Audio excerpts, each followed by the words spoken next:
The continent they lived on wasn't just land. It was the beating heart of an empire, so powerful it ruled everything under the sky.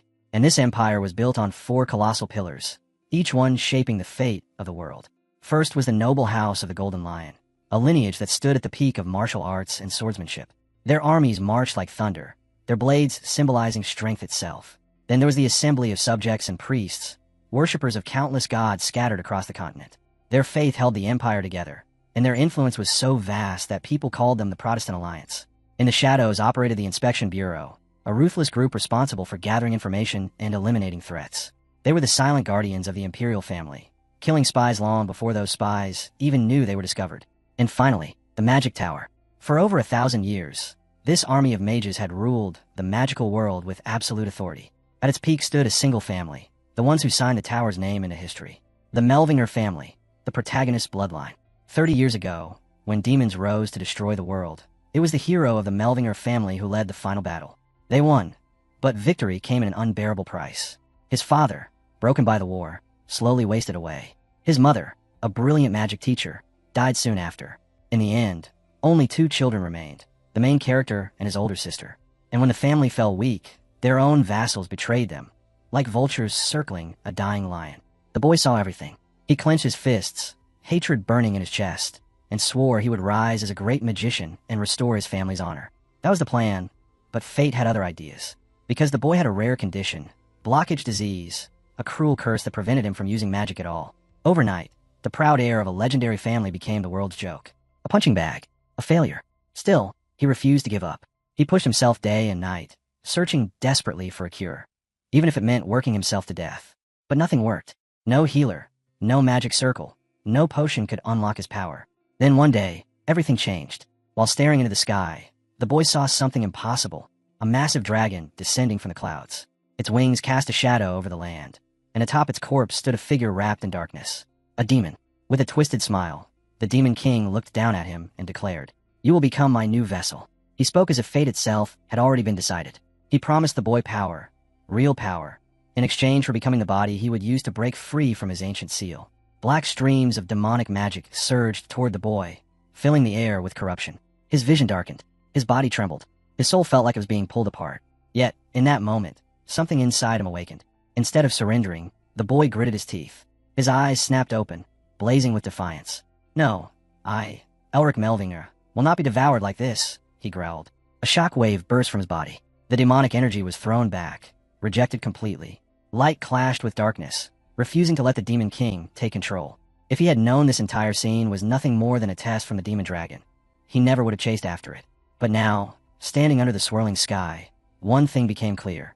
This boy, sick, powerless, mocked by everyone, was different from normal people. Very different. And whatever lived inside him had finally begun to stir. Elric's body was cursed from birth, a rare disease, one that choked his mana before it could even circulate. Because of it, he lived every day trapped inside a body that refused to awaken. Right now, he sat in the Royal Magical Hospital, facing a doctor who could only sigh and shake his head. "I'm sorry, there's nothing more we can do." Elric lowered his gaze, staring at the floor with a heavy, defeated expression. Cut to Weston Academy. A glowing communication orb hovered in front of him, and from inside it, a girl's soft voice called his name. "Elric, how are you feeling? Did they find a cure?" He forced a smile, one meant to reassure her, even though he was crumbling inside. "Sis, calm down. Don't worry so much. I'm not a kid anymore. I'll get better soon." But as he spoke, voices echoed behind him. His friends were calling. "I'll talk later," he told her. "They're waiting for me." The moment the call ended, his expression twisted. Elric clenched his teeth. He couldn't bring himself to tell her the truth, that he might never return home at all. Soon, shouts filled the academy hallways. The rankings are out. Final exam results. Students rushed to the board, eager to see their grades. Elric walked toward it slowly, dread already eating at him. When he saw his own results, failure, for the 4th time, he covered his eyes in shame. According to academy rules, failing this many times meant expulsion. Elric stepped out of the office with a numb expression.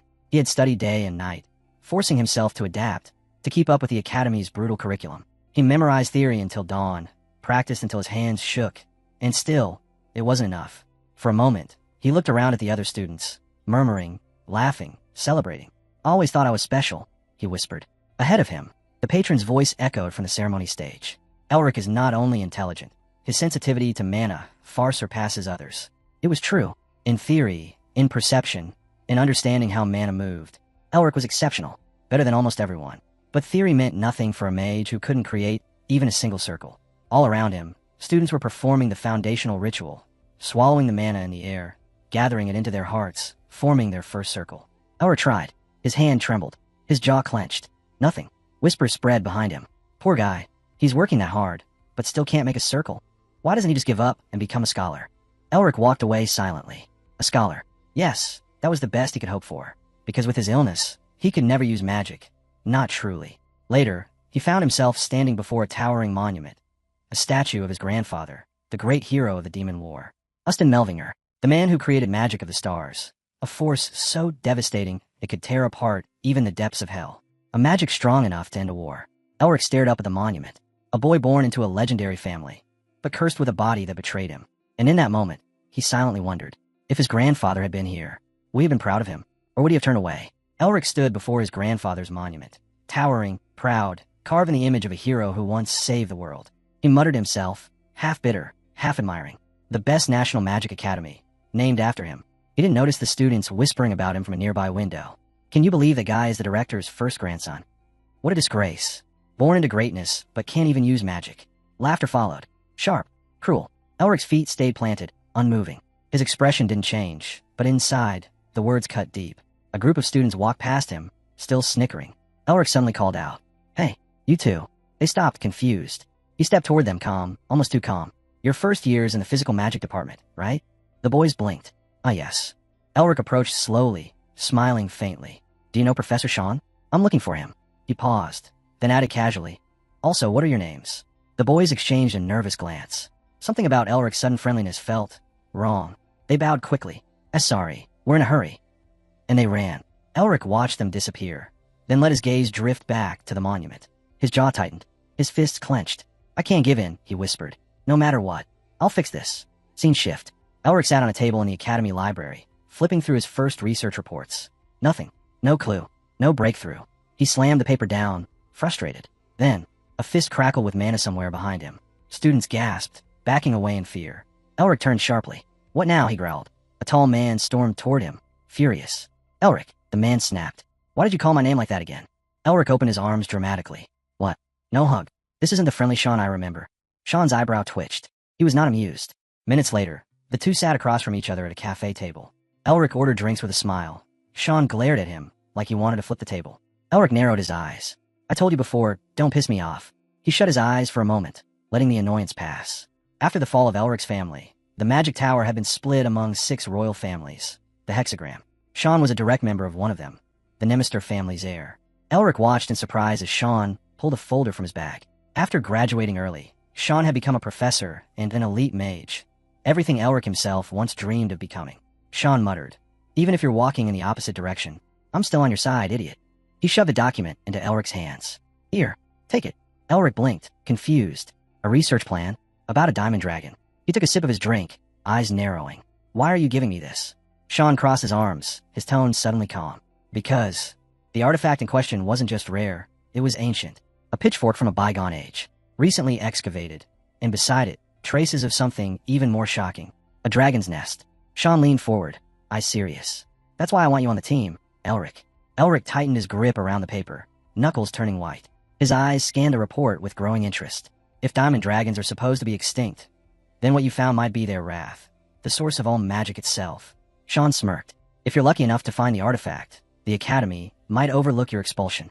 Elric's expression shifted wildly. Shock, hope, disbelief, each emotion fighting for control. If the nest was real, if the artifact was real, then maybe, just maybe, something inside it could cure his disease. He slammed the sheet down on the table. Thud. Sean flinched. "Hey, why hit it so hard?" Elric didn't answer. His lips trembled. His eyes widened. And then, he burst into laughter. Loud, unrestrained, head thrown back. Sean stared at him like he had lost his mind. "What is wrong with you?" Elric jabbed a finger at the map. A bright red mark stood out. "There's no nest there," he said, still grinning. Around them, students were reading, chatting, minding their own business. No one paid attention. Good. Elric grit his teeth, relieved their conversation was still private. "Do you even realize how many professors are involved in this?" Sean hissed. Elric sat back down, raising an eyebrow. "So it's true then?" Sean glared, and immediately smacked him on the head. "Idiot." Elric covered his face. Is this how the heir of the Nemister family is supposed to behave? He pointed toward the magic orb. Just watch. One of the glowing fragments on the map lit up. Then the entire region burst with blue light. The world around them warped. Whoosh. In the blink of an eye, Elric and Sean were pulled into another universe, floating above a rift where two-dimensional layers collided. A massive stream of raw mana poured out of the crack like a waterfall of light. Elric narrowed his eyes. So that's why everyone thought it was a dragon's nest. He turned to Sean. Do you remember the rule of the 3 mana streams? Sean snapped. Are you mocking me? Of course I do. Elric pointed ahead confidently. The flow always goes top to bottom, from wide cracks to narrow ones. They drifted through a cavern. Heat and cold mixed strangely within the space. It starts from hot to cold, Elric explained, pointing toward shimmering icicles. That's the indicator. Sean's eyes widened as Elric continued. You assumed it was a dragon's nest because of the extreme mana concentration. But look, he pointed toward the main fault. Magma flows through that crack, extremely hot. Nothing collects there. No energy, no mana concentration, nothing. Dragons cannot live here. Sean stared, stunned. Below them, molten lava surged from the volcanic core, scattering sparks of heat everywhere. And with that, everything Sean believed crumbled. Elric's eyes widened as he examined the scene again. Magma from the Acheron volcano, flowing under the entire continent. Sean shot back immediately, his voice echoing through the shifting world around them. We tracked the mana wavelengths of a dragon near the area. There's no way the nest isn't there. Elric raised an eyebrow. I never said it wasn't. His lips curled into a small, confident smile. The nest is here, just not where you thought. He pointed toward another mark glowing on the map. The Karagul Cave. That's where it is. Scene shift. A massive dungeon door glowed with golden light from the inside. Beyond it, piles of treasure, mountains of gold, shimmered like a dragon's hoard. Sean stood frozen in front of it. How am I supposed to report this? He muttered, rubbing his forehead. His hand brushed the golden door. Elric snapped. Don't touch that. If the dean finds out, we'll both get kicked out. They hurried down the corridor, until Sean suddenly stopped. His eyes widened. Inside a training room, Elric stood alone, drenched in sweat, gritting his teeth as he tried to force mana through his crippled body. Every attempt ended in pain. Every breath trembled with frustration. Blockage disease. His lifelong curse. But Sean, he smiled, because for the first time, he saw a spark in Elric's mana flow. He might actually cure it, Sean whispered. Scene shift. Dean's office. Papers rustled in Barricks's hands as he glared at Sean. You want my erroneous search report? What? Sean responded calmly. I just want to know the dean's thoughts. It's a good opportunity. Barricks narrowed his eyes. I don't know how you reached this conclusion, but if you're wrong, it'll be bad for you. Sean swallowed hard. Even as a member of the Nemister family, one of the hexagram, Barricks wasn't the type to let things slide. Mana swirled in the air. Heavy. Crushing. Sean flinched. 7th circle mana. Elric stepped inside suddenly, smiling awkwardly. Sorry for intruding. Barricks turned toward him, irritated. So this was your idea? The assistant application. Elric nodded with a polite smile. Barricks's face split into a grin. Well done. Even the dean didn't expect a simple student to come up with this. Then his expression twisted in the next second. But your theory has zero evidence. Just guesswork. Elric didn't back down. It's common sense, he replied calmly. Even a 3-year-old would figure it out. Barricks's smile froze. Elric stared right into the dean's eyes. A silent challenge. The room went dead silent. Sean, watching from the side, nearly fainted. Why is he provoking him? Has he lost his mind? Barricks threw his head back and burst out laughing like a madman. Huh. You're an ordinary failure. He pointed at Elric, eyes burning with disdain. You can't even condense a single drop of mana. The words slammed into the room like a hammer. But Elric didn't flinch. Elric stared at Barricks and asked calmly. So, you're saying my guess was wrong? Barricks folded his hands behind his back, expression unreadable. Few people are lucky in this world, he said quietly. Elric smiled. Being called garbage didn't break him anymore. It only fed the fire inside him. He opened his mouth to answer, but he didn't move an inch. His confidence didn't waver. Barricks narrowed his eyes. As a professor, I cannot ignore a student's theory, he said. Elric's heart flickered with satisfaction. But then the dean chuckled darkly. In fact, how about a little bet? Elric blinked. A bet. Barricks stepped closer, smiling like a predator. If your theory is correct, I'll give you everything a team has. Artifacts, documents, permissions. All of it. Elric's breath stopped for a moment. But if you lose... Barricks tapped Elric's chest with a finger. We take the one heirloom left behind by the first director. A priceless artifact. Something only passed down within the Melvinger bloodline. Scene shift. Voices echoed from the academy carriage as Elric flipped through a book. Sean was pacing, furious. Elric, what were you thinking? Elric waved him off with a smile. Relax. They said they wouldn't stop me as long as I find a nest. Sean snatched the book from his hands. That's the problem. What if you don't find it? They'll take your heirloom. Elric froze, staring at the pendant hanging around his neck. This? Sean nodded, eyes sharp. That pendant is only handed to the head of the Melvinger family. Elric smirked slightly. Funny, the old man never even wanted it. He covered his eyes and laughed with relief. And you're still on my side? Huh. Sean dragged a hand down his face. If you fail, it's the end for me too. Elric leaned forward, resting his arms on his knees. Do you really think I accepted this bet because I was desperate? He asked. Sean stared at him, caught off guard. Elric smiled again, calm, confident, almost arrogant. If Barracks dares to risk the Melvinger heirloom, then he's basically gambling with his position as dean. Sean blinked, stunned. I forgot you had 2 nicknames, he muttered. The shame of the Melvinger family, and the worst of the Melvinger family. Elric only shrugged. Scene shift. The two sat facing each other, and Sean shook his head, smiling helplessly. You're acting like this again. Elric leaned back, letting memories pull him in. He remembered the first year. 7 years ago. The training hall was loud, filled with students forming their first mana circles. Elric at age 15, sat in the corner alone, staring at the floor. Voices echoed across the room. Are you sure you're even a Melving? He can't do anything. Maybe he was picked up from the streets? One boy with a smug grin pointed at him. You can't even form mana like us. Elric had laughed back then, trying to play it off. Maybe I really was picked up, he said. But El's eyes, 15-year-old Elric's eyes, looked empty as he stared at the ground. The other students turned away, leaving him to sit alone in silence. Elric's hand slowly reached for something. Before the mocking students could react, bam, he threw a glowing magic orb right at them. The boys staggered back, stunned. Elric just stood there, calm, almost bored. They recovered quickly and spat the same insult they always used. Cripple. Later that day, Elric was hauled before the discipline committee. A stern professor glared down at him. You attacked a child of the Viscount's family. Do you deny it? Elric smiled politely. He insulted the head of the Melvinger family. I punished him according to the laws of the Empire. Whispers erupted around the room. Did he say head of the family? He actually fought back. No way. Sean watched from the side with a tiny grin. Other professors stared at Elric as if they were seeing him for the first time. But the academy rules were absolute. All students are equal. No noble privileges. So the committee had no choice but to clear him. From that day on, no one dared touch him again. The forbidden book. Inside the carriage, Sean clutched his head. Elric, what is that? Elric looked up from an ancient, dust-covered tome. Oh, this. Just a forbidden book on the effects of physical augmentation. Sean's voice cracked. If someone catches you with that, they'll burn you alive. Elric laughed. Relax. I'm just studying. Sean glared, exhausted. You're insane. Elric leaned back, thoughtful. You remember the Beast King's invasion, right? His beast men used body enhancement artifacts. During the war, I struggled more than anyone. My disease couldn't handle their buffs at all. He curled his fingers. When the Empire pushed them back and built the wall, all those artifacts vanished. Sean raised an eyebrow. And the researchers still can't restore them. Elric shrugged lightly. I restored them years ago. I just don't know how to apply them to my body. Sean stared at him, defeated. I'm tired of being surprised. The carriage stops. Suddenly, the carriage jolted. Both of them leaned out the window. Why do we stop? A group of people approached. Elric's old classmates. It's been a long time, one of them grinned. Elric blinked. I didn't expect to see all of you. His old group laughed loudly, bragging about how much Elric adored his classmates. Sean snapped at them immediately. Stop bragging. You're not helping. One of the students smirked. The dean asked us to support you too. Elric froze. He sent you. Sean leaned in and whispered, eyes wide. Do you feel that? Their mana capacity. They're hiding ridiculous amounts. Elric calmly opened his Tenzit. I prepared things too. Sean nearly choked. Where did you even get this stuff?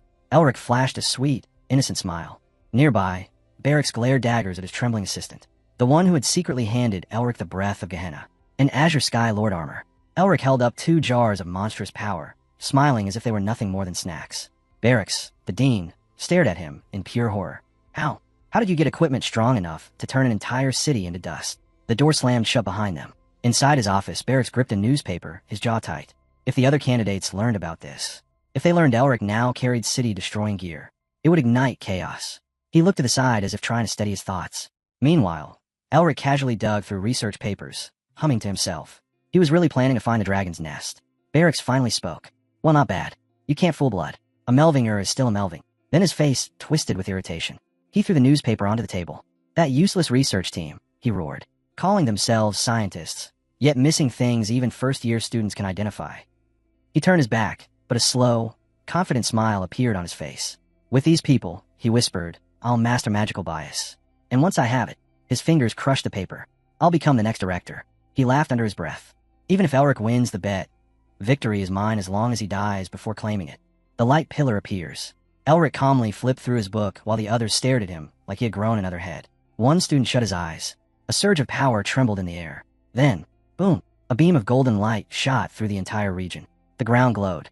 The sky rippled. Sean's jaw dropped. He was right. The whole group froze, stunned. The dragon's nest. The real one. It was here.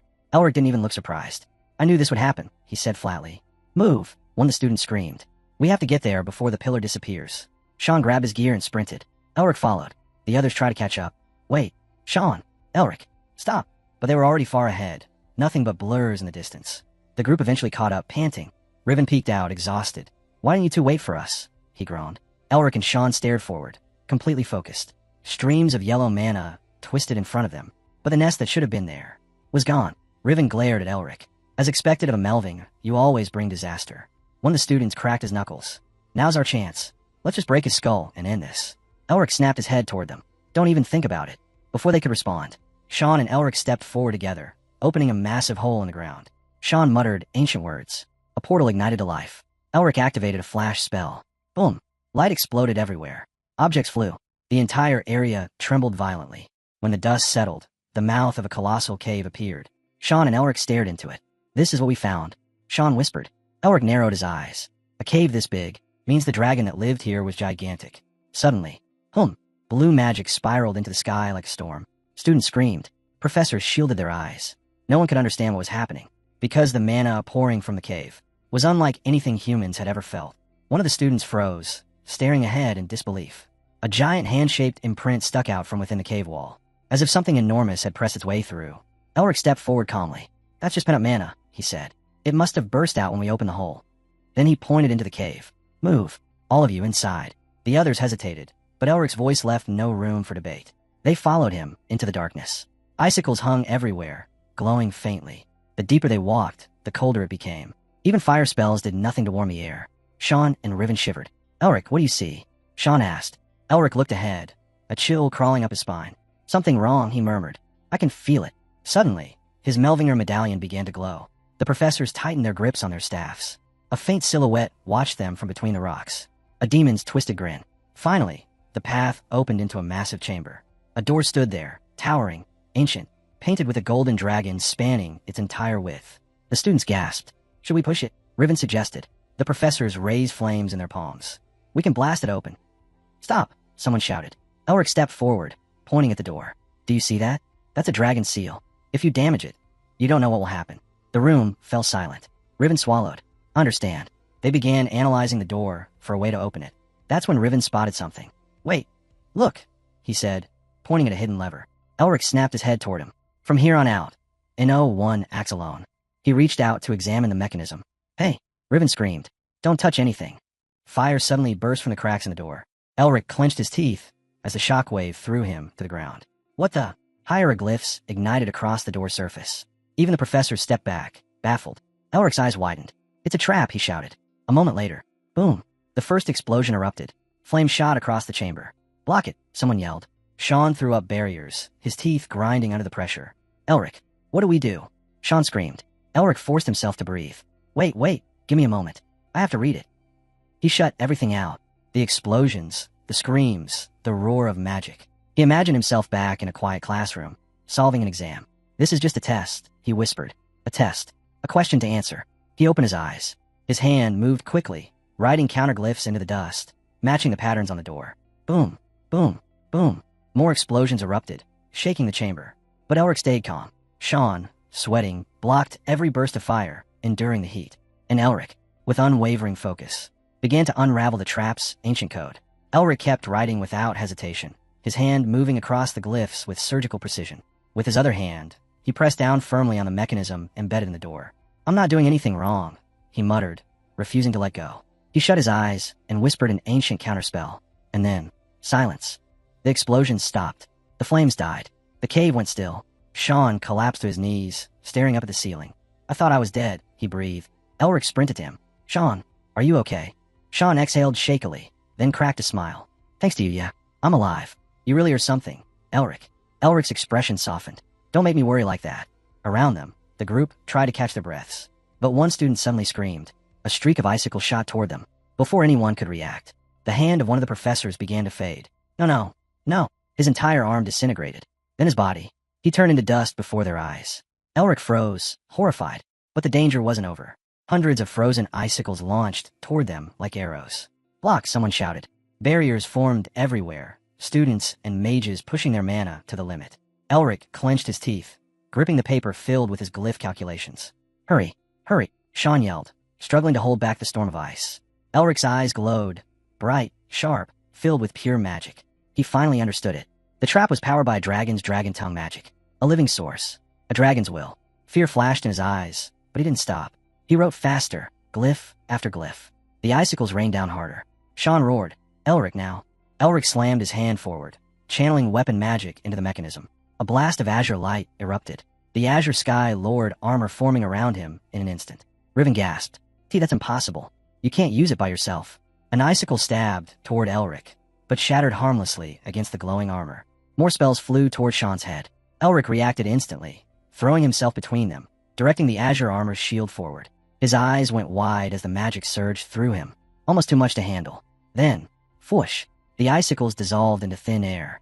The blue magic faded. The trap finally died. Elric collapsed onto the ground, panting. I thought I was done for, he said, half laughing, half terrified. Sean dropped beside him, exhausted but grinning. You're insane, but damn, you did it.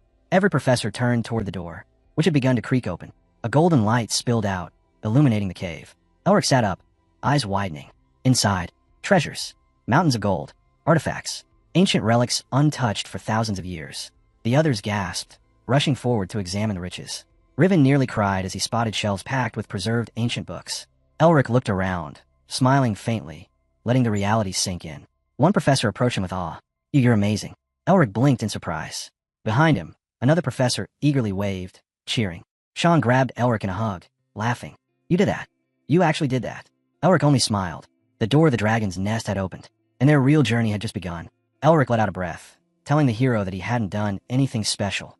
He just treated the whole ordeal like another exam. He broke everything down with geometric logic, applied elemental theory, and solved it. Simple. But the protagonist just stared at him, eyes widening in disbelief. While Elric rambled, the hero drifted off, thinking about real exam questions, lost in his own world. Sean nudged him, asking what he was spacing out about. Before Sean could tease him further, the hero grabbed Elric by the shoulder and told him, almost scolding him, that today was a day to smile. Sean grinned, patting the guy on the head, telling him that after today, nobody would ever be able to ignore him again. Elric watched all of this, stunned, as if seeing a new world open in front of him. Riven stepped forward, holding a glowing magic orb in both hands. The hero looked at it and finally smiled, really smiled. Suddenly someone grabbed Elric by the wrist and pulled. The professor arrived, telling the hero to head straight to the lab. Sean laughed, saying the kid had finally grown up. People were even calling him leader now. But Riven's face darkened. He whispered that behind the treasure lay a dragon's corpse. Sean's smile didn't fade. Then let's go see it, he said, already walking. The group moved together, the air heavy with tension. They reached it. A colossal skeleton, bigger than anything they had ever imagined.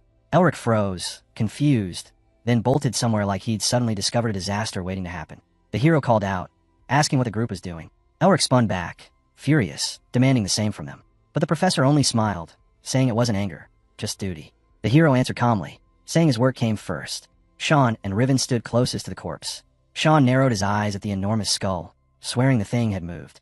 He glanced around, confused. Where's everyone? The boys whispered among themselves, shaken. None of them had ever seen anything like this. The professor stepped forward, directing his magic toward the hero. Elric's breath caught, the pressure rising like a storm. Then happened. The professor's spell hit the ground, and space itself trembled. Magic roared across the chamber. Everyone screamed, scrambling to escape. The hero flinched, unable to understand what was happening. The professor collapsed to one knee, his palms still burning against the floor. And then came the sound. A low, ancient growl. Two boys sprinted in from the sides, screaming the word that froze the air itself. Dragon. The corpse moved. Bones scraped together as the skeletal dragon lifted its head, growling straight at Sean and Riven. The hero clenched his fists, furious. No, this isn't how this should be. The dragon let out a deafening roar. Sweat ran down the hero's face as he forced himself to breathe, telling himself to stay calm. Another test. This has to be another test. Riven fell to the ground, trembling, and the entire expedition backed away in shock. But the hero wasn't looking at the dragon. He was thinking about the nest. If the corpse is moving, then the nest must be close. Elric suddenly gasped, eyes going wide, everything clicking for him as he whispered the only truth that mattered if he wanted to live. We have to avoid the dragon, or we're dead. The hero stared at the dragon, its jaws wide open, lightning swirling inside its throat like a miniature storm. Yet he wasn't moving. He just stood there, eyes narrowed, visualizing, thinking. And in that frozen moment, something clicked in his mind. Dragon language magic is still just magic. Dragons are overwhelming, but not unstoppable. Sean is still safe. Riven is still an idiot. And absorbing raw magic won't be enough. Breath. I need time to prepare the breath. A calm, confident look settled on his face. He spun around, voice booming across the cavern. Everyone, group up. Form a defensive line. The shield bearers scrambled, pushing forward and locking shields. Their captain roared, "Raise shields. Hold your ground." Sean and Riven stepped up behind them, chanting rapidly, gathering all the mana they had left. "Stand your ground. Don't move." They shouted as a glowing barrier formed before the shield wall. Elric's eyes shot open. It's coming. The dragon snapped its jaws wide and unleashed a blinding torrent of lightning. The magical barrier shook violently as the attack slammed into it. Under the force, cracks spread like broken glass. The hero gritted his teeth, calculating in real time. The breath lasts 20 seconds. If we hold that long, we live. Sean strained, his hands trembling as he pushed mana into the barrier. Hold until the end. Behind the shield wall, a half-open door came into view. Elric darted a look toward it, his mind racing. 17 seconds to reach it, 3 seconds to shut it. If we time it perfectly, we survive. Then he looked forward, and his face drained of all color. A stream of lightning pierced through the cracked barrier, straight into one of the expedition members. The man didn't even scream. He was reduced to bone and ash in an instant. Where'd the shield go? Elric choked, panicking. The barrier shattered. Segments disappeared completely, allowing the dragon's magic to rip through the formation. Elric's voice cracked. We need to move. Now. The dragon paused, gathering another attack. Run, he bellowed. Riven was already sprinting, screaming, move. Hurry. One of the guys ahead of Sean yelled. If we get caught, we're dead. The hero ran with a strange smile. Calm, almost relieved. It's fine. If we keep this pace, then... His thought snapped. A shadow fell in front of him. The ceiling above cracked with a sickening sound. The man running ahead of him dropped instantly, blood spraying across the ground in a horrifying arc. Elric skidded to a stop, eyes wide, unable to breathe. The guy's body twitched, then collapsed face first, blood still pouring. Before Elric could even scream, another teammate was flung over him, cut into pieces midair. Panic flooded his eyes once more. This can't be happening, he whispered, voice shaking. Then the real horror appeared.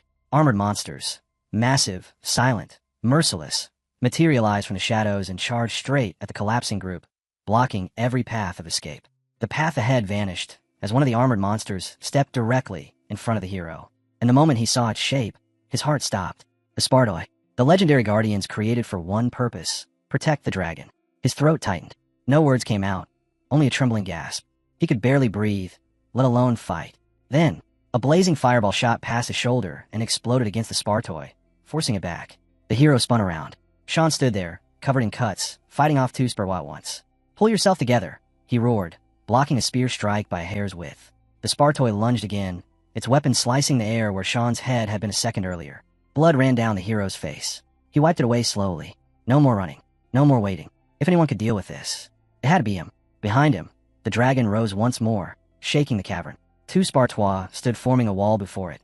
Motionless, merciless. His amulet swung against his chest, glowing faintly as he assessed everything with sharp, serious eyes. He forced himself to breathe.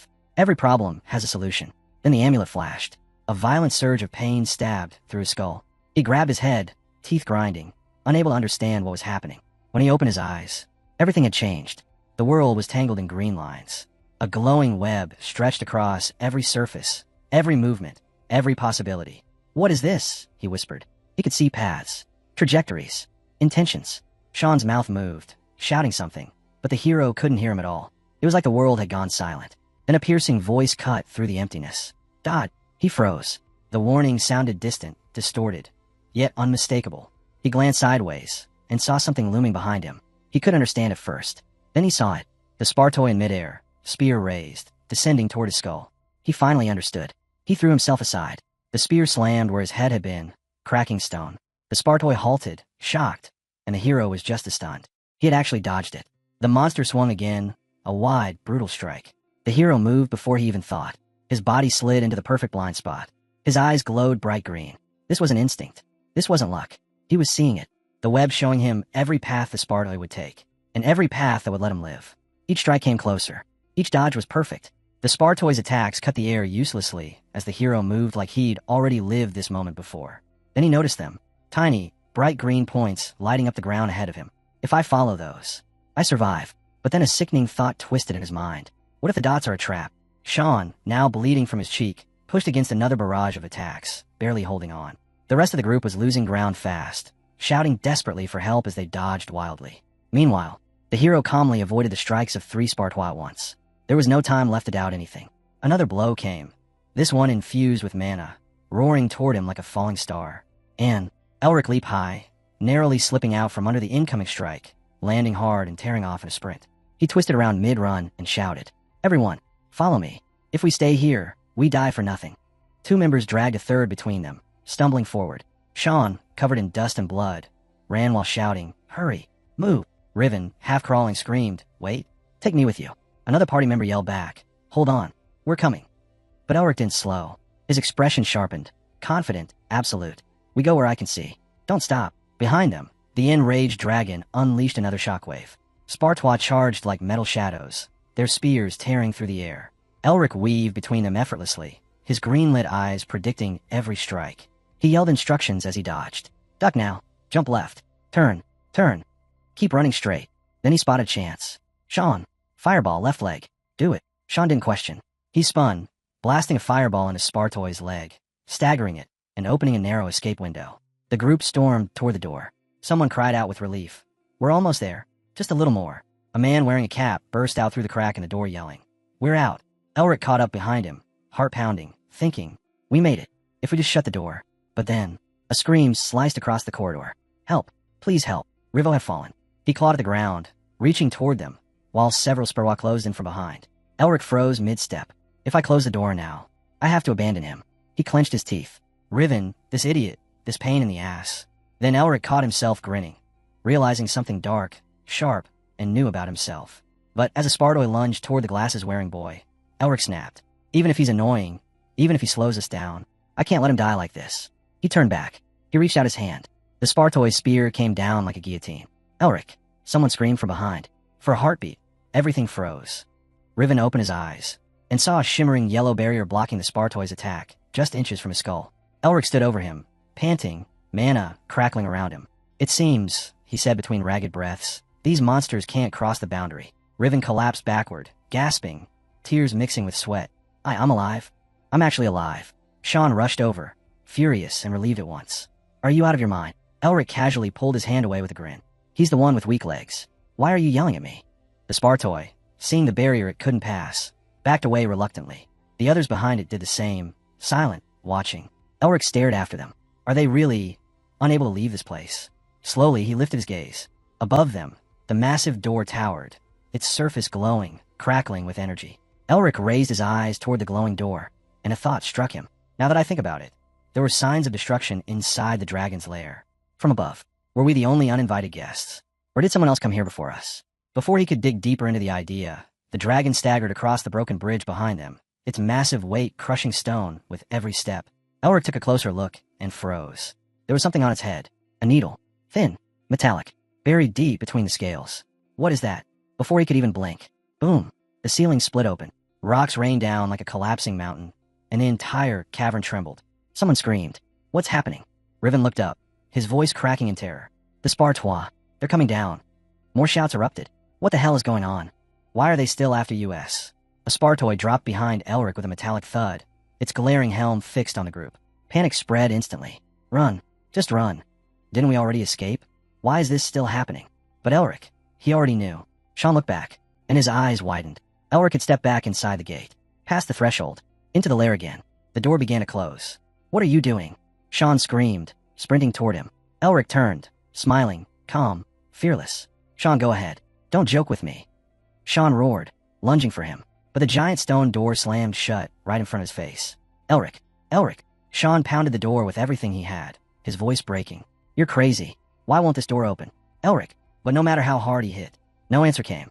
His hands trembled, his breath shook, and slowly, a memory surfaced. 7 years ago, after Elric's punishment and removal, Sean stood in front of a quiet boy sitting alone. "Are you Elric?" He smiled gently and held out his hand. "My name's Sean. Nice to meet you. Do you want to be friends?" Elric looked down at the ground, eyes empty, then lifted his head. F******* off. Sean froze, shocked. A library bathed in cold moonlight. Elric sat alone reading. A hand appeared before him again. Sean's hand. I'll say it again. Want me friends? F asterisk asterisk asterisk off. A hallway. Footsteps echoing. Elric. Wait up. Get lost. Sean stopped mid-stride. He hadn't even asked anything yet. Night sky. 2 boys standing under the stars. Sean asked again. Can we be friends? Off. Sean let out a weak laugh. I didn't even finish my sentence. A training settlement in the mountains. A teacher shouted. A real magician needs endurance. You will earn points based on the order you arrive. Moo. Sean and Elric stood side by side, breathless, uncertain, far from friends but closer than they realized. The instructor's voice echoed through the mountain pass. Remember, if you use magic, you're disqualified. The moment the start was announced, dozens of students scattered like startled birds. Some shoved, some slipped, some clawed their way forward in desperation. Riven was pushed into a bush immediately, screaming. But one student moved differently, cutting through the chaos with sharp, effortless steps. Sean.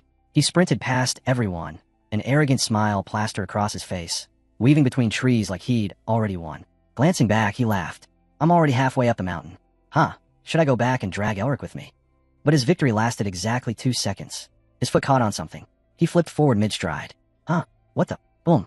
A massive explosion erupted behind him, blasting him high into the air. More explosions followed, dozens of them, rippling across the forest.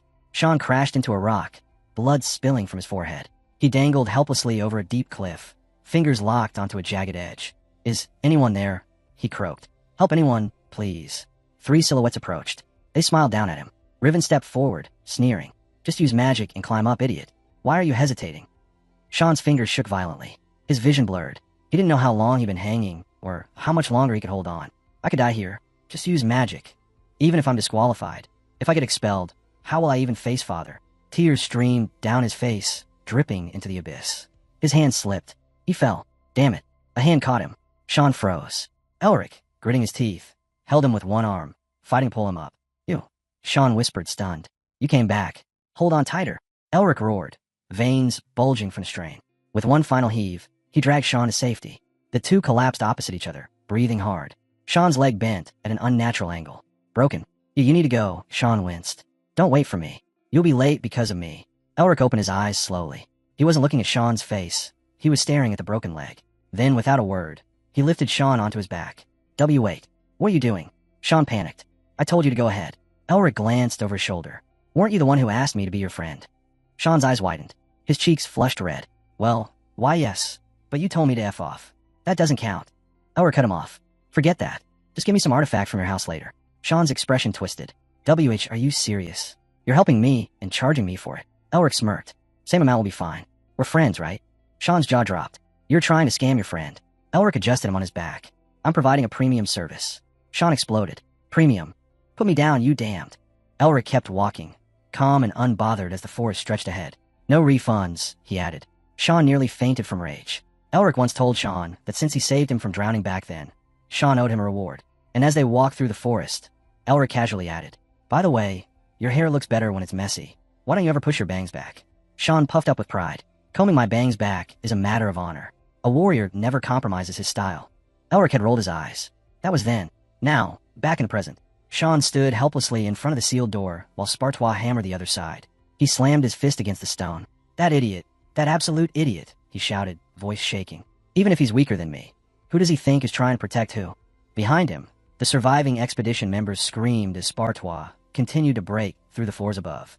Help, please. Sean grabbed the door with both hands, trembling so hard he could barely speak.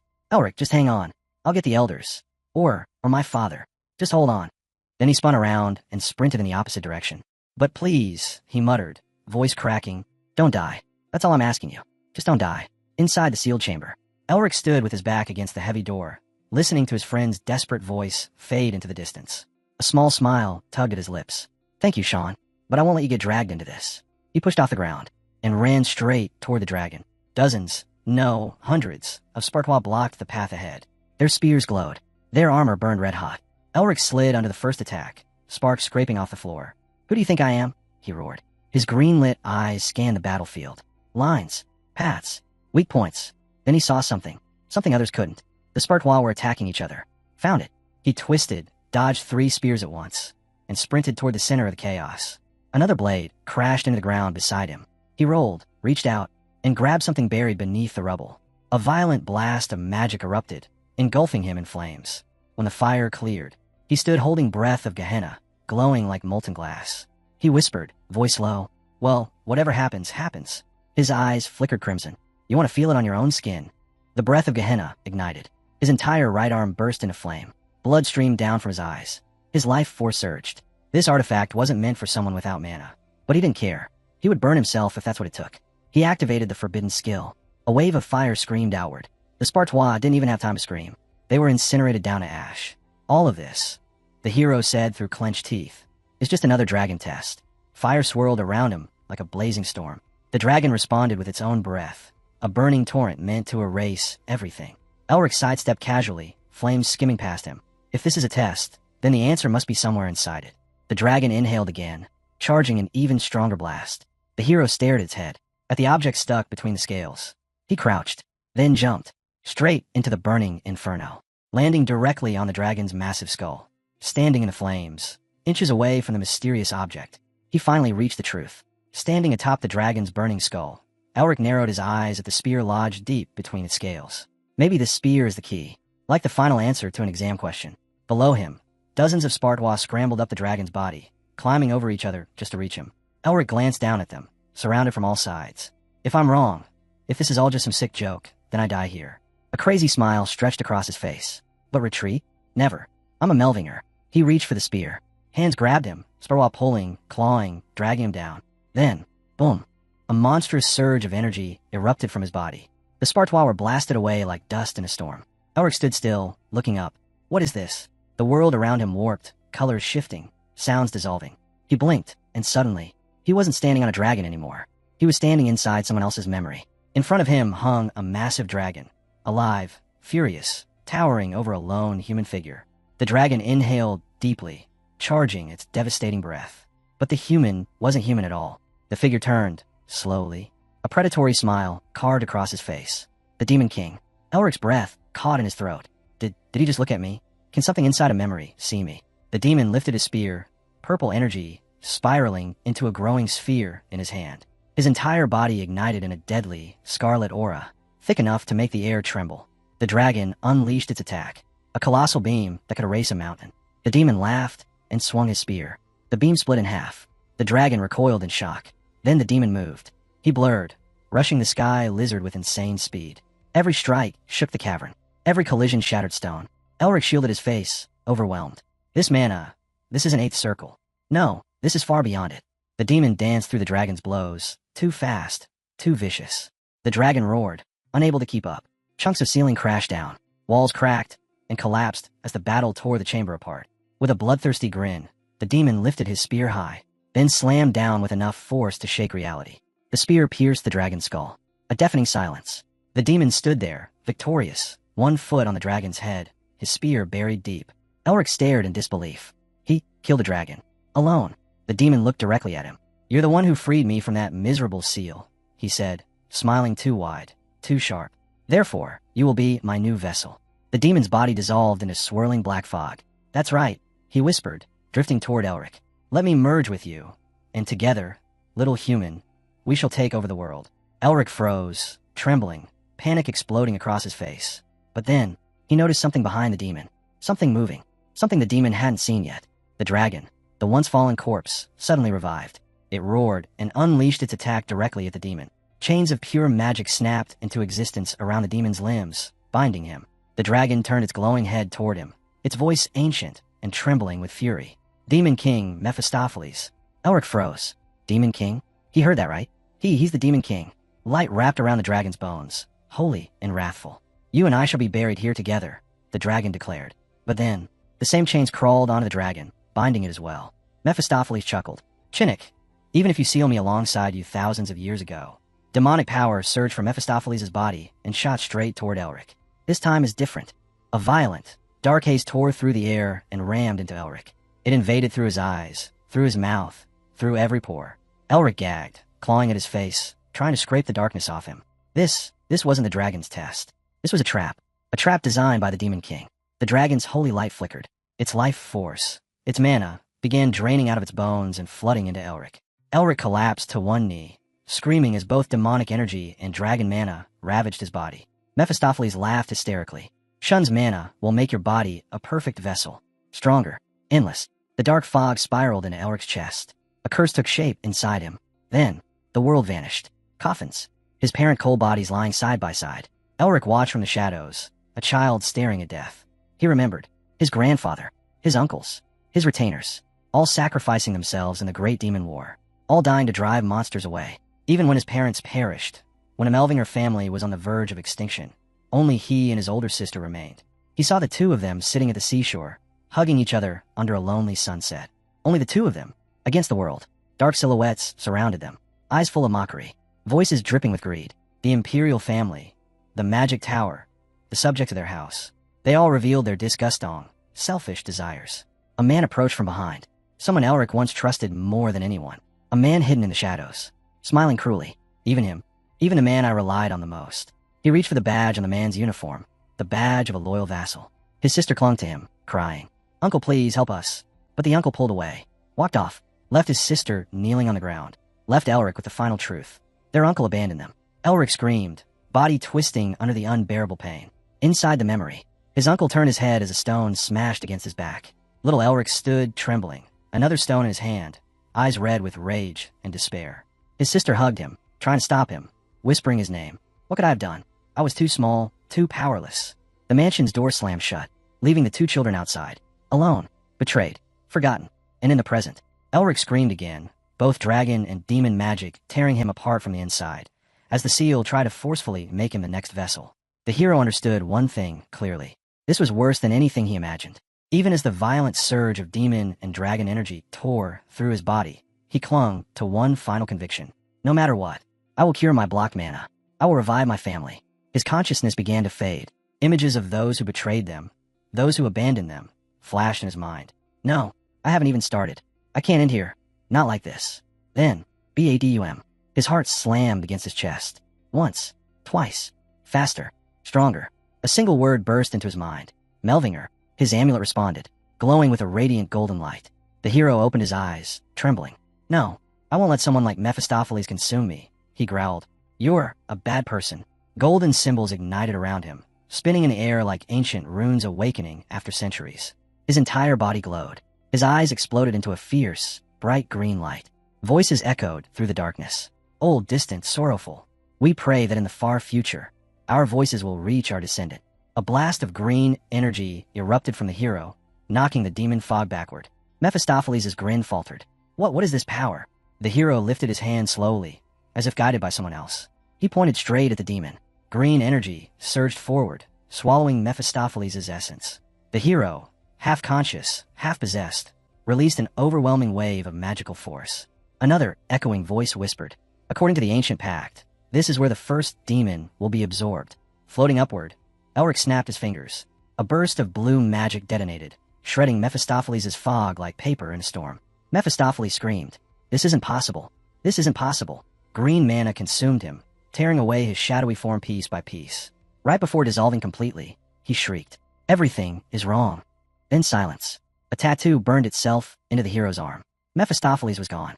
Inside the void between worlds, Elric looked at his hands, transparent, fading like smoke. Where am I? A man stood before him, wearing a tattered white robe, eyes tired yet gentle. A glowing book floated beneath their feet. Elric stared. Why do you look familiar? The man turned, speaking calmly. We were once a group of scholars, seeking perfect magic. Elric's eyes widened. That voice. I've heard before. A red sphere appeared, pulsing with power. Then it darkened into scarlet, as dark energy poured into it. Our greed for greater power led to disaster, the man said.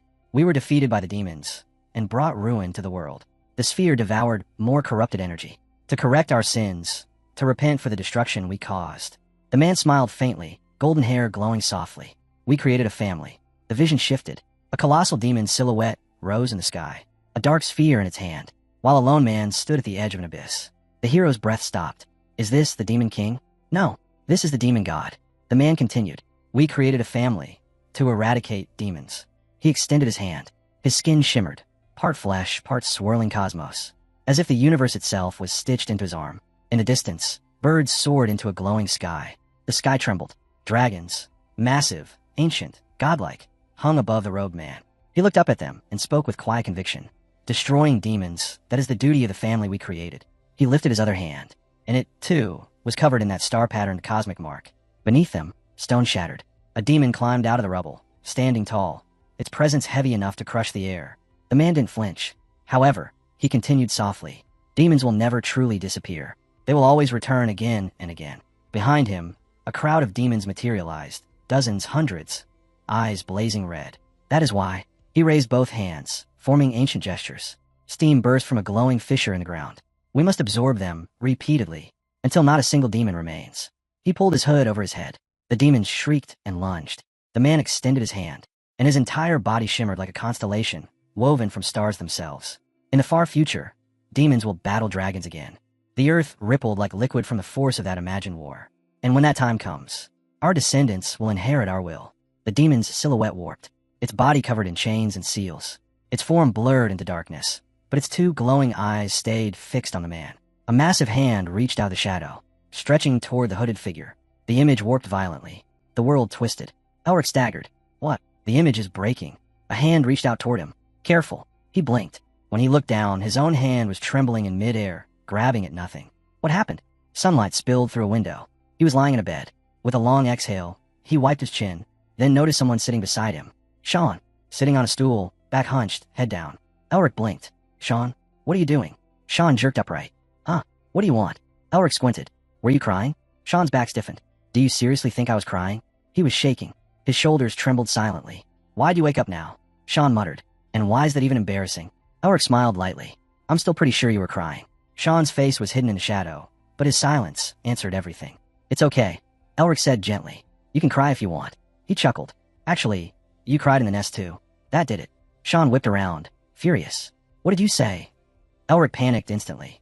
Wait, my bad. Later at the academy, Elric found out Sean had personally brought an entire rescue team to save him. Sean confirmed it while Elric rolled an egg across the huge bump on his forehead. That's exactly what I did, Sean grumbled. Elric frowned. Couldn't you use healing magic instead of giving me an egg? You should thank me, Sean snapped. At least I gave you something, your mother. Elric froze. You know, as the head of my family, hearing your mother that is a bit. Sean cut him off, slamming the table. What did you just say? Elric opened his mouth, trying to explain what he wanted to say earlier, but Sean shut him down instantly, shaking his head like, nope. I didn't hear anything. That irritated glare on Sean's face said everything without words. If you pull something dangerous again, I swear. But then his expression shifted. Something caught his eye. Sean suddenly shot up from his chair, excitement bursting out of him. Get up. Now. Elric blinked. Why? What happened? Just shut up and stand. Sean barked. Fine. The moment Elric stood up, Sean raised a hand beside him, measuring him, eyes widening in disbelief. Bro, did you get taller? He dragged Elric toward the mirror. Look at yourself. Remember your old height. Elric pupils trembled. He didn't understand. Did this happen because someone tried to take over my body? Before he could gather his thoughts, Sean leaned in, urgently asking, what happened? What went down inside that nest? And the dragon, what about it? Elric turned away. He couldn't. Not yet. I'll tell you when the time is right. Sean exhaled, placing a reassuring hand on his shoulder. All right, I trust you. Just make sure you know what you're doing. Then he immediately shoved Elric away, grumbling under his breath. And I'm still mad that you don't tell me anything. Elric hugged him from behind dramatically. Don't be like that. Sean peeled him off, rolling his eyes. Fine. Whatever. Anyway, what happened to the nest? He cracked open an egg and started eating it casually.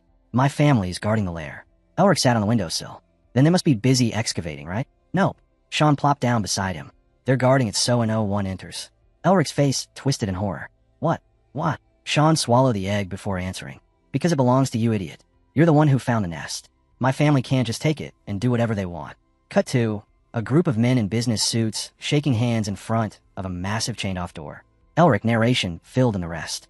By law, whoever discovers a dragon's nest owns it. But big scientific institutions? They always buy their way into a share. Excavation rights, research rights, anything they can grab. Sean laughed. The Magic Tower and the Academy are losing their minds trying to get a piece of it. Elric turned slightly pink and stared at his friend. Sean flinched. What? Why are you looking at me like that? Elric bowed his head slightly. Thank you. Sean jerked his gaze away, embarrassed. His smile returned, quiet, confident. He knew the Nestor family wanted a license too. Yet they were protecting the nest for him. You piss me off, Sean muttered. And don't ever say stuff like that again. The two bumped fists, a friendly punch. Sean grinned. You find this funny? You're crazy. Elric snorted and pushed Sean's shoulder back. Thanks for the compliment, you son of a dog. Sean froze. But before he could even react properly, Elric's expression shifted. His smile evaporated. His eyes sharpened. Something important had just snapped back into place in his mind. The Dean. That crafty old man. Elric could already imagine him pulling every string he had, twisting every connection, begging for a license before anyone else could touch the nest. A quiet fire burned behind Elric's eyes. Then, with a slow, insane smile spreading across his face, he muttered, "So Barracks tried to kill me, and now he want a license? He really dared, huh?" Sean saw the transformation, the crazy grin, the ominous aura, and screamed, pointing at the reader like he wanted witnesses. "Hey, what is he trying to do now? I know that smile. He always does something insane when he looks like that." Elric turned toward him calmly. "Sean, don't. You better not." Sean backed up immediately, but Elric kept walking toward him with that devilish, glowing smile. "I need a small favor. I can't. I'm not listening. Yahello, spread the word that I was seriously injured." Sean collapsed into a chair, burying his face in his hands, as if accepting his fate. Why do I hear things I shouldn't hear? Meanwhile, footsteps echoed over the cobbled path. A man in polished armor marched toward the entrance of the magical Imperial Hospital, a family crest shining on his cape. Several guards were stationed outside. Barracks stood among a crowd of scholars, nobles, and opportunists, looking ready to cough up blood from frustration. "What did you just say?" he demanded. A bespectacled man peeked out from behind the gate. "Cadet Elric Melvinger is in a coma due to severe injuries sustained inside the dragon's nest. You cannot enter. Please leave." Barracks trembled with rage. "I traveled all the way here, and you're telling me to go back?" Another man with a gray mustache pushed forward. "What about the excavation rights?" A third shouted, "Are you planning to abandon the nest?" The crowd erupted. "Why is the Nestor family blocking the hospital? Let us in. This is unfair." Elric watched the chaos unfold from his hospital window. "Idiots," he muttered. Just then, the door opened. A man entered carrying a wooden plate. Carl Donitz, a representative of the Nestor family. "Sir Elric," he said gently, "please rest. Your health is the priority." Elric didn't answer. He just stared out the window as the evening light spilled across the room. Carl bowed slightly and stepped out, closing the door softly behind him. The moment he left, Elric exhaled, and a slow, dangerous smile crept onto his lips. "Perfect." He turned, eyes piercing straight at the reader. "Mephistopheles, can you stop staring at me like that and start talking? How long are you going to keep this up?" A low growl filled the room. The demon's lip curled in irritation. "Show some respect. You're speaking to the king." Images flashed through Elric's memory. Mephistopheles standing atop a mountain of bones. The former demon king who once drowned the world in chaos. The ruler whose name terrified entire continents. But now, the same demon was hovering in Elric's mind, constantly watching, constantly criticizing, constantly judging. And Elric stared right back, unfazed. Elric casually picked his nose, completely ignoring the demon's murderous glare. "Well, in that case," he flicked his booger away without shame. "I think I'll call you Felis." The legendary demon king, the terror of eras, the destroyer of nations, froze. For the first time in 1,000 years, he had no comeback. He just sputtered in pure rage. Because right now, the great Mephistopheles was nothing more than an angry, evil spirit floating around Elric like an offended mosquito. Suddenly, Mephistopheles lunged at him, pounding Elric on the back as if trying to kill him. "Die, die, die already, human." Elric didn't even flinch. Your hits feel like a cotton ball. Not bad for a massage." Mephistopheles screeched. Imperial Hospital, behind the fence. Away from the chaos of the crowd, Elric leaned against the closed wooden door, rubbing his chest. Well, in any case, a sophom vibrated under his palm. Blue energy leaked from beneath his skin, pulsing like a heartbeat made of mana itself. "So I wasn't imagining it," he muttered. Inside him, the dragon's heart, the core of the ancient dragon race, the source of perfect authority, was beating. He remembered the moment clearly now, when Mephistopheles thrust his spear into the ancient dragon, when the creature let out its final roar. At that exact moment, the heart had flown into Elric. He could still feel the dragon's mana swirling inside him, wrapping around his own heart like a second life. "I can only recall everything up until Mephistopheles tried to take my body," he whispered, rubbing his chin thoughtfully. Inside his thoughts, images flashed like illustrations from an ancient scripture. Between light and darkness stood two colossal gods. Around the demon lord, the god of darkness, stood his four servants. Phinus, the eastern dragon whose flames could end worlds. Insaner, the bird whose screams drove armies insane. Fornications, the twisted man with two snakes for hair, each one whispering ruin. Est originale peccatum, the firewolf with a skull head, howling at the moon. And above them all, the strongest of the strong, the apex of all demons, Mephistopheles, the highest demon king in history. The same guy who was now vibrating angrily behind Elric, like an offended chihuahua. Elric's thoughts shattered as Mephistopheles screeched, stabbing his forehead with an angry finger. I told you already. My name was bestowed upon me by the demon lord himself. He glared, stepping forward like a furious goblin. I swear I will rip you to pieces. Elric sighed. You're seriously annoying. Mephistopheles twitched. Then Elric added with a blank face. Are all demon kings this stupid? Must be an age thing. Maybe your hearing's going bad.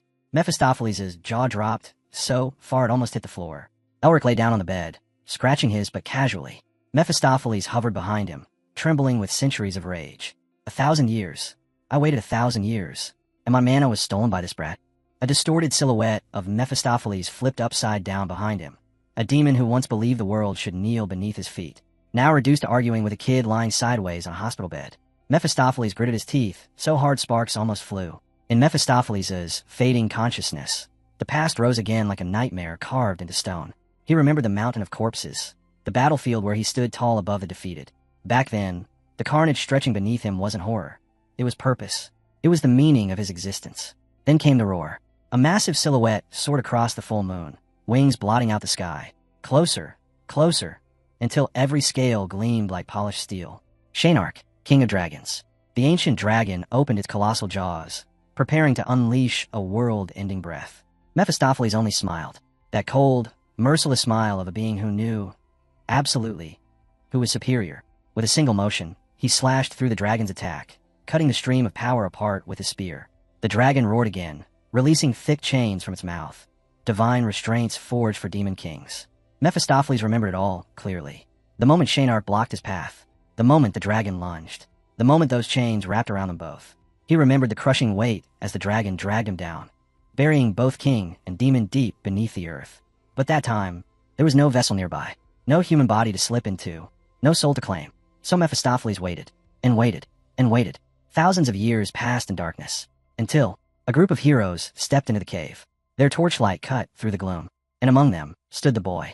Mephistopheles' lips curved into a predatory grin in the memory. Finally, my vessel is here. He remembered Elric looking up toward his presence, as if the boy could sense him through the seal. Yes, this was the child who would free him. The perfect vessel that passed every trial meant for the demon king himself. He remembered how close he came, how he almost succeeded in devouring Elric's body and soul. But then, the boy's bloodline awakened, a force Mephistopheles had never seen, a power that absorbed him instead, crushing his millennium-old plans in a single instant. Back to reality, Mephistopheles drifted weakly beside the window, his expression twisted with bitterness.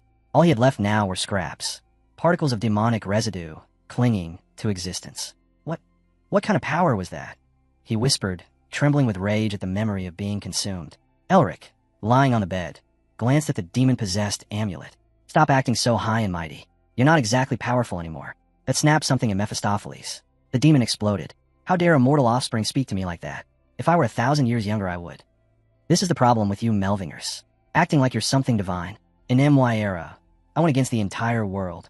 Elric didn't even look at him. He just squinted with one eye into the amulet, tuning out Mephistopheles' tantrum. Inside the crystal reflection, he remembered the words.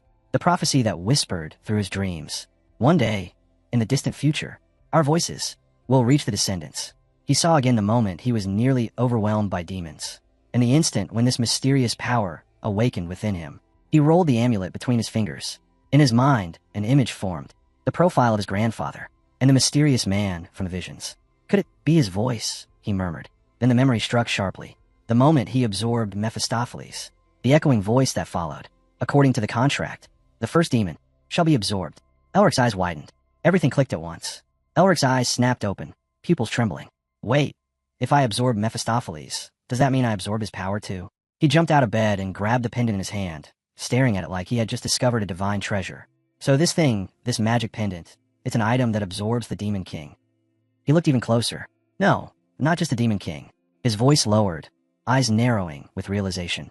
It's an item that absorbs demons. A single drop of sweat slid down his cheek. He slowly turned to look at Mephistopheles.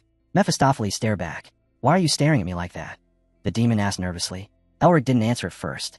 He just studied the pendant, then the demon, then back to the pendant. If that's the case, then is it possible to absorb demons like Mephistopheles too? Images flashed in his mind. The four great demons, the first demon, the ancient ones scattered across worlds. If there was a first, then there would be a second, a third, a fourth, a whole lineage.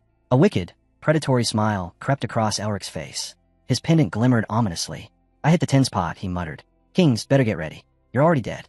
Mephistopheles shivered violently as an icy wave crawled down his spine. The atmosphere around Elric felt wrong. Too calm, too focused, too dangerous.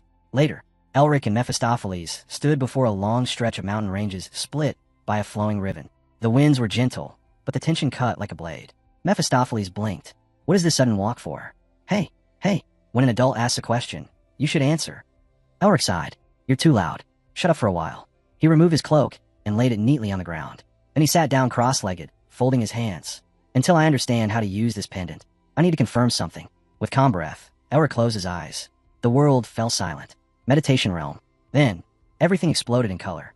A brilliant blue light washed over the entire landscape. He felt flowers nearby. He sensed a tiny bug buzzing toward them. A ladybug landed gently on a petal. Fwhip! The flower behind it burst into drifting petals, floating upward like glowing feathers. Then, they accelerated. They raced toward Elric, swirling in the air like they were answering a silent command. Still with eyes closed, he whispered in awe. I can feel it. The ladybug's wings. The breeze touching the petals.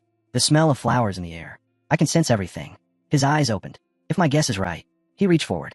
His hand touched a shimmering green mesh. Pure, concentrated magic.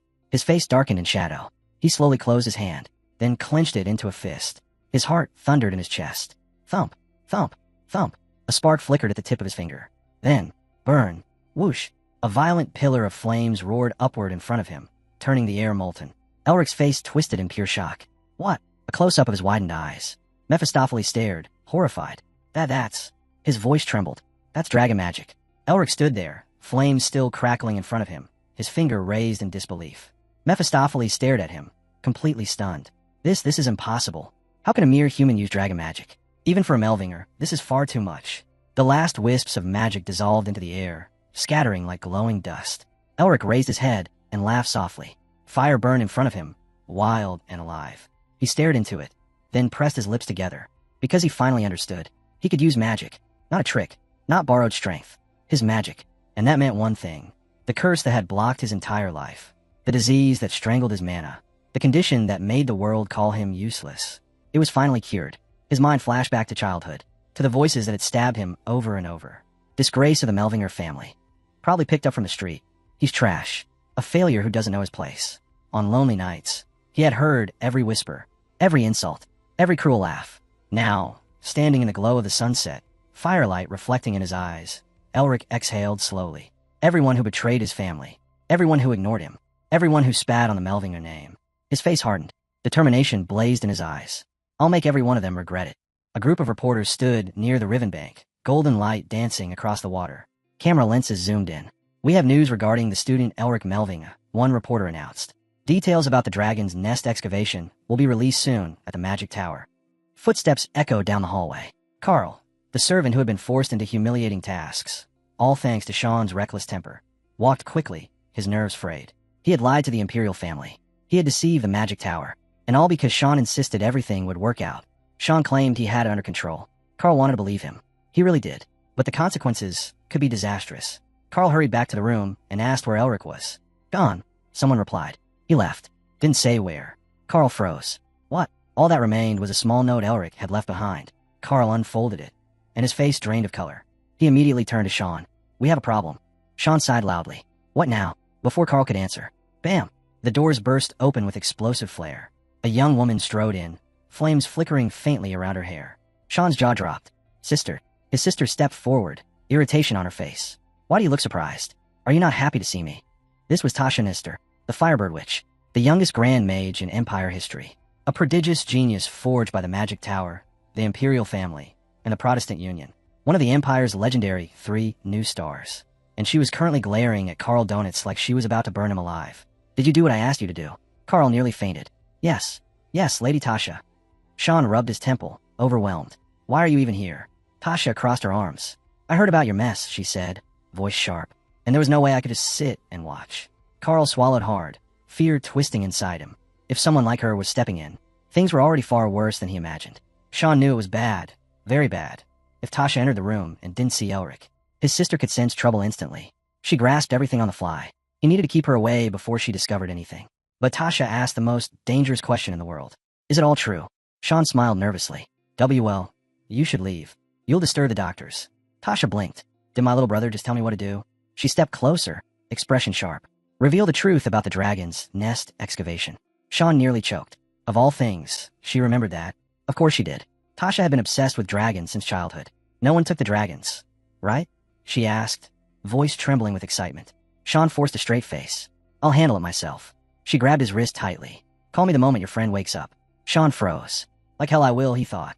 But then Tasha leaned in, eyes glowing. Or I'll beat you.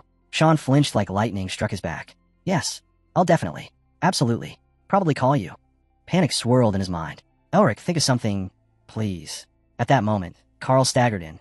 Clothes torn, face bruised, clearly beaten. It's over, he whispered. There's a rumor spreading that the heir of the Melvinger family is in a coma. Sean nearly fainted. A long coat swayed behind him as he walked calmly down the town's main street. He passed Sean's newspaper stand and paused at the latest issue. On the front page, a familiar face. Dean. Elric stared. The man was smiling confidently in the photo. Far too confidently. So you got yourself on the front page. Congratulations, he muttered. The dean hadn't wasted a single second. He was already plotting something insidious. The dean entered the director's office proudly. Now I finally have the right to do everything I wanted. The old director didn't even look up. Don't rush. The elections haven't started. The dean frowned. You were reckless. I failed to notice how much you wanted to protect that boy. The director sighed. I'm not a director yet. He paused. What about student Elric? How is he? The dean smirked mockingly. Unfortunate. If he wakes up, it'll be troublesome. We'll need mercenaries to handle him. Slam. Shut up. The director's voice thundered through the room. The dean immediately bowed his head. I apologize. Forgive my words. The director leaned back, smoking a cigar. There will be a vacant professor's position soon. The dean blinked. Who will take the position? You. The dean panicked. I can't be a professor. I don't even know what's happening outside the academy. But then pride won. However, I will not disappoint you. The director exhaled a thick cloud of smoke, watching him with unreadable eyes. The entire city lay under a quiet blanket of darkness. Elric walked through the empty streets, footsteps slow, deliberate. He stopped. Should I start with the third eye? He focused. The world around him dimmed. He could see another world layered on top of his own, an ethereal plane. He needed a hidden place, a quiet location to channel mana through the dragon's heart, a safe way to tear open the boundary to another world. He gathered power. Boom! An explosion erupted across a distant cliff. Dust and flame rose into the moonlit sky. A silhouette stood there, a man in a cloak, unmoving, watching Elric from afar. The night grew colder. But who was that? Elric narrowed his eyes at the distant cloaked silhouette, but the figure vanished into the darkness like smoke. He lowered his hand and inhaled deeply. I can use magic without complicated spells. The realization hit him again, a rush of relief washing over his face. Finally, Shangle. He exhaled, staring up at the dark sky. He was standing at the starting line, just a few steps away from everything he wanted. Revenge, strength, and the truth. To execute his plan, he needed to become stronger. Much stronger. Elric looked out over the night horizon, wild ambition burning in his eyes. He advanced slowly, taking his first step toward the unknown. He glanced sideways at the sky, gathering mana around his feet. Then, he pushed off the ground and jumped. I'm at the starting line. From behind, the Demon King scoffed. That pathetic jump, after I bestowed my power on you. Elric shut his eyes tightly. He's right. I need to be faster. And stronger. What are you doing closing your eyes? Mephistopheles roared. In my era, humans, demons, and dragons trembled in fear at my presence. But Elric was remembering something. The dragon seal. The ancient teachings he'd glimpsed inside the nest. Among the dragons' magical language, there was something called soul speech. He reached his hand into the magic around him, and a glowing symbol formed before his palm. Elric whispered a word woven from mana itself. The Demon King froze. The symbol pulsed, and magic exploded outward. Elric clenched his teeth as his body lifted off the ground.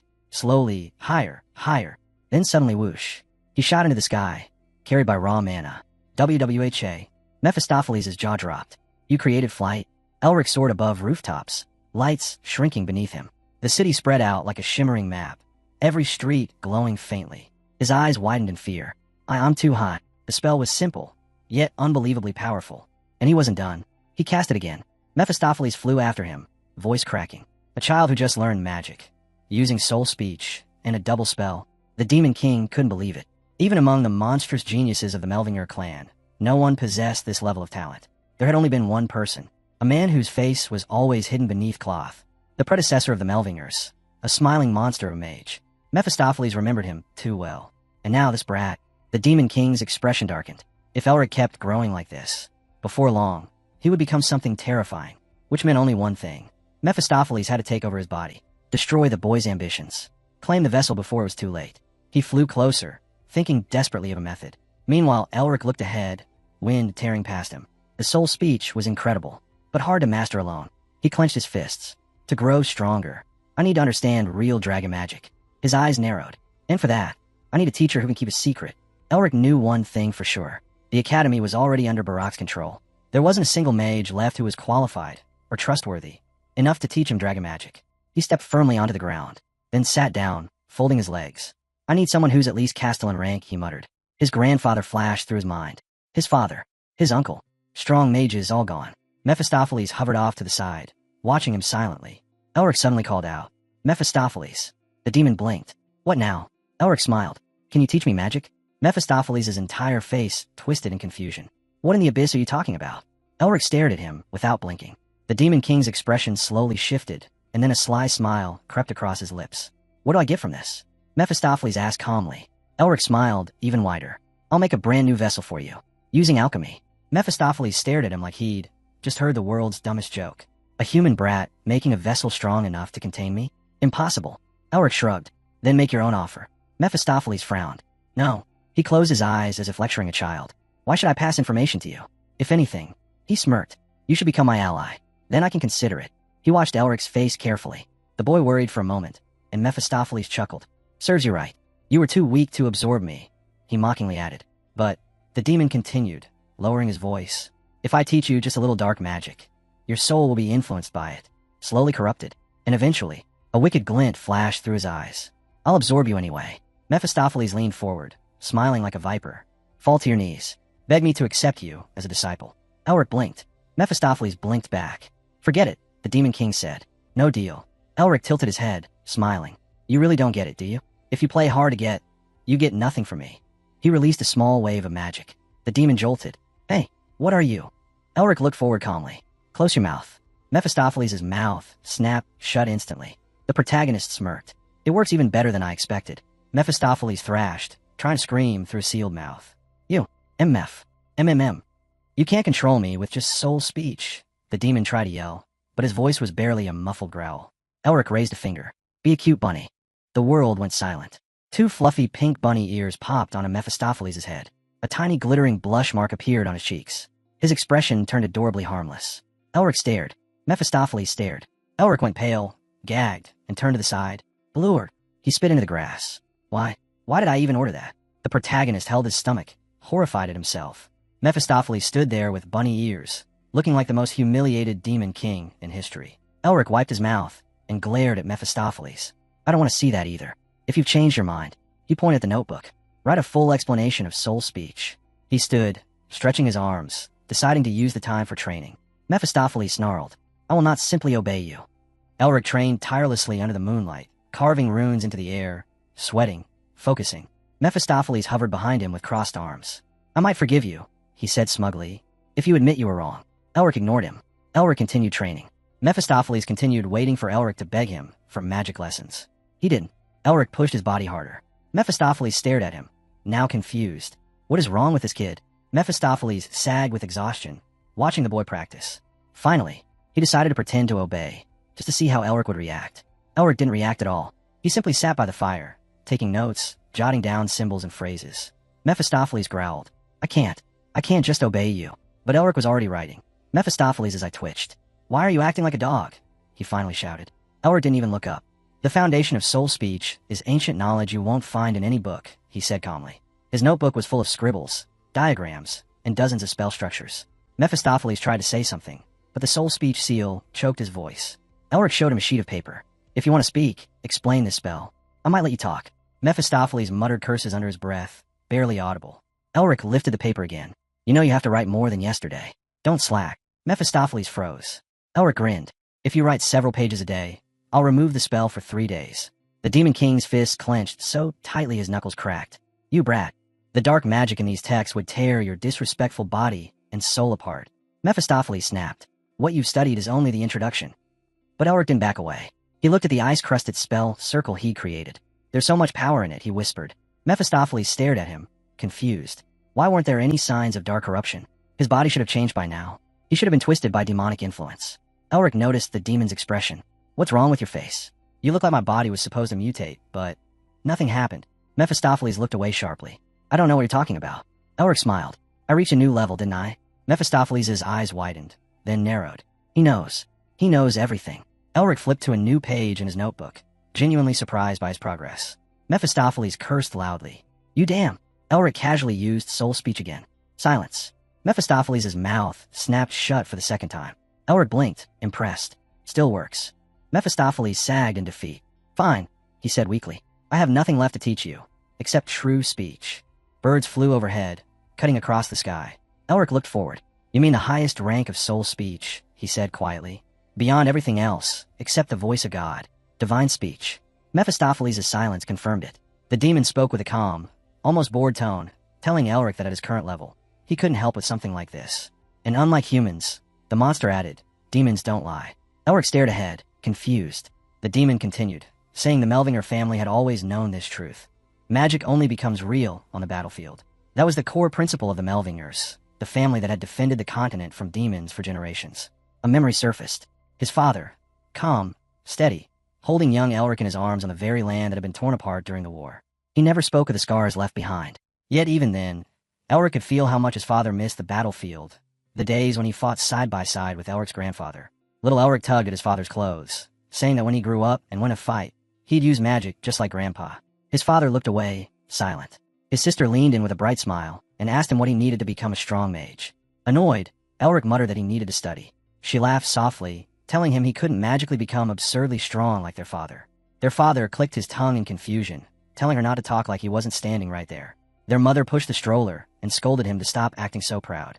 Elric listened as his father finally began explaining how one truly strengthens magic. But the memory suddenly shattered. Everything went blank, and his father's figure faded away. His mother's voice echoed next, telling him to read a study on the relationship between the ancient geometric system and the language system of the new era. But Elric snapped, shouting that he wanted to play with father instead. His father smiled gently, telling her that studying was important, but kids needed to play too. His mother glared at him, accusing him of spoiling Elric and causing bad habits to take root. The memory shifted again. Crying filled the house. Elric and his sister sat beside their parents' bed. Their father's illness was worsening, and the mother who cared for them also collapsed soon after. In the end, their father used the little life he had left to keep her alive a bit longer, so they could leave the world together. Their father whispered to their mother that she had always shone brighter than anyone. With a tired smile, she replied that ever since meeting him, she hadn't had a single day without happiness. They held each other's hands tightly as they thanked their children. Their mother turned weakly to her daughter, asking if she was still there, urging her to take care of her little brother. Their father looked at Elric, eyes heavy with guilt, saying that the illness blocking his magic was his fault. Elric broke down, screaming through tears, asking how his father could just leave him like this. Elric didn't know what to do. His father gently cupped his face, smiling weakly as he told him that he was lucky to have spent his life with a son like him. Elric froze, stunned. His father's voice grew softer as he told him he didn't need to become a mage. He just needed people who would make him happy. Then his father's hand slipped, slowly falling. Elric stared at the motionless hand still intertwined with his mother's. He turned away, his vision blurring. Outside, the boy looked at the world with hollow eyes. He whispered to himself that the world didn't work the way his father hoped. If you weren't strong, you were thrown aside. That was reality. He clenched his fists. He would become stronger, so strong that no one could ever ignore him again. With that resolve burning inside him, Elric repeated the truth drilled into the Melvinger bloodline. Magic can only be perfected on the battlefield. He needed a place to grow stronger, a place brutal enough to force his magic forward. His first thought was the ghostly Crimson Forest, a region crawling with ghost-type monsters. The second was the Goblin Cave, but it was always crowded with adventurers. Then he remembered his father's words, ancient shelters scattered across the continent, built by their ancestors. Elric turned to the demon beside him. We're going, he said firmly, to the Yeti Highlands. Morning light filtered through the forest as Elric bathed in a cold stream. He washed his face and sighed. If anyone recognizes me, that'll be a problem, he muttered. He raised his hand and cast water magic over himself. Moisturizing spells swirled like mist, soaking his hair. Then he activated cutting magic. Strands fell into the stream as water magic swept away the excess. When he finished, he activated the power of transformation, shifting his features just enough to hide who he was. With a new face and a confident smirk, Elric stepped out of the water. Voices echoed from the nearby guild house. Hey, the kid's lucky. Our group's heading out now. A man pointed ahead. But Yeti Highlands. No one goes there these days. And he's going alone. Elric shook his head. Not alone. A few will come with me. Two boys with a small child stepped forward, smiling at the newcomer. For herbalists waited off to the side. 3 monster hunters stood behind them. 5 more adventurers stood quietly, their energies hidden. The child stepped up first, cheerful and unafraid. I'll introduce myself. In our clan, we get named after the month we're born. I'm Mingma.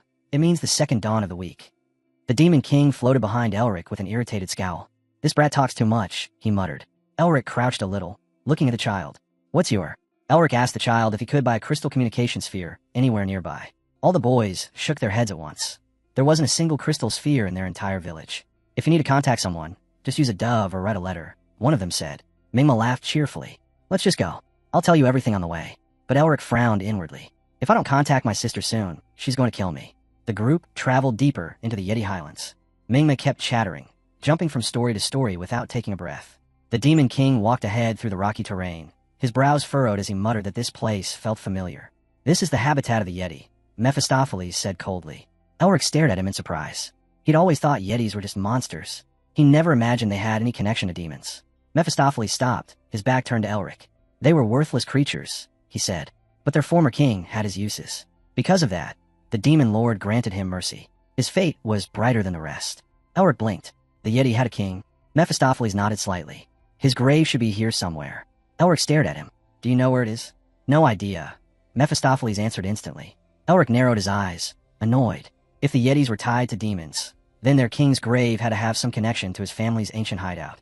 His father's voice echoed in his mind. The hideout was built to protect the family's legacy. He saw the memory clearly, his father's steady gaze, the pendant hanging at his chest. When you become the head of the family, Elric, the first place you must go is the Yeti Highlands. You must confirm our legacy and honor our ancestors. Elric looked down at his father's amulet, wondering if it held answers he hadn't unlocked yet. They kept walking, the boys still listening to Mingma's endless stream of stories. Dark, strange energy began leaking from the sword Elric carried.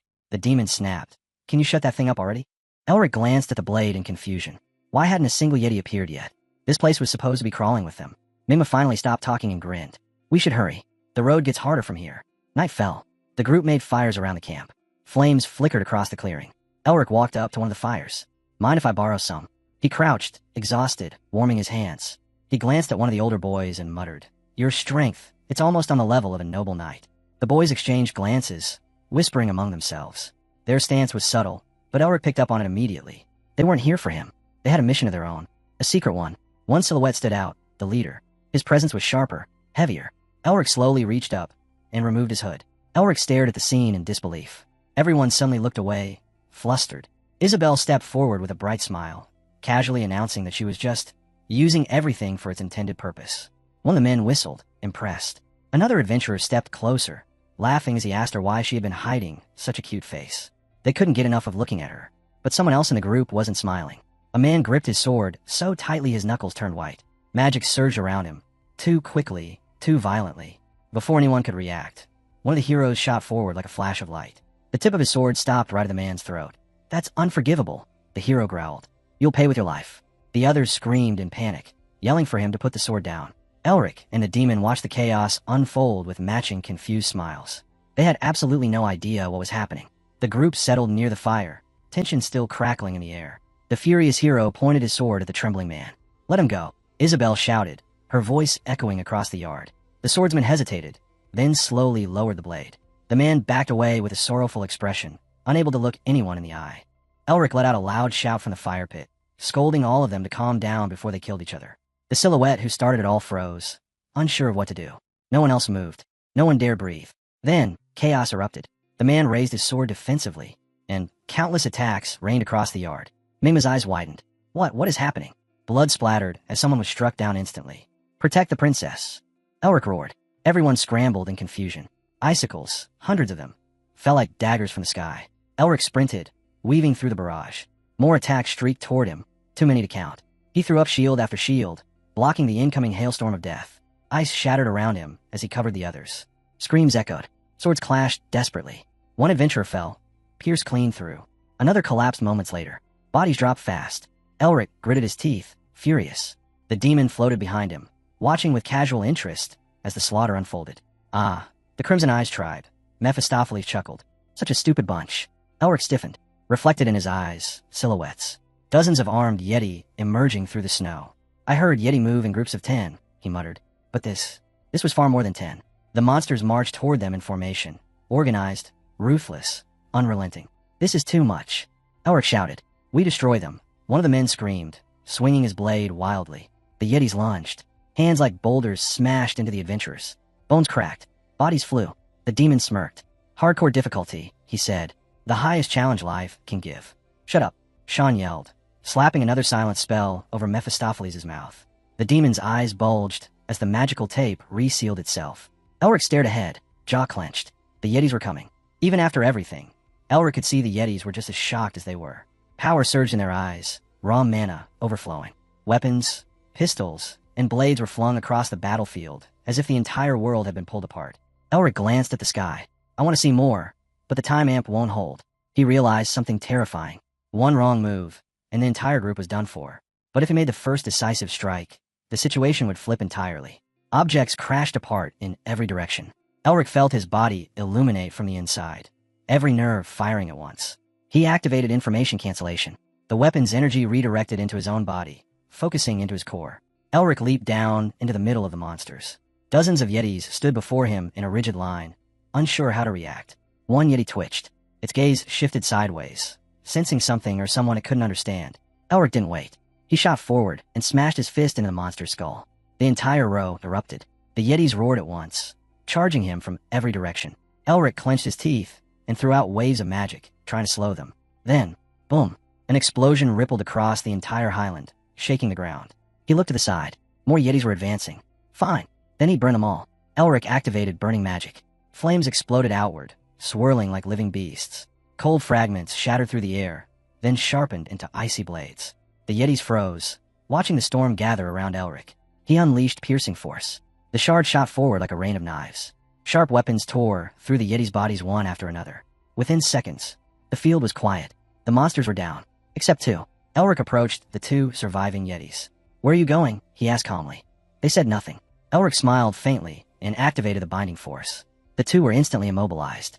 He finally exhaled and dropped to the ground, looking at the defeated bodies around him. I'm an unbelievably handsome man, he muttered, sitting on one of them. All right, he said, Diaston off his hands. We talk now. Mephistopheles. The demon materialized instantly, staring blankly at Elric, head tilted. Why are you still mute? Elric asked. Mephistopheles lifted his finger proudly and screamed like he'd been waiting all day to yell. Elric cut him off immediately. Shut up. Mephistopheles froze mid-pose, offended, finger still pointing. Elric turned around. We don't have time. You're my translator. Mephistopheles sighed, annoyed.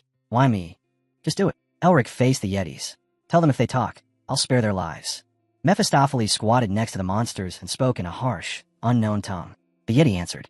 Mephistopheles turned to Elric. He says he'll tell you, if you untie him. Elric raised a brow. And why should I trust that? Mephistopheles added, frowning. Because right now, this is when face-to-face negotiation works better than intimidation. Elric snapped his fingers. Fine, I'll release them. Hurry and talk. Mephistopheles leaned forward, whispering something into the monster's ear. The Yeti's expression shifted.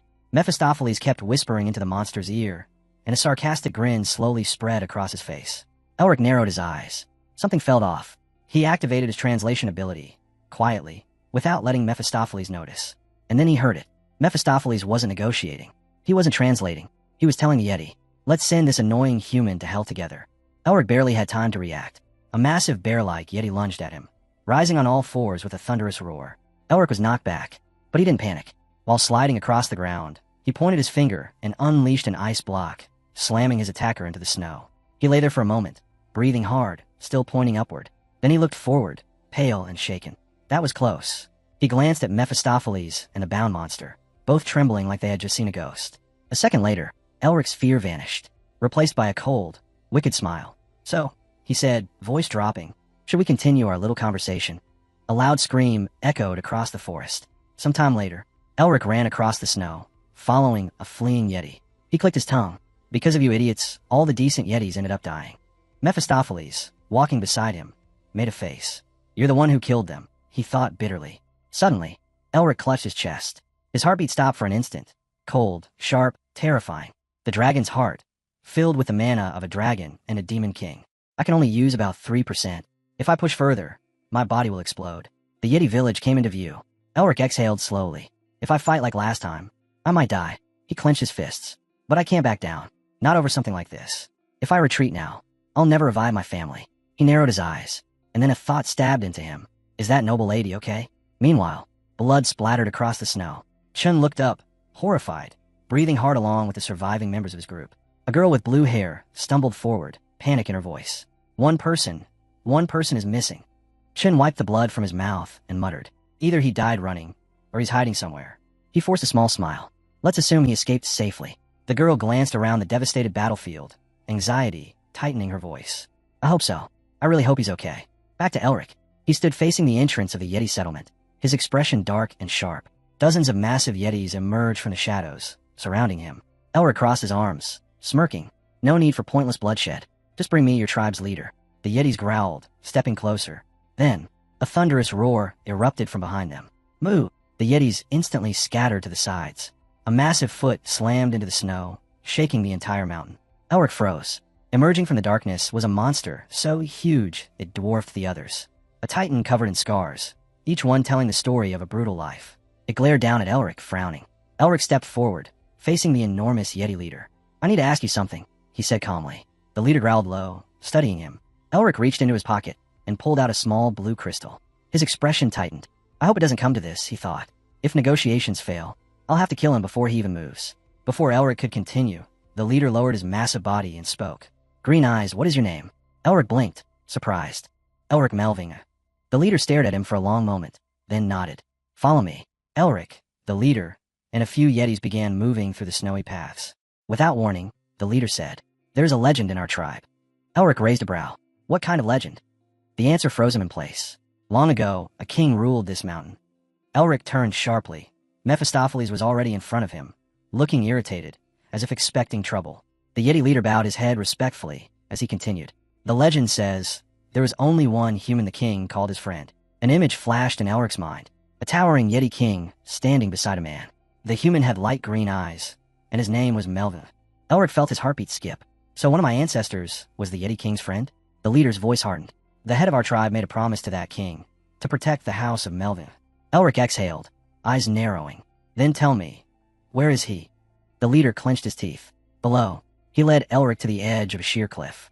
Both of them leaned forward, peering into the darkness below. Elric felt his stomach twist. Deep in the black abyss, a tiny structure flickered into view. There's a house under this rock. He stared harder, horrified and amazed. Is that really? A violent wind blew upward from the depths.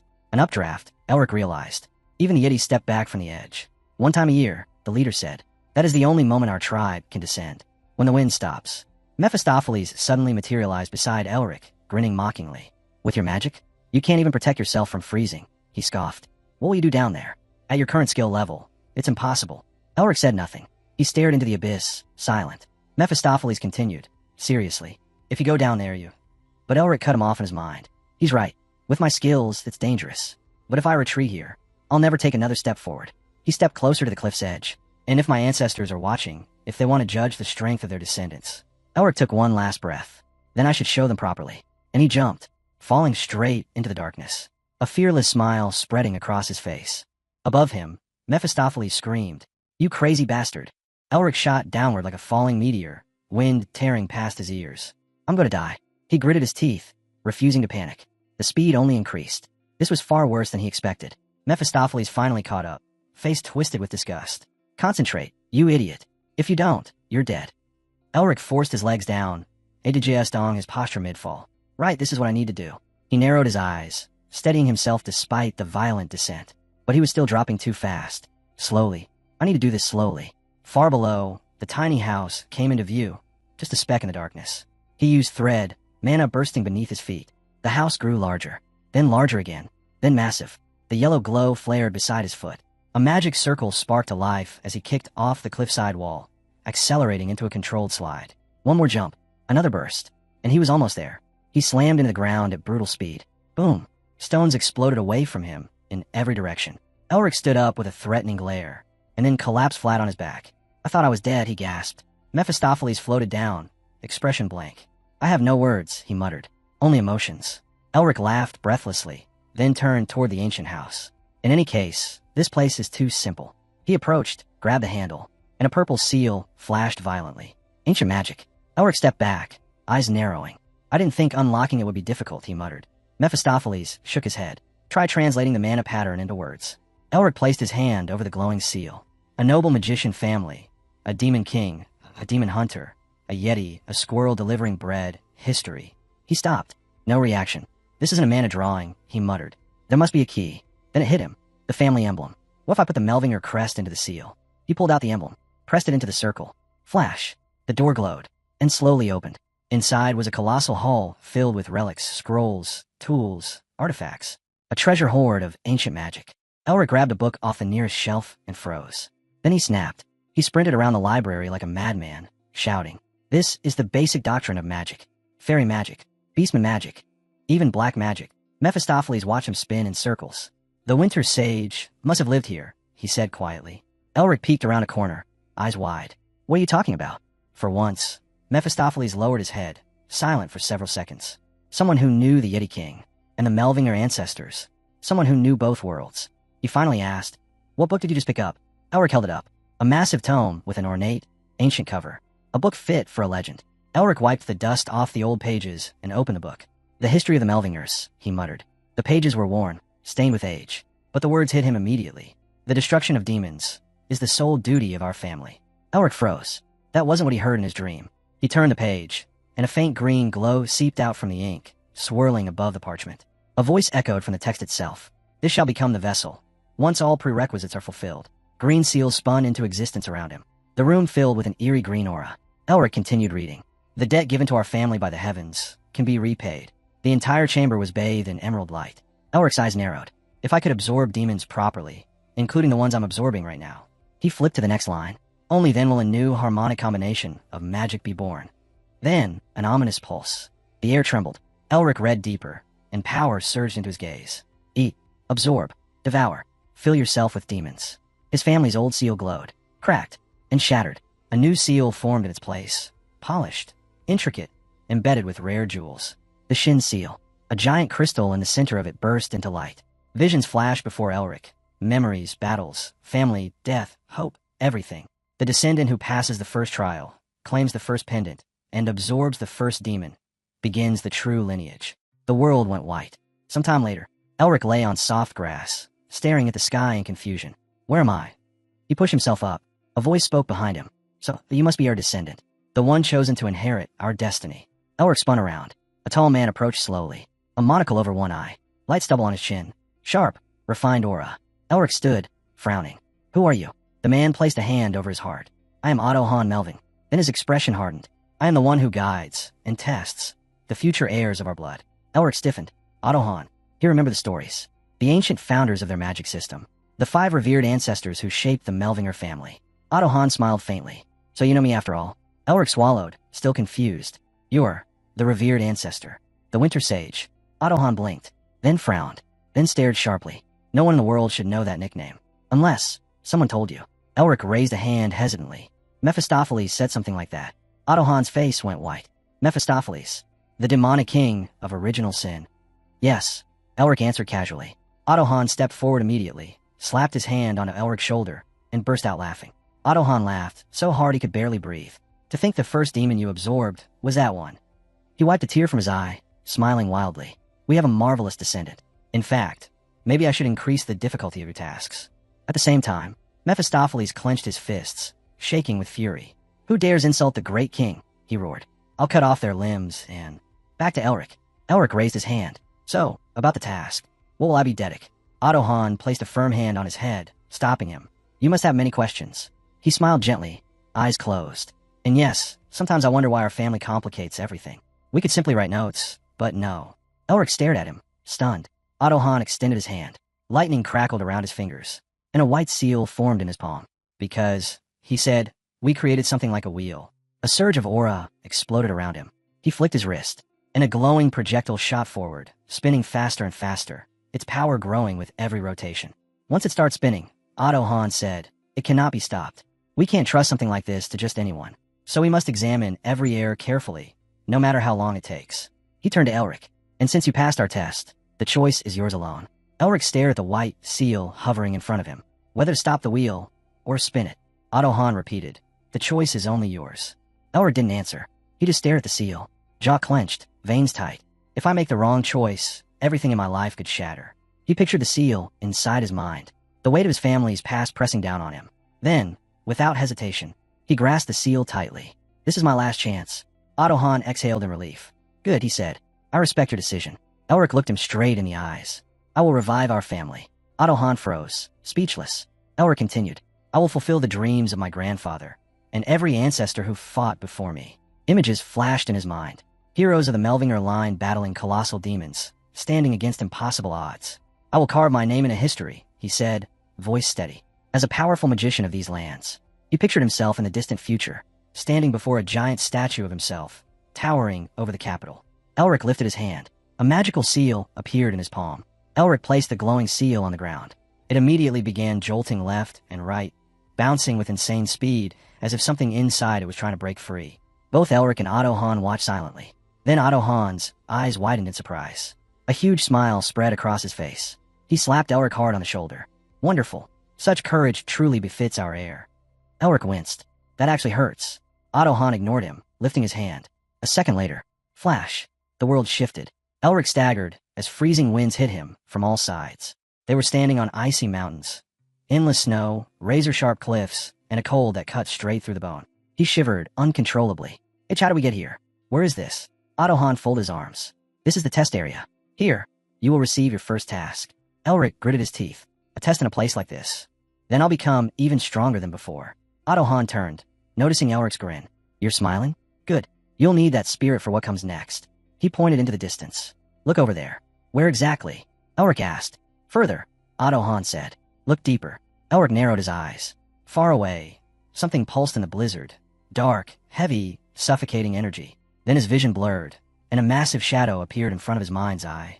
A huge yeti. What is that? Otto-han lifted a hand, conjuring visions of several yetis. That, he said, is the king of the icy mountains. The first and last ruler who united all the yetis under one banner. He continued. He wanted to restore the yetis to their former status as demons. But eventually, he was consumed by his own ambition, corrupted by it, and he became a demon himself. Elric stared at the monstrous energy in shock. Otto-han added calmly. That is the second demon you must absorb. Elric spun around, furious. He pointed off to the side and shouted. I'm supposed to finish that thing off. Otto-han shook his head. No, you do not kill him. You absorb him. He pointed toward the swirling darkness. From this point forward, you must absorb demons and tear away their seals, the source of their life energy. His voice grew darker. In a demon's mind, the emotions of fear, despair, sorrow slowly twist into ego. That ego then grows into evil thoughts and ambition. That is the essence of a demon. Elric looked down. Black marks were appearing across his hand, twisting like vines under his skin. Otto-han nodded. Each demon has its own desires, its own nature. That is why they differ in character, rank, and emblem. He pointed to the blackening marks. The source of their evil thoughts, the core of their twisted soul, is what we call a seal. Otto-han's expression sharpened. The seal of original sin. The embodiment of Mephistopheles himself, standing right before him. Elric froze, staring at his own hand in disbelief. The mark glowing across his skin wasn't just any symbol. It was the seal of the tiger, the ancient crest belonging to the demon king of mountains. Before he could even process it, Otto-han grabbed his wrist, his voice cutting through the cold air like thunder. From now on, you will hunt demons, he declared, and you will take their seals, the very sources of their life. His hand descended onto Elric's shoulder, and the moment their energy linked, a violent surge shot through Elric's entire body. He gasped, eyes widening, as Otto-han roared, absorbing the demon's essence in an instant. Elric stared forward, overwhelmed. Otto-han, his ancestor, stood tall, his voice heavy with power. All of their abilities will become yours. Secundus lifted his gaze toward the massive storm of dark energy swirling before them. Monstrous, suffocating, impossibly vast. If he could take that into himself, just how powerful would he become? The thought alone made his heart pound. He lowered his head, breath quickening, unable to hold back the excitement rising inside him. Then, boom, energy exploded around him. Elric shot upward, aura flaring violently, his eyes sharpening as he activated weapon manifestation. A single dash, and he blasted forward like a comet, fist clenched, rushing straight at the enemy. But Otto-han's voice cracked across the battlefield like a whip. Remember, you do not kill them, you absorb them. Elric skidded to a halt, teeth clenched. Absorb, not kill. But how? He turned back toward the dark mass, examining it closely. The swirling shadows, the monstrous presence within. That's when he finally saw it. A silhouette, towering, hulking, the Yeti King. Shock struck him. This mana, could it really be Mephistopheles? Mephistopheles, hearing the Yeti King's mocking challenge, glared ahead, his aura turning razor-sharp. The Yeti King's voice boomed, daring him to show what he could do. But Otto-Han shut it down with a single cold stare. Elric pushed forward again, speed ripping through the frozen air, until suddenly, he froze mid-flight. A wall of darkness stood in his path. Hundreds of black silhouettes emerged from the storm, lined up like an army of executioners. Their presence alone made his breath hitch. The Mountain King's warriors, he whispered. There were so many, far more than he expected, and each one radiated power leagues above anything he had fought before. Then he saw him, a massive Yeti with a heavy beard and a sword almost the size of a tree. Just the sight of him made Elric swallow hard. Especially that guy. Do I even have the skills to beat something like that? His eyes drifted to the seal on his hand. If only he could activate the seal of original sin, he could end this in minutes. Maybe even take down the king of the icy mountains himself. But he couldn't. He didn't know how. For now, that power was nothing but a dream. A sudden roar ripped through the battlefield. One of the warriors lunged, mouth wide, voice shaking the entire mountain. Elric slowly lowered his hand. No shortcuts. No forbidden power. This is the first test, he whispered. Using that seal would just be cheating. He raised his palm, and a flame ignited, burning fiercely in the heart of the frozen world. The moment Elric unleashed burst, the entire battlefield trembled. A heartbeat later, a blazing fireball slammed into the nearest Yeti soldier. The blast so violent it nearly swallowed Elric himself. He staggered back, and then froze. A sword materialized right in front of his eyes. For a split second, he stood in a trance, unable to move, breath caught in his throat. Then crack, blue lightning tore across his body, instincts exploding awake as he dodged the killing blow by a hair's breadth. He exhaled sharply, chest heaving. The Yetis pushed straight through the explosion, emerging from the flames like monsters carved out of nightmares. In seconds, they were on him. Elric threw one hand upward, then slammed both palms together. Raise and penetrate. Ice spikes erupted violently beneath the enemy ranks, launching several Yeti warriors into the air. The rest were shredded by the hail of deadly fragments. Elric's eyes hardened. More shadows rushed toward him from the distance. So, they were once part of the demonic society, he muttered. But they were abandoned. One of the Yetis growled, teeth clenched, eyes filled with wounded rage. Elric took a step forward, gaze burning. I get it. You're terrified of being thrown away again, once you're weak. The Yetis roared and charged as one. Elric didn't flinch. If this test is what I need to grow stronger. He thrust his hands forward, brows tightening. Then I'll take it as many times as it takes. A massive crimson sphere formed between his palms, swelling, pulsing, burning hot enough to melt the frozen air. Then it detonated, unleashing a torrent of destructive energy. The approaching Yetis vanished in an instant, erased by pure force. A beam of molten light carved through the battlefield, wiping out everything in its path. But then doom. A colossal Yeti warrior slammed his sword into the ground.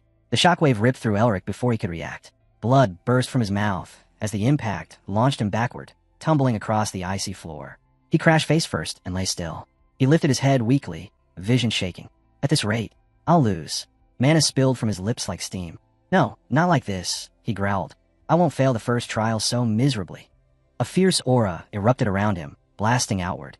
He forced himself up, every cell screaming, power flooding out of him uncontrollably. Even if his body couldn't handle it, even if it tore him apart, he pushed off the ground with all four limbs, launching himself forward like a wild beast.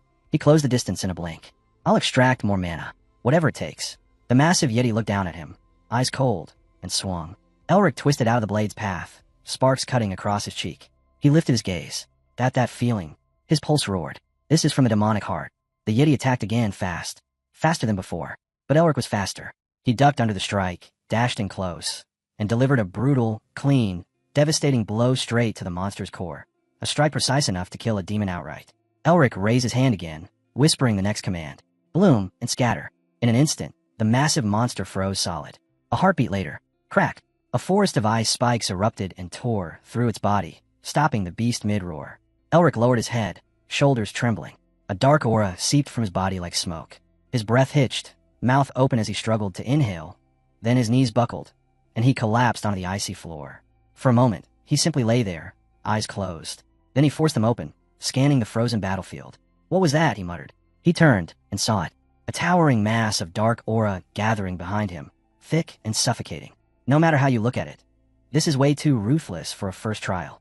He glanced at the defeated monster, clutching his chest. It felt like his heart was about to burst out of his ribcage. Were the Guardians appearing again? What was he supposed to do? The dark aura drifted toward him like a living shadow. Desperate, Elric thrust out his hand. A blue flame erupted into existence, calm, cold, and beautiful. He stared down at his palm, stunned, as the seal etched into his hand blazed with light. The dark energy was being pulled toward it, absorbed into the glowing mark. A new seal, he whispered. It wasn't as overwhelming as the seal of original sin, but its power was undeniable. Somehow, the mana from his demonic heart had stabilized. Footsteps crunched behind him. Adohan approached, voice calm but heavy with meaning. Demons call the seals by their true names. If you want to wield a demon's power, you must know that name. Elric frowned. And how am I supposed to know that? It's not like they'll just tell me. Adohan stared at the newly gathered army of Yeti guards. You don't need to worry. When the time comes, you'll know. Elric closed his eyes, lowering his head. Energy gathered between his palms, slow at first, then rapidly spiraling. The Yeti's true name, he murmured, is cruelty. He couldn't explain how he knew it. He just did. The seal pulsed, answering him. Snow fell thicker, harsher, across the mountains as Elric rose to his feet. Dozens of Yetis advanced through the storm. He stared at them, unblinking. If they're cold, he smirked, then they're heartless. He unleashed a narrow stream of ice that blasted through several opponents at once. But the rest took to the sky, surrounding themselves with shields before diving at him. Boom! A massive ice explosion engulfed the battlefield. Elric staggered backward, barely able to stand. His legs shook violently. And mana consumption is a little high, he muttered with a pained smile. Then, a giant seal appeared beneath his feet, expanding outward in a burst of brilliant blue. Every enemy trapped inside froze instantly, encased in shimmering glacier-like ice. This is the power of the seal. The magic circle widened again and again, swallowing the battlefield whole. Yetis fell one after another, turned into frozen statues, shattered by the pressure of the aura. Elric looked at the mountain of frozen bodies and let out a tired, breathless laugh. Now I just have to. Guh. Blood erupted from his mouth. He dropped to his knees. Then he collapsed. Elric's vision began to fade. His thoughts blurred. The world turned into static. Why is this happening? Everything went black. Elric jolted awake. He sucked in air like a drowning man, chest rising and falling rapidly. Sweat dripped down his face. He was no longer on the battlefield. He was lying on the cold floor of the library. Books were scattered everywhere, shelves shaking, and beneath him the stone tiles were cracked. He stared at the destruction with wide eyes. What was that? A calm voice answered. Mephistopheles appeared beside him, arms folded, a faint smirk tugging at his lips.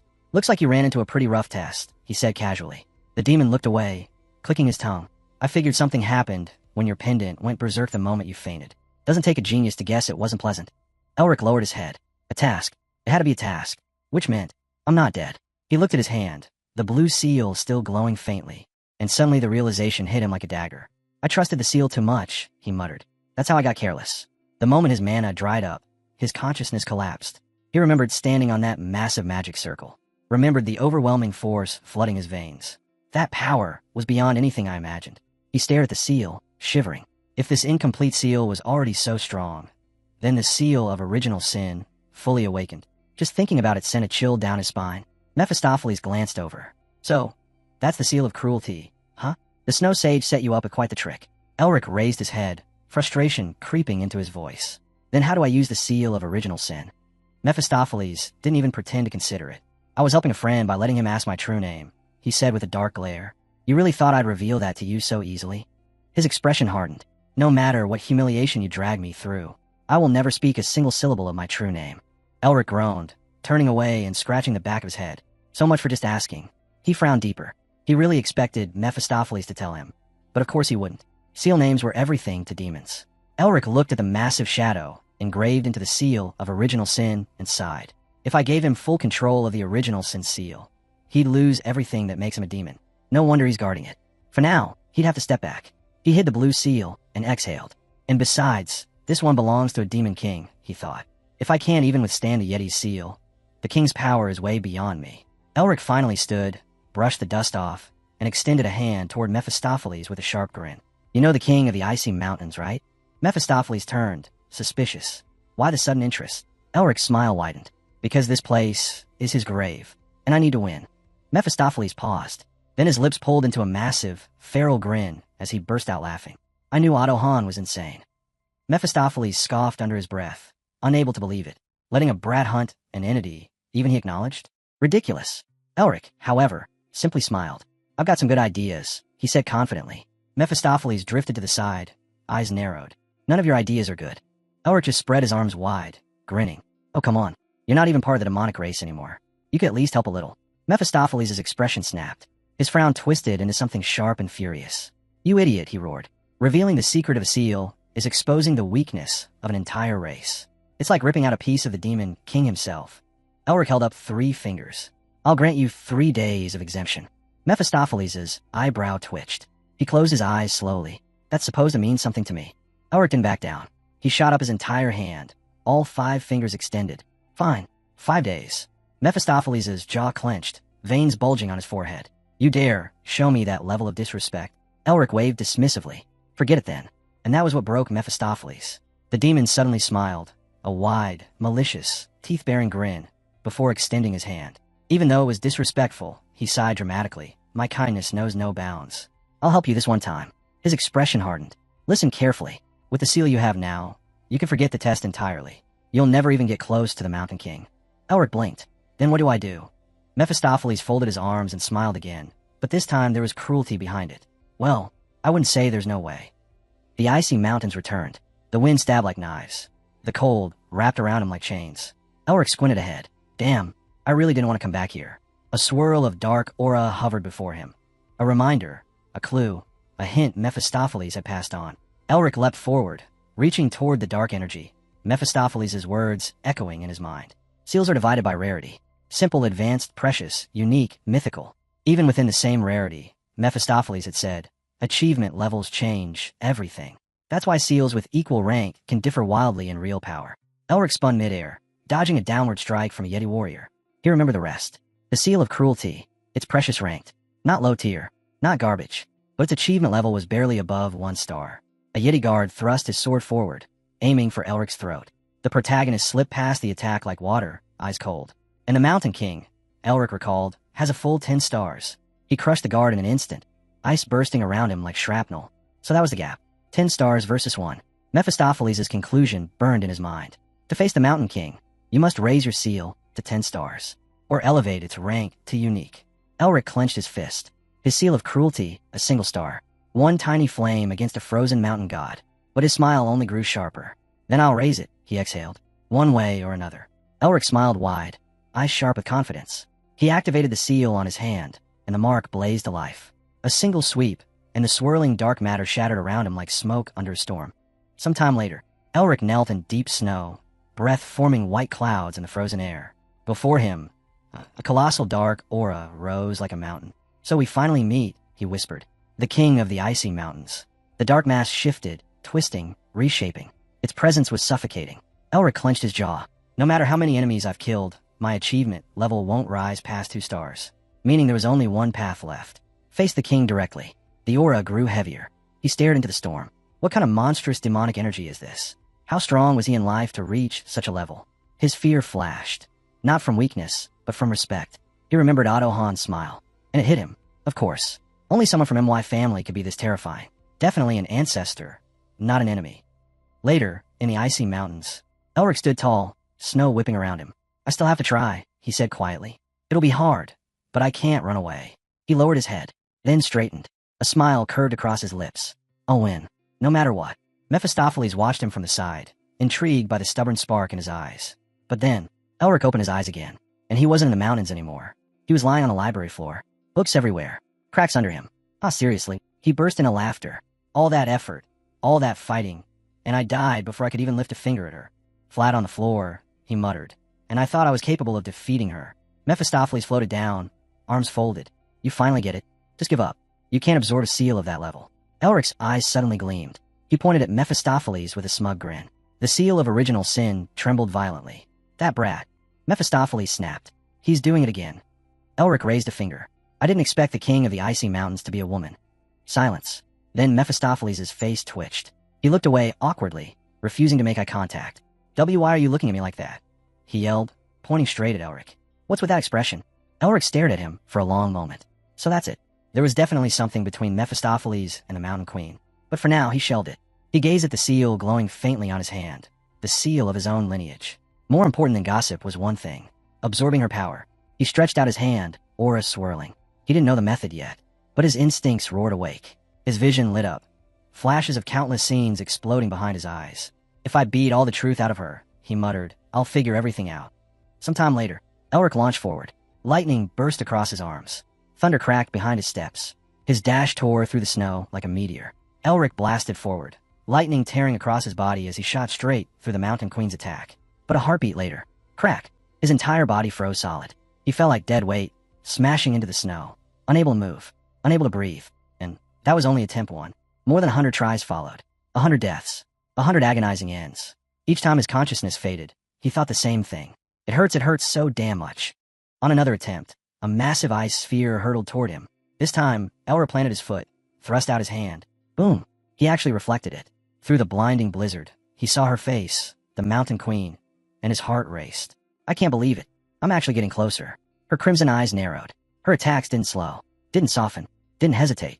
Elric dashed forward, teeth grinding. I get it now. How the seal of cruelty works. How the Mountain King used it. But I'm just a brat who barely awakened mine. I can't match someone who mastered it for centuries. The Queen raised her hand. Elric mirrored her. Their palms collided. In that instant, Elric dug deep into her gestures, her instincts, her theories, everything. K-boom.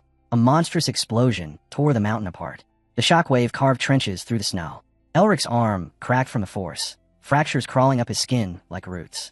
Even if I have to steal everything from her, I'll take it. Another explosion blasted him into the air, tearing him apart. Mephistopheles watched from the side, arms folded. It'd be normal for someone's ego to break, he muttered. After dying 100 times with zero progress. Elric lay ahead of him, arms torn off, body mangled, and he was smiling. Mephistopheles exhaled, eyes narrowing. He's not just talented, he has an iron will, a hunger for improvement without end. Another attempt. Elric rushed forward, only for his head to be sliced off in a blink. Another attempt. His hand dissolved into dark aura, but he kept coming back. Again and again. He slammed his foot down, seal glowing violently. I already reached 3 stars, he laughed. He dodged as a massive axe whistled past his skull, barely missing. The Mountain Queen's blade cut the air with terrifying precision. Elric slipped under it at the last moment, countering with a punch. She doesn't give me a single second to breathe. The Queen flipped her blade, switching her grip with flawless mastery. A freezing aura burst around her weapon, colder than death itself. Elric froze, in fear, then quickly thrust both hands forward. Protective barrier. For a moment, it held. Then, crack! The Queen shattered it and struck him cleanly. Elric staggered, teeth clenched, fighting against the overwhelming dark energy, crushing his body. Is this really my limit? Ordinary theft wasn't enough. Mimicking wasn't enough. Learning wasn't enough. He stared at the Mountain Queen as she raised her weapon again, power surging. And he understood. To beat her, to absorb her seal, to overcome his limit, he needed something more than technique. He needed domination. Elric clenched his teeth. To defeat the Mountain Queen, I must restrain her. He stopped mid-step. No, that's not enough. He dashed forward, lightning bursting beneath his feet. I have to become her. Dark energy wrapped around him like a storm, crushing from every direction. His seal burned on his hand, too bright, too violent. His face drained of color. Did I die again? He whispered. The world twisted, then steadied. Mephistopheles hovered above him, arms folded, looking down with a cold smirk. Then prove it, he said. Elric blinked. What are you doing here? Mephistopheles' eyes narrowed. Prove you're worthy of being part of our race. Then everything shifted. He was no longer himself. He was her, the ruler of the icy mountains. Elric found himself inside the Mountain Queen's body, his palms pressed to the frozen ground as her seal glowed beneath him. When he opened his eyes again, a massive yeti stood before him. He knows she reached out a small hand, a child's hand. What is this? Elric breathed. A shaman stood nearby, lifting his arms to the sky. The Lord of all demons has sent us an oracle, he roared. A yeti elder holding a small child lifted her high. Our queen, the one destined to rule the highlands. A tiny yeti girl waved her hand, eyes sparkling with innocence. The shaman shouted, the mountain range will be hers. Elric felt the truth strike him. She was born a ruler, destined to command the icy mountains. He watched the small girl stare into swirling dark matter, and felt the Mountain Queen's thoughts echo through him. This was her memory. The girl grew, eyes sharpening, resolve hardening. She became the first in the history of the icy mountains to unite every tribe. But power in one region was never enough. Her crimson eyes glowed like burning stars. I must reclaim the peaks that once belonged to us. I must restore our ancestral glory. She turned to her warriors, towering yetis ready for war. Listen, she roared. We were once part of the great demon army. She raised her axe as the mountains trembled, and we will take back what is rightfully ours. Her armies stormed forward, crushing knights and demons alike. Snow turned to blood. Mountains cracked. Cities fell. She stood under a black sun. An eclipse, feeling triumph, surged through her. Finally, we are recognized again as demons. But the moment her ambition swelled, Her warriors collapsed one by one. The battlefield fell silent, and a presence far greater than the mountain itself descended. Mephistopheles, the original sin, the Demon King. He stood before her, smiling down, shadow covering the world. She trembled, an insurmountable wall. He approached slowly, gripped her, forced her to bow. She realized there was no victory, no escape, no defiance. She could only accept defeat. In shame, the Mountain Queen lowered her gaze to the icy peaks she once vowed to rule. But even as defeat wrapped around her like frost, one thought burned fiercely. I must clear my true name. I must strengthen my seal. She stared into the dark aura swirling beneath her feet. This is only the first step. She turned, determination flaring in her crimson eyes. Just a little more, and Mephistopheles would have acknowledged me. I was so close. Suddenly, a voice thundered from the sky. Stop! A girl descended, a knight following behind her. The queen's heart tightened. My path is blocked. Knights surged toward her, blades drawn. And then she saw Otto Hahn standing ahead of them. A wall of power, so immense that her breath stopped. Compared to him, even Mephistopheles felt distant, unreachable. The queen of the icy mountains drew her axe and roared. All troops attacked, but the moment she turned, her forces disintegrated. One by one, her subordinates turned into dust. They didn't even scream. They simply ceased to exist. What is happening? She cried. A warrior shot past her, cleaving through her soldiers with a single strike. Thousands of Yeti warriors were torn apart in an instant. Even their bones couldn't withstand the force. A terrified Yeti screamed, "Help me, I don't want to die." Others backed away, their eyes empty with fear.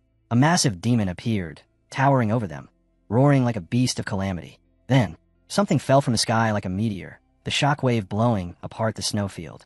The queen raised her axe to block, sliding backward in the frozen dust storm. Still, she planted her feet, took her stance, and shouted to the survivors. Calm your fear. We are the great demon race. There is nothing we cannot do.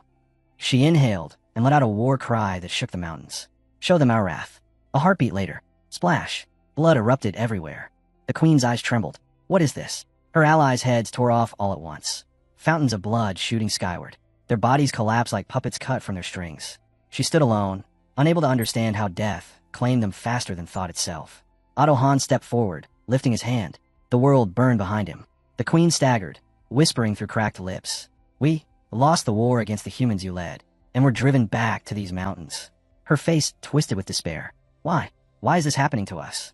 She glared at the distant human army. They already have everything they ever wanted. Why won't they let us have even a grain of what we want? She crawled forward, fingers digging into the snow. A mark formed on her hand, and from deep within her chest, an enormous dark energy burst outward. Elric watched in silence. He didn't move, didn't speak. He simply observed her with heavy eyes, the weight of centuries etched into her grief. After several seconds, he stepped closer. This is her burden, her destiny, her duty. Aloud, he said quietly, even through all this despair. Elric stared at the raging dark aura engulfing the Mountain Queen. You still stood alone. Elric stepped closer, voice low but steady. You endured all of it. In his mind, he saw it. Himself as a small child, walking toward her through the snow, and the queen mirroring the gesture, extending her hand with the same lonely determination. Countless hardships, countless losses. He stretched his hand toward her. To bring your race back to its former glory, you kept walking, even when it broke you. The queen's eyes trembled. They cried together. Two souls bound by different eras, different duties, but the same unbearable weight. Elric wrapped his arms around her. This burden is greater than anyone can imagine. A clash of weapons echoed in the distance. Elric remembered. After that day, Otto Hahn settled in the icy mountains, watching over the queen.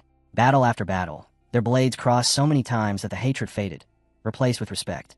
They weren't enemies anymore. They weren't allies either. They simply understood each other. They shared moments. They shared mountains. They shared silence. But even so, the queen's darkness never disappeared. A demonic aura burned from her body. Her eyes filled with rage, trembling with old hunger. I must restore our race's pride, she whispered. Her voice cracked. She couldn't break free from her temptations. Her ambition became chains. Her determination became poison. In the end, she became a monster. Otto Hahn folded his hands, dark aura building between his palms. He clapped them together and unleashed a shockwave. Did he enter life that day? Even Elric didn't know. He narrowed his eyes, then snapped them open. A voice spoke. So, you must be that descendant. The Mountain Queen stood beside him, regal, stern, chin raised. One-handed Otto Hahn told me about you, she said, smiling faintly. Considering you burned away most of my mana, and even severed my arm, your reputation wasn't empty bragging. Elric stepped forward, extending his hand. I pity you. The queen lowered her head, then turned away sharply. I may have died miserably, Unable to abandon my ambition, she said. But I was a queen, and I was a warrior. Her eyes hardened. So I did not accept pity from an enemy. Elric flinched at her tone. The Ice Mountain Queen simply smiled, cold, resigned. It seems our fight is nearing its end. She lifted her gaze toward the sky. I should apologize to my subjects who sacrificed themselves. I must honor their memory. Elric clenched his fist. The queen whispered, voice trembling. Why did I obsess so desperately over rejoining the demon army? Dark aura poured from her like a tide. Why, when being happy with the ones I loved should have been enough. Her screech tore the mountains apart. The dark aura burst away from her in every direction. Elric watched silently, then whispered, she's being consumed by demonic energy. He narrowed his eyes. What do I do now? But before he could answer the thought, a surge of crimson power exploded around her. A violent red aura engulfed the mountain peak. Elric gritted his teeth. No, focus. My enemy is the Ice Mountain Queen, the ruler who united an entire chaotic mountain race. The one whose will alone reshaped the frozen north. The queen lifted her head. Her eyes glowed with pure, unrestrained fury. The battlefield trembled. Elric stared at her, the queen of the Ice Mountain Yetis. In his mind, she wasn't just a monster. She was their greatest warrior, a foe worthy of being absorbed. A foe he must absorb. Demonic energy poured off her in waves as she stepped forward, eyes burning with killing intent. Elric lifted his hand, jaw tight. If he held back even a fraction, that would be an insult to her strength. So he let his aura explode. Power flared around him, the air trembling as he took his stance. They leaped at the same moment, two beasts charging straight toward each other. No hesitation, no fear. Elric could almost feel the weight of her oath, the pride she carried, the debt she had sworn to repay. The queen stomped the ground with a thunderous crack. Elric answered by launching himself forward, their bodies streaking through the frozen air like falling stars. Their eyes locked, rage burning, madness boiling. They swung. Her demonic energy roared out like a tempest. His power surged forward to meet it. The collision shook the entire mountain, pressure ripping the air apart. Her giant axe whistled down. Elric seized a fallen axe from the ground, muscles bulging, and met her strike head-on. The impact blasted her back a few steps. Gritting his teeth, he charged again. I have to become stronger than her. I must. They traded blows at blinding speed. Steel clashed against steel. Aura clashed against demonic fury. At one point, they were so close their breaths mixed, both fully intent on killing the other.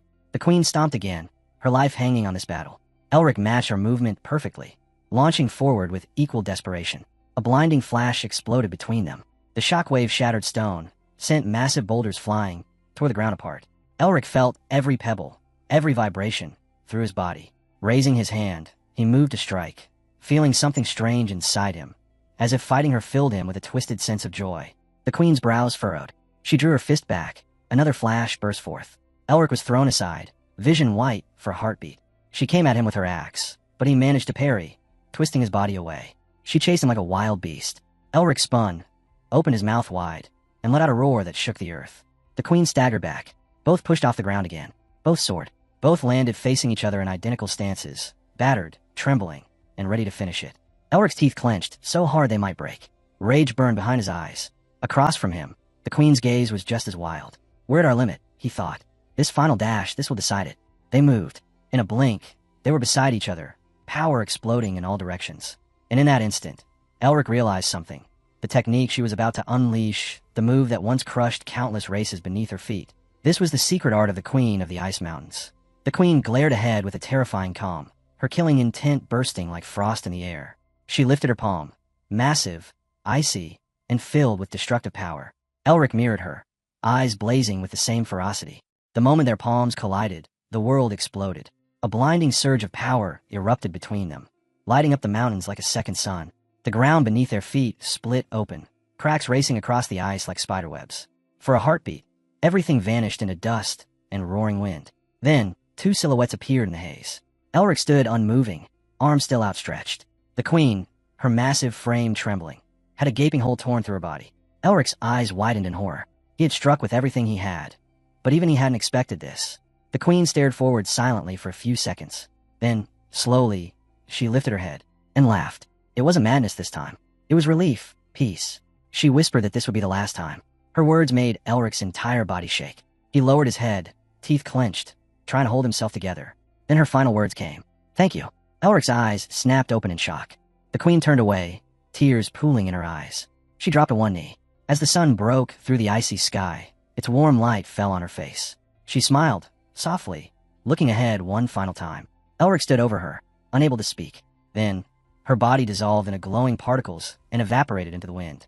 Silence. Elric looked down at the seal on his hand. Blue energy swirled around it like a calm ocean. Suddenly, a tattoo of mountains carved itself across his skin, the symbol of the Ice Queen. At his feet, 2 small green leaves appeared on the frozen ground. Slowly, a stem rose from between them. A bud formed, then blossomed into a vibrant flower. Elric whispered gently, "Rest in peace, Queen." And just like that, his first trial came to an end. Otto clapped loudly behind him. "Well done. You actually absorbed the Queen of the Ice Mountains. Incredible." Elric turned, exhausted. "Isn't that a bit much for a first challenge?" he asked with a tired smile. Han grinned. "Like I said, everything about our family is intense. If you can't overcome something like that, how could you ever call yourself a Melving?" Elric sighed to himself. "So that's why people call them selfish." Han stepped forward, expression slightly more serious. "But honestly, I'm impressed. Even with your talent, I was sure it would take at least 1 to 3 years to beat a Mountain Queen. Yet a fledgling mage, someone barely past the basics, did it in 1 month." Elric blinked. 1 month. Han nodded proudly. "That's what I said." Elric raised a hand. No. I meant that I've only been learning magic for a single month. And since I've been stuck in this place another month, that means I started 2 months ago." Silence. Han stared at him. "That's a terrible joke." Elric stiffened. "I'm not joking." Han's eyes widened. "Wait, you're serious? This isn't some pompous Melvinger-style speech." Before Elric could answer, Han grabbed him by the shoulders and burst out laughing. "Huh, I knew it. I've always had a good sense for people." Elric groaned.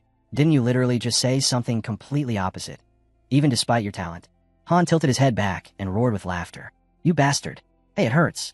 And your beard is poking me." Elric yelled. Han only laughed harder. Elric and Han stood side by side, staring at the distant frost-covered mountains. The battlefield was quiet now. Too quiet. Han broke the silence first, voice low. "So, how were her final moments?" The camera zooms in on the back of Elric's head. His hair shifts slightly in the cold wind as he answers. She was smiling. Han let out a breath he didn't realize he'd been holding. "That is an incredible relief." Elric lowered his head and bowed respectfully. "Thank you for everything." Han smiled gently. "Good luck on your way back." But Elric hesitated. A small frown touched his lips. "I doubt I'll be able to visit often." Han's face darkened with a hint of loneliness. "I understand. Being the head of the family, it's a heavy burden." Elric turned and began walking away. Han watched him go, expression bittersweet. Suddenly, Elric stopped, spun around, and stared back. Han blinked. "Huh." Elric scratched his cheek awkwardly. How do I get out of here?" Han stretched out his hand, completely baffled. "You've left tons of times already. How do you not remember?" A blinding flash erupted. Elric stared forward in shock as the world dissolved in white. Then, he slammed face first onto the floor. He groaned, looking up at the ceiling. "That damn old man." Mephistopheles floated nearby with a smug grin. "The old guy should have finished you off while he had the chance." Elric glared at him. "How can you just kill someone with no warning?" And then Mephistopheles emerged, smiling like a satisfied fox. "So, did you absorb the Queen of the Ice Mountains?" Elric lifted his forearm to show the new mountain-shaped tattoo. "It literally happened just now." Mephistopheles threw his head back with a victorious laugh. "Splendid. All thanks to my guidance, of course." Elric's voice dripped with sarcasm. "Truly, you're the best demon lord in the world." Mephistopheles froze, startled. "Best? Demon lord?" He stared at Elric, mind spinning. It wasn't enough to call this boy a genius. He was a monster in human skin. Elric lifted a finger. "But I do want to know one thing. Didn't you have some kind of special relationship with the Mountain Queen? And why didn't you let her become a demon?" Mephistopheles stiffened and looked away, suddenly awkward. "How did you even figure that out?" "I caught a glimpse of her memories," Elric replied firmly. "So answer me." The demon lord's mind drifted back to a mountain built from bones. "I'm a demon lord," he began coldly. "She was nothing more than low-grade demon scum. At that time, I was simply bored." He looked out toward the snowy mountains, eyes narrowing. "I heard rumors that someone in the ice mountains might become a demon, so I went to see for myself." The scene shifts, Mephistopheles holding the horned creature by the chin, examining her with detached curiosity. She wasn't anywhere near the level of a proper demon queen, but her skills, they were decent. A faint smirk curled onto his lips. In the end, she was lucky she met a kind-hearted demon lord like me. If it had been Azazel or Lilith, he chuckled softly, they would have torn her into tiny pieces without a second thought. Mephistopheles flicked his hand, dismissively, as if brushing away a memory. "And in the end, find me again when you've grown stronger." That's what he told her. And then the mighty demon, Lord Mephistopheles, simply turned around and left. Elric stared at him, stunned. "That's it. That's the end of the story. Did you ever meet again?" Mephistopheles' expression instantly twisted with irritation. "Why would I see her again? Why would I go back to see her?" But the image betrayed him. A blizzard sweeping over the ice mountains. Footprints on untouched snow. A lone figure with a massive axe waiting in silence. Mephistopheles gritted his teeth, eyes clouded with something dangerously close to regret. Elric noticed. He slammed his fist into his palm. Uh-huh, I get it now. Mephistopheles snapped. Get what? Elric smirked. You're exactly like those bratty boys who bully the girl they secretly like. Instant rage flared. I'm not a brat, and don't you dare imply anything about unrequited love. Elric chuckled. So that's why, even after 1,000 years, you still haven't found anyone for yourself. Mephistopheles pointed at him, trembling with fury. You bastard. How dare you mock the great Mephistopheles? Cut to a comedic close-up of the room. Elric leaning on a desk, voice casually evil. Honestly, you're probably destined to be alone forever. Forever alone. Mephistopheles roared. I hope you die. Meanwhile, Han's fist smoldered like a volcano behind them. Otto Hahn closed his eyes, letting the smoke drift around him. One interesting kid, he thought. Leaves drifted in the wind as Han lowered his eyebrows. He closed his eyes and whispered, almost to himself. She felt the same way, didn't she? Did she hold a grudge until the end? The scene shifts sharply, hands drenched in blood. A man holding a limp corpse, his voice shaking. How could I do this with my own hands? Bodies piled around him. Pain, regret, rage. Otto Hahn's voice cut through the despair. The queen of the ice mountains. The man's eyes snapped open, glowing, furious. A monstrous scream tore from the creature's throat, smoke erupting around him. Kill me. Otto Hahn approached, half his face swallowed by shadow. He clasped his hands together. Forgive me. A violent blow. A hole punched clean through the creature's chest. Otto Hahn exhaled, monocle glinting as he opened his eyes fully. Thank you, and rest. Leave your regrets, your dreams, to this child. Tears welled up as he smiled softly. Maybe, in the next life, we can meet again. And I hope the world you see then is more beautiful than the one we left behind. He turned his gaze to the sunset, letting the wind carry the moment away. Back in the library, Mephistopheles frowned. What are you rummaging around for? You've turned the entire place upside down. I'm looking for something, Elric muttered. And what requires destroying an entire library? Elric finally lifted something glowing. Mephistopheles froze. Is that what I think it is? Elric held up a rock shimmering with cold light. An ice crystal? Han nodded. Take it. And find God of Camellia. Elric squinted at him. Find the god of what, exactly? Elric lifted the strange crystal, still unsure what to make of any of this. He pointed at it and asked, So, this Camilla flower thing, that's really it? Otto Hahn nodded calmly, as if everything made perfect sense to him. Then he added, almost casually, that the person connected to this flower would become Elric's next instructor. Elric scratched his head. Wait, this is the test. Seriously. Otto Hahn confirmed it without hesitation. Elric stared at the crystal again, baffled. So, how long am I supposed to be stuck doing this? At this rate, I'll be old before I'm done. For the first time, Otto Hahn's expression hardened. Until you reach the level of our progenitor. Elric froze. What rank is the progenitor? Otto Hahn didn't answer directly. He simply stood there with Elric under the gray, heavy sky, and said, In time, you'll understand everything. The progenitor fulfilled countless duties, and left behind many more for this world. And for you. They both looked up at the swirling clouds as Otto Hahn continued. We prepared trials, so you can follow his path. All you must do is walk it, steadily and without hesitation. Elric clenched his fists, determination rising in him. I won't lose what he entrusted to me. Otto Hahn's voice softened, almost regretful. I'm sorry to place such a burden on you, but this path belongs to you alone, Elric, head of the Melvinger house. Then he turned away and urged him to begin immediately. Elric glanced down at the crystal again. So basically, you're telling me to deliver this ice crystal to the god of the Camilla? That was all Mephistopheles needed to hear. The demon burst into laughter. He smirked at Elric. If it's the god of the Camilla, that means he plans to recreate winter. Elric blinked and looked at the crystal in his palm. Do you know what that's supposed to mean? Mephistopheles rolled his eyes. It's the same 4 seasons. The ones who hunted demons like us. Elric immediately jumped to his feet. Tell me everything. All of it. Now. Mephistopheles raised a brow. And why would I? Elric held up 4 fingers. 5 days of release. The demon scoffed. You think that tiny bribe works on me? Elric grinned wider. Fine. Silence release. But that's the final offer. Mephistopheles' mood changed instantly. Deal. He leaned forward, voice lowering. Listen carefully. There are 4 forces that supported your ancestors. 4 beings whose strength helped build the House of Melvinger. 4 silhouettes, known as the 4 seasons. Elric swallowed hard, listening without blinking. The demons call them that because their powers and personalities match the seasons themselves. And among them, a snowstorm whipped across the vision, forming behind Mephistopheles. Otto Hahn is the one who represents winter. He frowned, the wind howling behind him. And the fact that someone like him arranged your trials, that alone should tell you how serious all of this is. Elric froze, staring at Mephistopheles in horror. The demon only smirked and continued calmly. This can only mean one thing. He intends to pass on the very power he once held himself. A cold bead of sweat slid down Elric's cheek. If he completed this test, if he survived it, would he be allowed to challenge the other seasons too?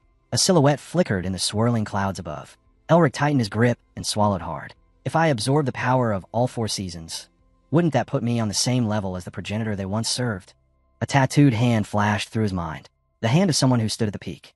And if I keep absorbing seals even stronger than the seal of cruelty? He frowned slightly as the realization hit him. Then maybe the revival of my family isn't impossible after all. He turned back to Mephistopheles. So what's so important about this ice crystal? Why would the god of the Camilla flower need it? Against a backdrop of jagged, frozen peaks, Mephistopheles finally spoke. That ice crystal is the core of winter itself. It forms only in the deepest, eternal layers of the snow-buried mountains. In other words, a violent flash tore across the sky. It's the egg of a spirit. Elric blinked, speechless. The Camilla blooms only in winter, Mephistopheles went on. And there's no better pot for that flower than an ice crystal. He closed one eye, listening to Elric's next question. So where do I find the god of the Camilla? Mephistopheles shrugged. Presumably, the flower temple, somewhere far in the north. Elric stepped back in shock. The flower temple? That's just a fairy tale. Doesn't that place only exist in myth? Oh, it's very real, Mephistopheles replied. And that noisy idiot is probably guarding it right now. Elric stared at him, confused. He'd have to check the records in the Imperial Library to confirm any of this. He narrowed his eyes. Isn't he acting too cooperative? What's he plotting? Mephistopheles stood there with his arms crossed. Elric could swear the demon's spiritual form looked brighter. Mephistopheles' eyes twitched with madness. So, the brat noticed it. A sliver of my power has returned. The trials are affecting my demonic energy too. He wondered if Elric could actually do anything even if he figured it out. Far in the void, Elric stood quietly, lost in thought. I have no choice, Mephistopheles mused. If he keeps passing these trials, I'll grow even stronger. Elric looked down, realizing the truth. Each trial made him stronger, but it also restored more power to Mephistopheles. A vision of Mephistopheles at his peak flashed through Elric's mind. Don't tell me, he thought, horrified. I'm helping revive the Lord of Demons. And if that happens, Mephistopheles muttered, the entire world will be thrown into real chaos. Elric lowered his head, staring at the ground with a heavy, defeated expression. Mephistopheles watched him silently, then smirked in his mind. What an adorable little face. Of course he's scared, as he should be. He folded his arms and clicked his tongue. Look, I'm not thrilled about letting the Melvingers grow stronger. But my recovery comes first. Understand? But instead of fear, Elric slowly lifted his head and grinned wickedly. Mephistopheles frowned. Why are you smiling again? Elric kept that sharp grin, and his thoughts raced. If the trials restored some of Mephistopheles' power, it meant Elric could take even more of it back. If he kept getting stronger, Mephistopheles would eventually be forced out of his body. He just had to keep pushing forward. Elric smiled with satisfaction. Mephistopheles felt a chill. This brat is unsettling enough already. Stop getting excited on your own. Elric clapped his hands lightly. Great. If everything's ready, isn't it time we head out? A spark flickered across the snowy sky. Another spark, brighter this time. Elric walked ahead with confidence. Crazy. Just a month ago, this whole journey felt impossible. Now it's easy. You're unbelievably narcissistic, Mephistopheles muttered as an avalanche thundered in the distance. Elric ignored him. Since I need a guide, why not visit the Crimson Eye tribe? He smiled again, thinking to himself. Maybe it was because he fought the Yeti for so long, or because he'd absorbed the Queen's seal, but he genuinely wanted to see them again. But then, Elric stopped. His smile died instantly. The village was a massacre. Shattered huts, pools of blood melted into the snow, corpses torn apart, left like trash. Elric's eyes widened in horror. What the hell happened here? A crimson silhouette lay impaled on black ice spikes. Mephistopheles hovered beside him, gaze cold with disgust. Judging by these wounds, their deaths weren't quick. Whoever did this enjoyed it. He shook his head. I don't know who or what was responsible, but the nature of this creature is more monstrous than most demons I've met. Elric didn't respond. Mephistopheles stared at the back of the boy's head. Elric finally moved, stepping deeper into the ruined village. He clenched his teeth. Yes, Yetis were monsters. They could be killed. Even he killed them. But treating them like toys, he growled under his breath. This is disgusting. The emotion swelling inside him wasn't his own. It was the Queen's power screaming inside him. Elric forced his jaw shut. I need to calm down. I'm not a Yeti. I'm not allowed to feel their emotions. But then, he suddenly froze. His eyes widened in terror. Dark shadows twitched in the distance. Elric stepped forward cautiously, dropped to his knees, and pushed the snow aside with his hands, searching for whatever was hidden beneath. Elric clenched his teeth and dug deeper into the snow, his fingers shaking. Then he froze, eyes widening. It looks like someone new has arrived. A small child peeked out, hands raised in innocent excitement. But the voice behind him shattered the moment. The journey ahead will only get harder. Before you set out, you should prepare yourself. Mephistopheles stood behind Elric, unimpressed, while corpses stuck out of snowdrifts, buried upside down like broken stakes. Elric's jaw tightened. This is her work, right? Mephistopheles nodded without hesitation. Elric looked ahead, breath trembling. So, they're the reason I feel this sickening rage crawling inside me. Before he could process more, the scene shifted. 3 figures in cloaks sprinted through the icy storm. Isabel gasped for breath. Her legs buckled over a ridge of snow, and she collapsed. Lady Isabel, are you alright? The 2 men ran to her side, eyes full of panic. I'm fine, she forced out. Don't worry about me. We don't know when those killers will strike again. Focus on finding the grave. One of the men insisted she rest. She grit her teeth. I'm the daughter of the Blue Lion. I refuse to be a burden. He flinched at her words. Young lady. Isabel staggered forward, thoughts trembling. Too many people had died. Hunted. Slaughtered. All to protect her. And she couldn't let their sacrifice be meaningless. A month had passed since the chase began. A whole month searching for that grave. She frowned over the worn-out map, exhaustion weighing on her shoulders. Where is it? Where is this grave supposed to be? Her voice cracked. Father. A banner rippled in the wind as her memories pulled her backward. The estate of the Blue Lion family. A noble clan built on strength. A clan where weakness was unacceptable. Isabel walked through the corridor beneath judging whispers. Lions only walk behind the strong. The second lady should keep quiet. Blue Lion might hear. Whispers turned to blunt mockery. Isabel gripped her practice sword. She swung. The blade slipped. It stabbed into the floor with a dull thud. She panted, face pale. Why? Why do I have no talent? Why can't I even swing a sword properly? She grabbed her head as voices echoed around her. The only daughter of the Blue Lion can't even hold a sword. That family's future looks bleak. They were cursed with a girl as their heir. What did they expect from a woman? She can't even try. Isabel trembled, unable to breathe under the weight of their scorn. How can I call myself the child of the Blue Lion? Footsteps echoed behind her. A man with a thick mustache approached slowly. The man with the mustache wasn't just anyone. He was Isabel's father, Hermanvile. They sat together under the night sky, the moonlight quiet and cold. Hermanvile sighed softly. I'm sorry for placing such a heavy burden on your shoulders. Isabel lowered her head. The real problem is, I'm just not good enough. Hermanvile chuckled and shook his head. You don't need to follow my path, he said warmly. You don't need to become the next Blue Lion. Isabel blinked in confusion. Then what am I supposed to be? Hermanvile smiled proudly. You are not the Blue Lion, Isabel. You are the honorable daughter of the whale family. He flexed one of his huge arms dramatically. And look, I'm still in peak condition. Touch my steel muscles. Isabel stared at him blankly. Father, that's armor. Hermanvile kept grinning like nothing happened. Anyway, don't worry about your father. He paused. No, don't worry about the Blue Lion. Isabel's eyes filled with tears. Hermanvile reached over, patting her head. Just like before, I'll keep chasing my dream. I'll become the greatest swordsman on the entire continent. Isabel finally smiled. But that smile didn't last. The hallway was silent. Too silent. Isabel sat beside her father's bed, gripping his unresponsive hand. Why hasn't he woken up? The doctor approached with a grim expression. He is showing symptoms similar to ceiling disease, he said.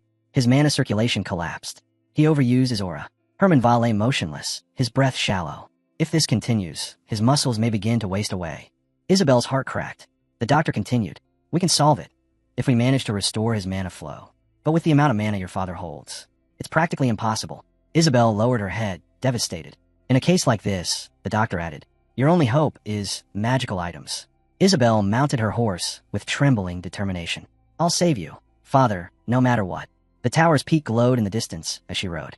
Normal items won't work on him, she thought. So I begged the Academy's magic tower for help. A cloaked mage frowned, raising his hand dismissively. Even their rarest items failed to help. So Isabel and her escorts kept searching. The entire continent, border to border. Weeks passed. Nothing. The Highland fortress loomed in the mountains. Not a clue. Not a whisper of hope. Then, from inside a tavern, voices drifted out. I've never heard of the tomb of the king of the icy mountains, one man said, lowering his voice. You know, the king who once ruled all the Yetis. If his tomb exists, it must be packed with treasure. Magical items beyond imagination. Isabel froze, listening. The first man continued excitedly. If we could get even one of those treasures, we'd be rich. Maybe. His friend smacked him. Idiot. That's just a fairy tale. But Isabel had already turned around, eyes wide. A fairy tale, or not. It was a lead, and she had nothing left to lose. The drunken man at the tavern slapped his table and declared loudly, if that tomb is real, I'll become a Yeti's dinner before believing it. The others turned to him, and he quickly waved his hand. Forget it, nonsense. Let's just drink. But the laughter died instantly when Isabel stepped up to their table, eyes firm. That nonsense, she said, is the straw I grabbed onto. The noisy tavern fell silent. I started investigating, she continued, and I found out the tomb of the king of the ice mountains really exists. I even discovered its exact location. Someone whispered behind her. A hand tightened around a wine glass. But there was a problem, Isabel said bitterly. My uncle heard about it. She remembered the moment clearly. Guards burst into the hall, faces pale. Lady Isabel, run. Hands grabbed her arms, dragging her away. Her uncle, Paul, the man who coveted the Blue Lion's seat, had sent assassins to eliminate her. The rightful heir. Back over her map, Isabel ground her teeth. How can he be so inhuman? All because I'm the heir. Lady Isabel, a guard shouted. Hide, now. Another guard seized her wrist. Before she could react, shadows approached. We finally found you, a voice said. A cloaked man stepped into the moonlight, smirking. Isabel's heart dropped. The 6th squad of Blue Wolves. Her uncle's secret elite unit. Knights trained exclusively to hunt down his enemies. The man chuckled. If I'm here, then the young lady must be close as well. The guard in front of Isabel trembled with rage. You bastard. You'll pay for killing my comrades. I swear. But inside he was pleading. Run, Lady Isabel. Run and don't look back. He grabbed her harder and shouted. You can't fight them. We can't handle this squad.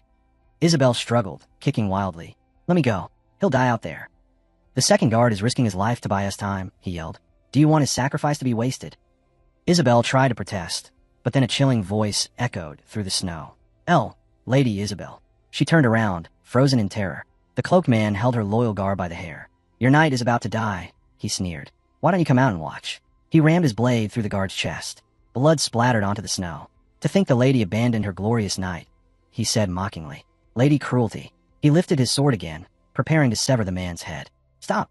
Isabel screamed, stepping out from behind a rock, tears burning her eyes. If I'm your target, she cried, voice cracking, then take me, just take me, and let them go. The camera zooms in on her trembling face. A desperate girl, standing alone against death. The cloaked man tilted his head, almost apologetic. I'm sorry, but that won't work. Isabel's eyes widened in horror.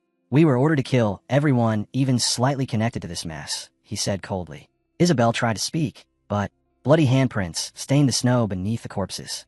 If you hadn't run for so long, the man continued, smirking, maybe all these innocent people wouldn't have died. Truly pathetic. The bloody handprints dragged across the ice, mocking her. Isabel broke, stunned, devastated. They died because of me. The cloaked assassin lifted his sword and stepped forward.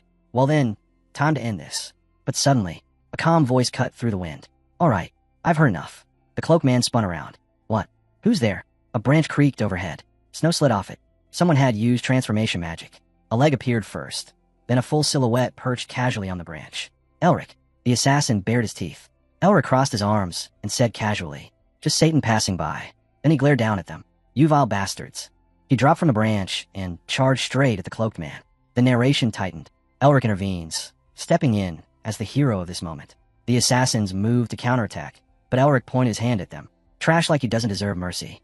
A crystalline glow pulsed in his hand. The ice crystal. Narration continued. After completing his first trial, Elric had been ordered to recreate winter. He was ready to leave the icy mountains. But something stopped him. The bloody scene he'd witnessed. The bodies of Yetis and humans butchered mercilessly. He couldn't walk away. Meanwhile, Isabel had been racing across the continent, desperate to find the tomb of the king of the icy mountains to save her father. But her uncle Paul had unleashed the elite blue wolves to kill her. And Elric appeared exactly when the cloaked man swung his blade. The moment everything was about to end. The assassin snarled, Satan? What a ridiculous joke. Did you crawl out of some cult? He spat on the snow. You should have saved your life, and kept running. His anger exploded, and he struck forward. Elric didn't flinch. Magic crackled. The cloaked man recoiled, startled. Magic? What the hell? He leapt back, landing deep in a snowdrift. Who the hell are you? The wounded guard and Isabel stared in shock. Elric looked back at them. You two okay? Yes, the guard gasped. Isabel nodded shakily. And you?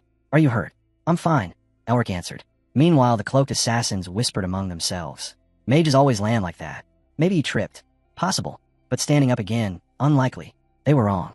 Elric rose slowly, eyes cold, killing intent rising like a storm. Elric pushed himself up, trembling slightly, not from fear, but embarrassment. If the snow wasn't this deep, my entrance would have looked way cooler. Before he could complain further, Isabel's eyes widened. Wait, isn't it the man everyone says went missing? Her heart tightened. She couldn't drag someone else into her nightmare. You, she shouted. Run away. This has nothing to do with you. But the cloaked assassin cut her off coldly. I already said this, didn't I? No witnesses live. His face twisted into anger. Kill the Satan first. The squad charged. Isabel screamed. But Elric didn't move. He just whispered, "Trash." His eyes burned bright green. "Trash like you doesn't deserve mercy." He activated Gust, snow exploding beneath his feet as he vanished upward.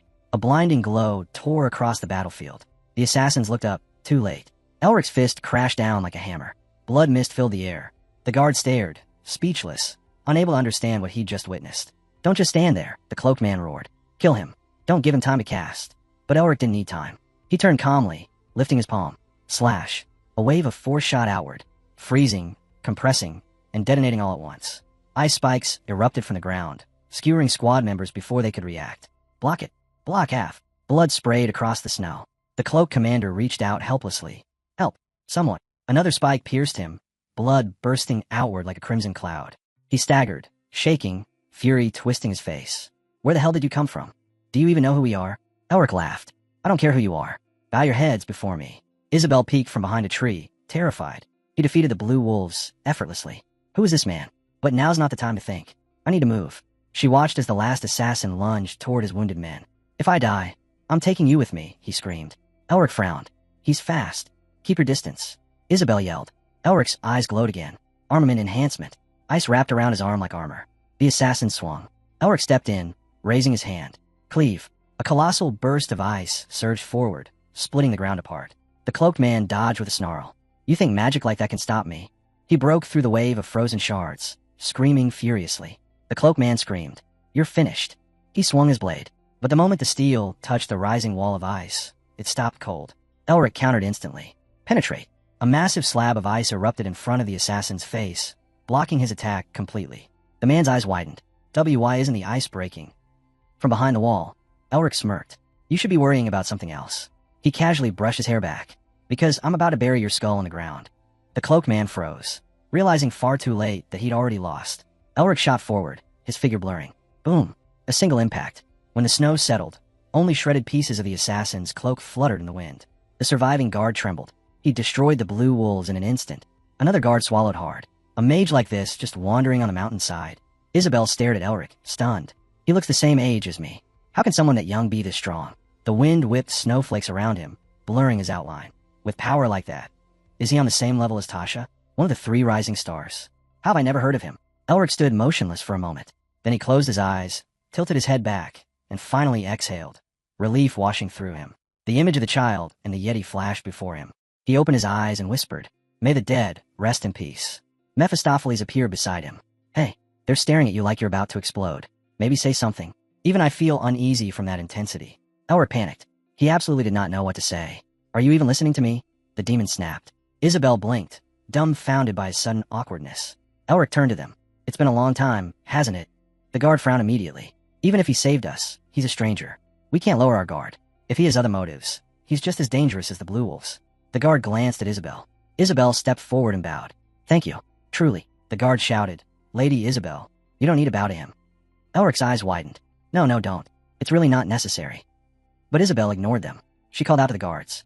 They all stepped forward and bowed deeply. "Thank you for saving us." Elric froze like a statue, completely overwhelmed.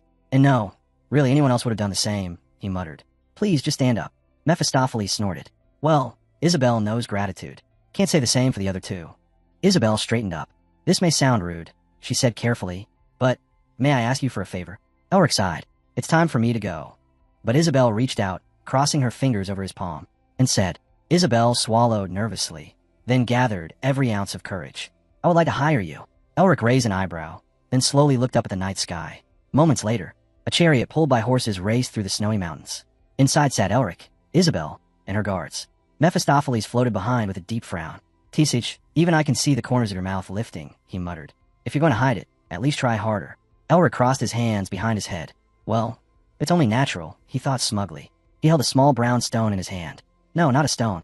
A gold emblem. Isabel had handed it to him moments earlier. Gold, and the symbol of the blue lion, Elric realized. He looked down at her. "So you're from the whale family?" "Yes," she answered softly. "Though, I'm not really worthy of being called one." Elric studied her features in the flickering light. That explains her delicate looks. Stained glass panels reflecting the blue lion's crest shimmered behind her in his memory. Isabel, a scentless flower, though beautiful enough to become a crown princess. Her engagement had been rejected because she was considered talentless. A blue jewel glowed faintly in the background as Elric continued his thought. In the whale family, if a lion has no fangs and no claws, he has no value. In the silhouette behind her, he recalled the rumors. After her engagement was broken, she became a recluse in her own estate. Isabel lowered her head sadly. Elric smiled gently. My name is Rick. It is an honor to meet the only daughter of the Blue Lion. Isabel flinched. Why would it be an honor to meet someone like me? Elric closed his eyes. You should be more confident. With the tenacity you just showed, you're more than worthy of the title. Isabel's eyes filled with tears. Thank you. Elric extended a hand. You mentioned hiring someone. She nodded quickly. Yes, but I don't have anything with me right now. She hesitated, then looked up. Could you accompany us to the Imperial capital? Lady Isabel, one of the guards barked. We still haven't found what we were looking for. Isabel turned sharply. I won't risk your lives for my own greed. Before anything else, I must settle matters with my uncle. Elric turned his gaze back toward the bloody battlefield. Her uncle? These knights looked like members of the same family. There's serious discord within the Blue Lion household. He tapped his chin thoughtfully. Now that I think about it, wasn't the leader of the Blue Wolves rumored to have reflux disease? Symptoms almost identical to mana blockage. Elric's eyes narrowed. Things were starting to connect, and the picture wasn't pretty. Elric stared blankly for a moment. Then a slow grin tugged at his lips. Wasn't this the perfect chance?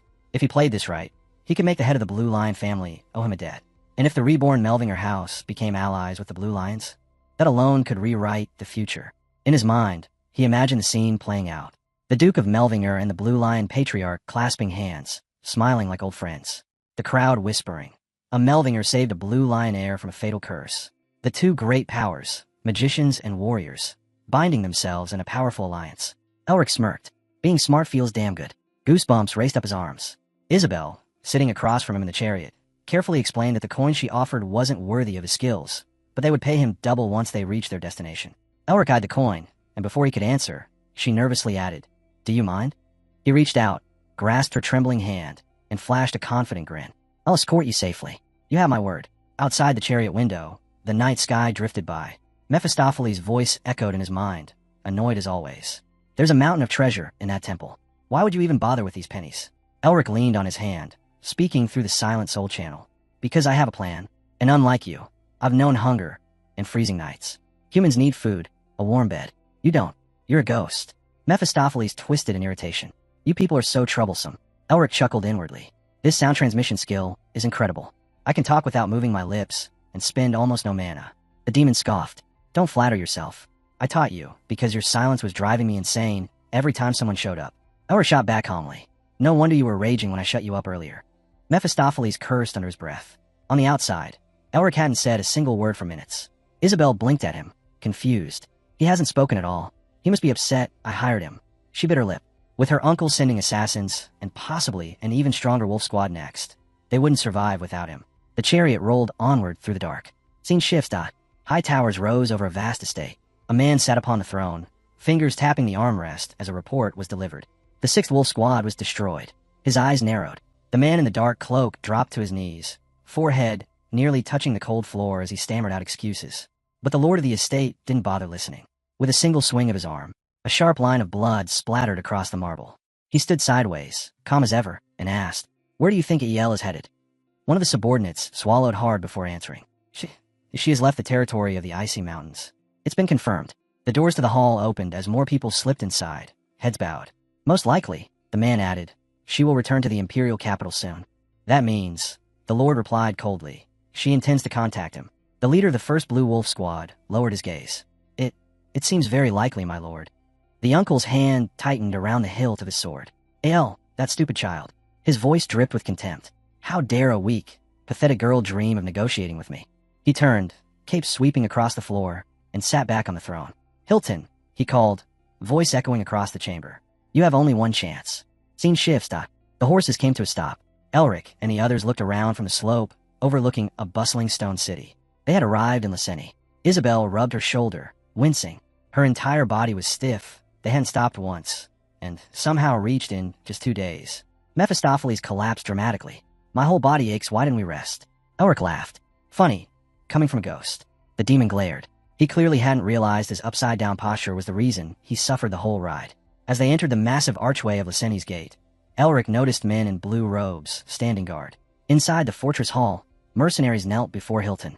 Send the second Blue Wolf squad, Hilton ordered. One man raised his head carefully voice trembling. Oh, Lord Hilton, does it truly require one of our strongest squads? The young lady returning could be seen as raising a white flag. Crack. A blow rang out. Blood sprayed. The pack moves as one. Hilton snarled. If she's heading from the icy mountains to the imperial capital, she must pass through Lyseni. Elric, eyes widened. So this was their trap. Hilton grinned viciously. Let Lyseni, the land of the blue lion flag, become their grave. Isabel grit her teeth. I knew things would be difficult under this lord. But this is insane. Chin whispered. Should we turn back? No, she replied sharply. They already saw us. Turning back will only make them suspicious. One of the warriors pointed toward their carriage. Hey, look over there. Isabel quickly looked at Elric. We need to get out of the carriage quietly and find another route. No need. Elric cut her off. That wicked grin spread across his face. The girl froze. What were you planning?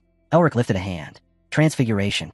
Moments later, they rode straight past the Blue Wolf squad, disguised perfectly. Chin stayed on horseback, eyes down. Isabel lowered her gaze as the carriage rolled through the fortress gates. The illuminated arch swallowed them whole. The heroes finally stepped into the bustling city streets, dust rising beneath their boots. Isabel climbed out of the carriage first, stretching her stiff limbs, then looked at Elric. What magic was that? How did you disguise us? Elric brushed it off with a shrug. Nothing special. I just cast an illusion that changes the outer shell. It's weak, easy to dispel, so don't rely on it too much. He turned to leave. Isabel waved both hands, bowing her head gratefully. Thank you truly. We entered the city only because of you. Elric nodded. You can rest here for the night. I've got something to take care of. I'll return soon. She told him to be careful, and the group walked off into the flow of the city. As they made their way down the busy street, Mephistopheles' voice echoed sharply in Elric's mind. Why illusion magic? You could have just killed them. Elric kept walking. I didn't even know how many enemies there were. I'm not going to waste mana on a pointless fight. I need it for emergencies. The demon crossed his arms in annoyance. And what about the seals? Are you just being lazy, or are you trying to justify yourself? Elric said nothing. Mephistopheles leaned in, squinting. In any case, shouldn't you hurry to the academy? Yes, Elric answered. But before that, there's something I need to confirm. A cold smirk crept across Mephistopheles' face. So much time passed, yet you still haven't let it go. Elric remembered Dean, the person he needed to face. If I want to reunite with him properly, I need to know what happened. Mephistopheles sighed impatiently. I don't know who this Dean fellow is, but if you're targeting him, I pity him already. Elric ignored the remark and watched a group of children swinging wooden swords nearby. A faint shimmer pulsed around them. Mephistopheles frowned. Is that mana coming from them? What is that? They stopped walking. Elric pointed toward the glow. That's an aura chain. You probably missed the moment it formed. He raised a finger and explained. Originally, mana belonged only to mages. But eventually, someone invented a technique that lets even normal warriors draw mana into their bodies. Mages use magic circles in their hearts. But martial artists strengthen themselves by wrapping energy chains around their mana accumulation points. He continued calmly. A mage's strength is measured by the number of circles. Warriors, by the number of links in their chains. For example, Lady Isabel is a first link beginner. They continued walking, the children's laughter fading behind them. Are there only 5 ranks? Mephistopheles asked. Yes, Elric replied. But there's one exception. He lowered his head as the silhouette of a massive warrior filled his memory. The Golden Lion. The only person who surpassed the 5th link. He's considered the strongest being on the entire continent. Mephistopheles scoffed. That's an arrogant nickname for a human. Elric shook his head. In raw power, he was equal to my grandfather, one of the greatest descendants of the Melvinger line. Elric stopped walking. They had finally arrived. Mephistopheles crossed his arms thoughtfully. So that's the place. I wouldn't mind meeting this Golden Lion someday. Elric ignored him and stepped up to a small counter stacked with publications. The clerk glanced up, confused. Elric thought to himself, the old man must be planning something again. But right now, I can't worry about that. He gave the clerk a friendly smile. I'd like to buy all the newspapers from the last month. He needed information, everything that happened while he was gone from the world. Scene shifts to the academy. Inside the towering castle-like building, tension hung in the air. This issue, the dean muttered, is still unresolved. A young man knelt before him, riven. He apologized, voice trembling. The Nestor guards are treating the infirmary like an iron fortress. We can't even get close. The dean's cold eyes narrowed. Since news of the nest reached the academic press, Barracks' reputation has soared beyond all other candidates. If we fail to obtain the rights to research the nest, everything collapses. He leaned forward. I need a decisive victory. Riven's lips twisted into an obedient, bitter smile. I'll carry out your orders, no matter what. The dean finally smiled. Scene shifts to Shonda. Sean sat at a table, shoulders heavy, trembling slightly. The dean's command echoed in his mind. Keep pressuring the nesters. Do not stop. A servant approached, bowing nervously. The rights to excavate the nest are still in a state of extreme conflict, sir. Other professors fear this may be seen as betraying a senior colleague. The servant hesitated. Young master, you were sighing again. Sean clenched his jaw, eyes burning. My sister, she comes every day, and that Elric bastard hasn't shown up once. His voice cracked. The readers have probably forgotten I exist. I barely get any screen time anymore. He slammed his palm on the table and stood up. No, I've already decided. I'll keep trying until Elric returns. Back to Elric. He spread the newspapers out on the table, scanning the headlines. The dean's name popped up again and again. Still as slippery as ever, Elric muttered. And Sean, he's suffering because of him. Mephistopheles glanced at Elric's expression. That dark, wicked grin was becoming dangerously familiar. Elric chuckled. That fox, the older he gets, the better he manipulates the press. He tightened his fist. Good, let him climb higher. The higher he stands, the louder his fall will be when I make my return. He cupped his chin, thinking. But still, I feel bad for Sean. I need to help him somehow. Boom. A violent flash lit up the window. A thunderous explosion shook the entire building. Elric jolted up, eyes wide. Flames flickered wildly through the glass door. People screamed, panicking. Fire. Bring water. A little girl cried out for her mother.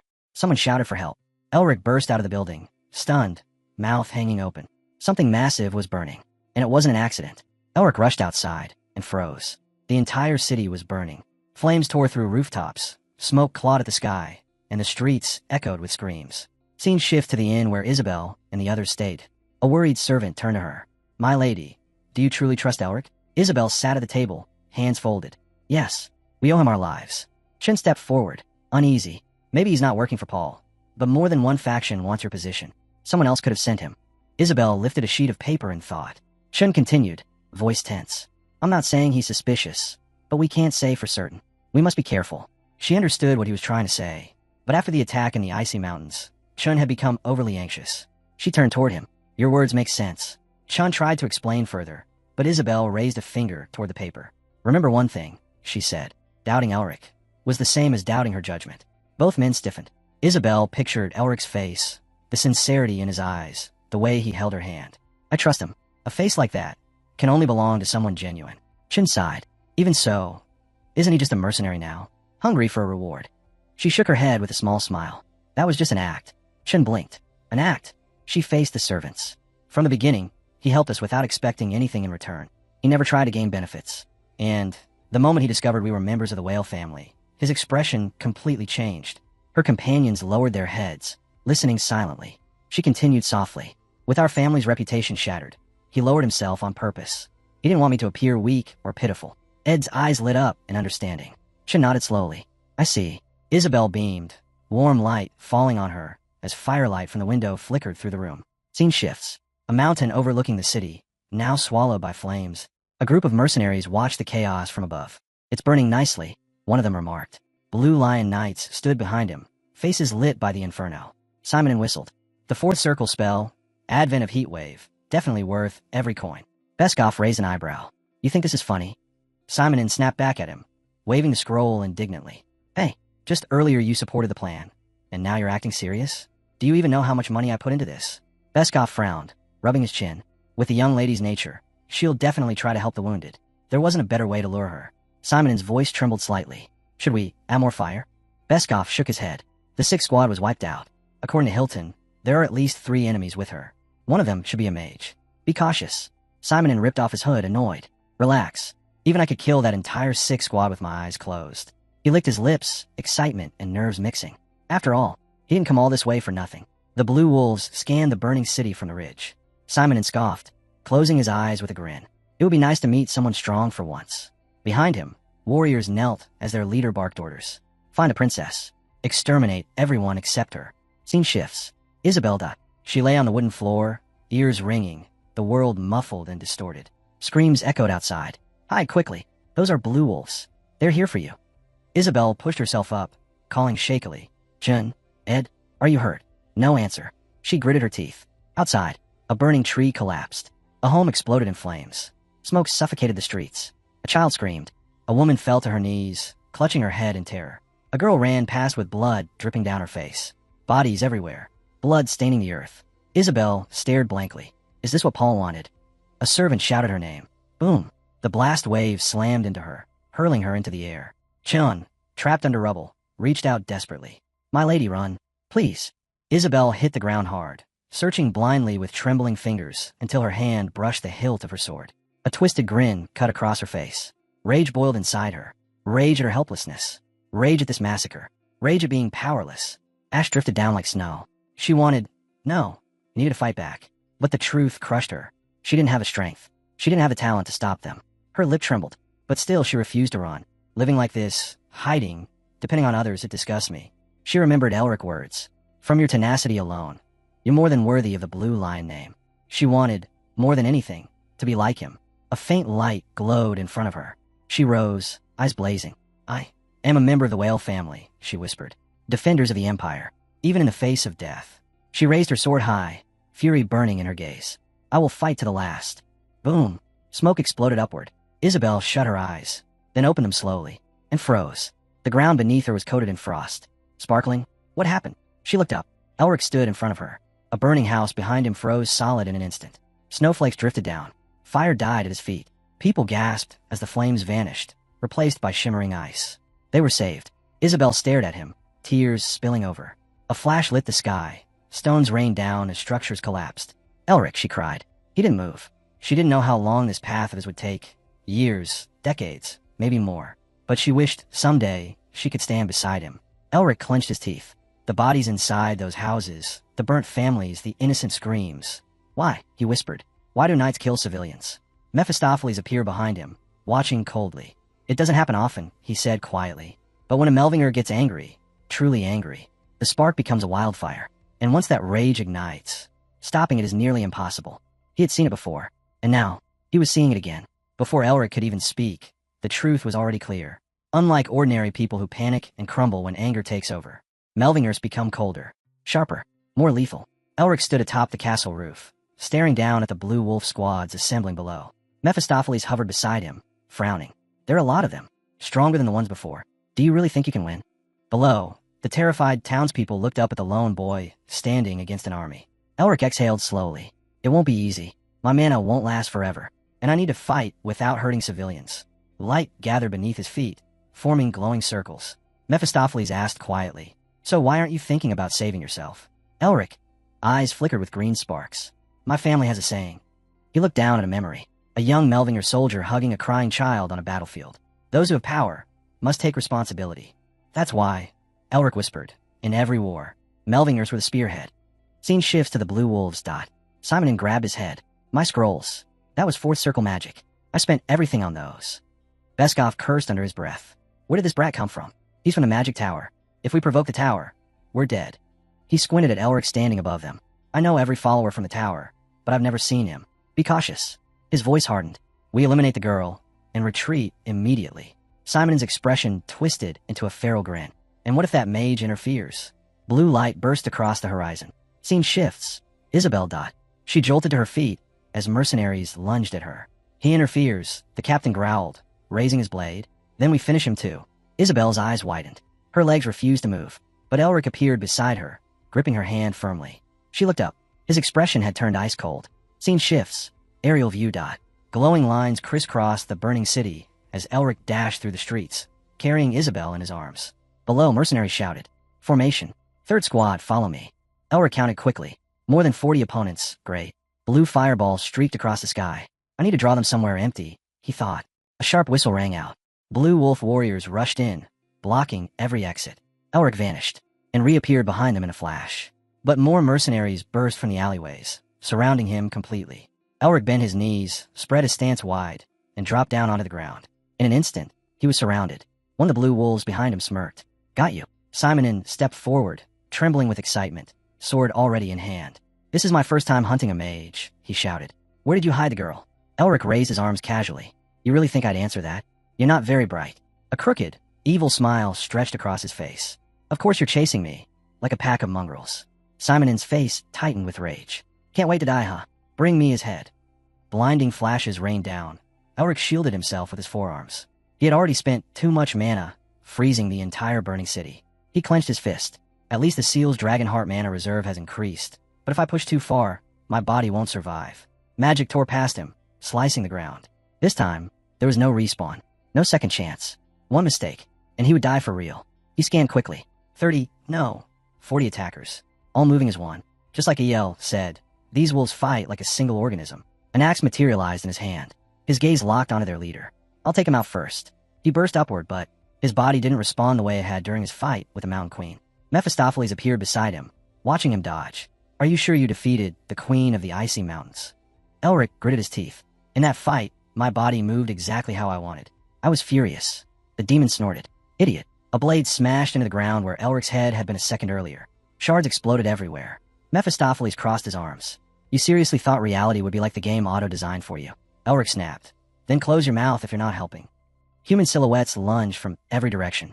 Move, the squad leader roared. Elric parried, steel clashing, sparks bursting. Simonin rushed at him with a manic grin. Stupid choice, fighting us in close combat. Where's that overwhelming magic you used earlier? Elric's jaw tightened. Cut. A flash of steel. The mercenary staggered back, spreading his arms. That's it, he barked. That's all you've got. He swung again, a wide, savage arc that forced Elric to twist out of the way.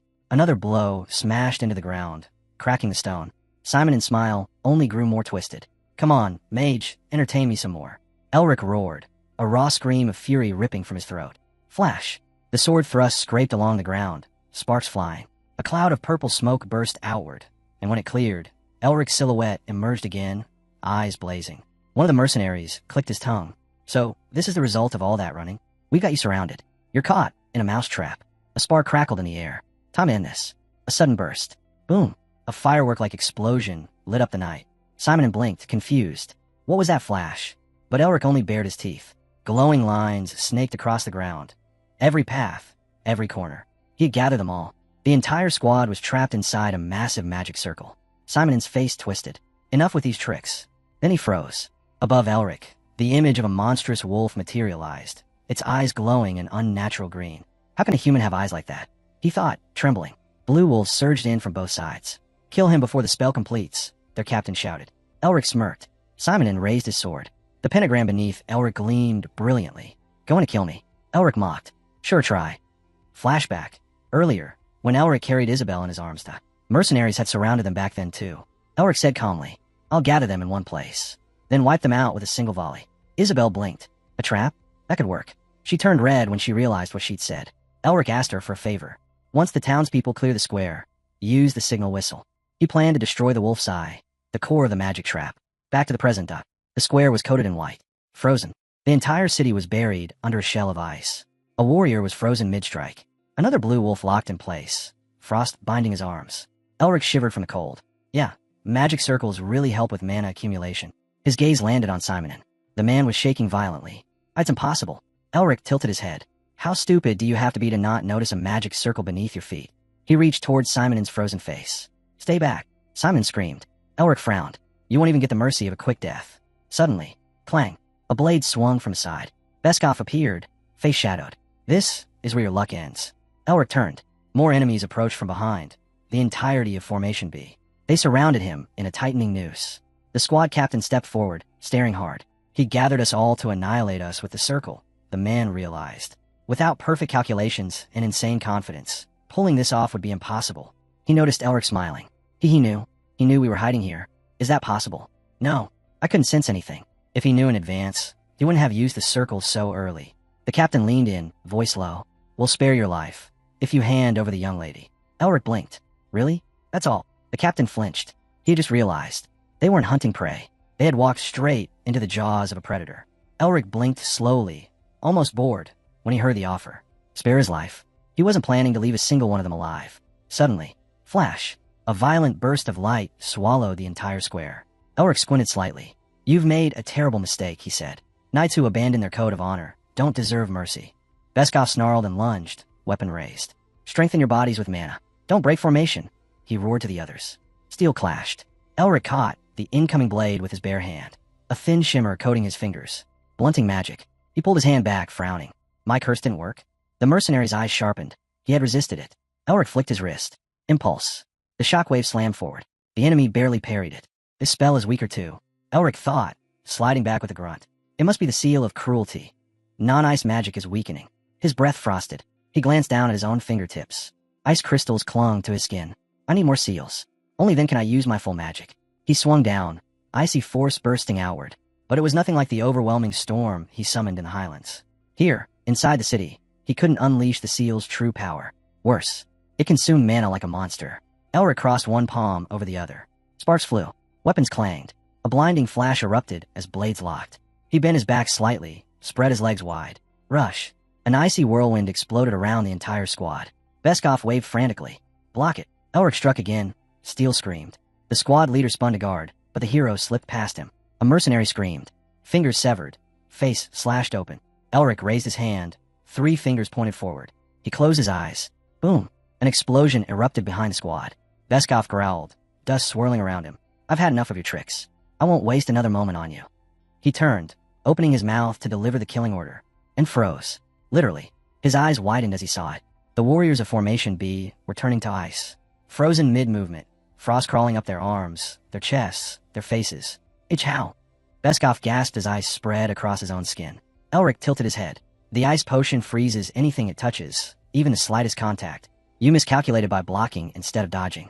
Beskov trembled. I've never heard of such a curse. Elric smirked. Why so shocked? I just infused my ice spell with a curse. He leaned in. Beskov gave a strangled laugh. So the first commander was wrong. He shouldn't have sent only us. Elric's grin widened, satisfied. The SC leader gritted his teeth. I admit it.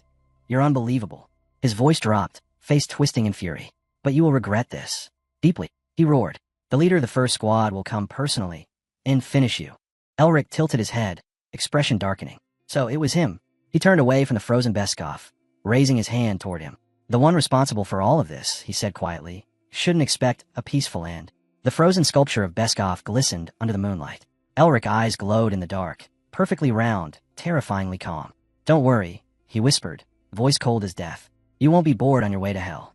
Soon, he'd send him there. Scene shifts. Outskirts of the city, buried in Ista. 2 mercenaries limped towards Simonin, trembling. Sir, take this. Simonin's face twitched. What is it? They revealed a scroll. A thick, ominous parchment, sealed with the mark of the 6th circle. The fire burial spell, one whispered. They had escaped only because Beskov sacrificed himself. Simonin lowered his head. But we can't just leave. We're blue wolves. He slammed his hand down on his knee. Run until your feet bleed. Ignite flames everywhere. And if that's still not enough, burn your own bodies if you must. Simonin's eyes bulged with madness as he held the scroll. It doesn't matter if the girl survives. We will reduce this city to ASH. Scene shifts. A giant block of ice behind the temple dot. A voice echoed over the ruined city. Blue wolves can't flee like beaten mongrels. Elric and Mephistopheles stood atop a cliff. The same voice repeated, now filled with rising hysteria. Run until your feet are rubbed raw. Burn everything. And if that isn't enough, cover your own flesh in flames. Mephistopheles smirked. Looks like they're planning something awful. Elric heart jolted. What are you talking about? His green eyes flickered. Kaboom. A massive explosion shattered the silence. Sparks rained down over the ice-covered city. Elric clenched his teeth. Humans, truly, are the only race crazier than demons. Brilliant sparks drifted over rooftops, closing in on houses.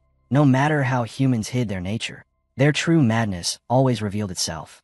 Elric, expression twisted with fury. There are still 3 wolves left, but I can't see any of them. His eyes darted around.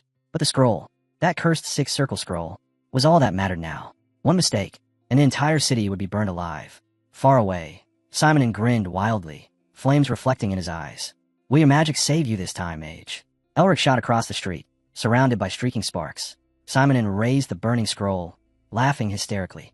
Too late. You won't stop it. Not now. The spell's words never had the chance to fully form. Elric turned around, both hands raised, ready to unleash something that would decide everything. Elric gripped his sword tightly. The mercenary stared in shock, because in the blink of an eye, he had lost his arm. Elric stood in a furious stance, sparks spinning wildly around him, frost biting at the air. I noticed it back in the mountains, he growled. But she's truly fearless. Isabel swung her sword, face burning with determination. Elric smirked. To use a spell like that without hesitation. Just think about it. A plus-grade talent? She absolutely earned it. Isabel glared forward, eyes blazing. Simonin lunged at her with a dagger, screaming, Die! A flash. A freezing spell burst outward. Simonin froze mid-strike. People nearby muttered, How stubborn is he? Why fight so hard if he's going to die anyway? And what's wrong with his face? He only lost an arm. Elric. Eyes glowed bright green. He reached toward the frozen Simonin. I'm sick of this, he muttered. But Simonin's frozen lips twitched. You really think this is the end? Elric paused. What? The question hung in the air. Had he really forgotten the remaining 2? More sparks shot across the sky, bright, deadly, racing toward the houses. A voice echoed above the roar of flames. While you two were busy with me, my subordinates should have completed their preparations. A blue wolf officer in a robe stood on the rooftop. Even if we're defeated, he said proudly, we will not disappoint our master. In Elric's mind, the image of the burning six-circle scroll flashed again. He miscalculated. Soon this entire city will drown in flames and human screams. Elric exhaled, closing his eyes, then said calmly, I already dealt with them. The frozen man twitched.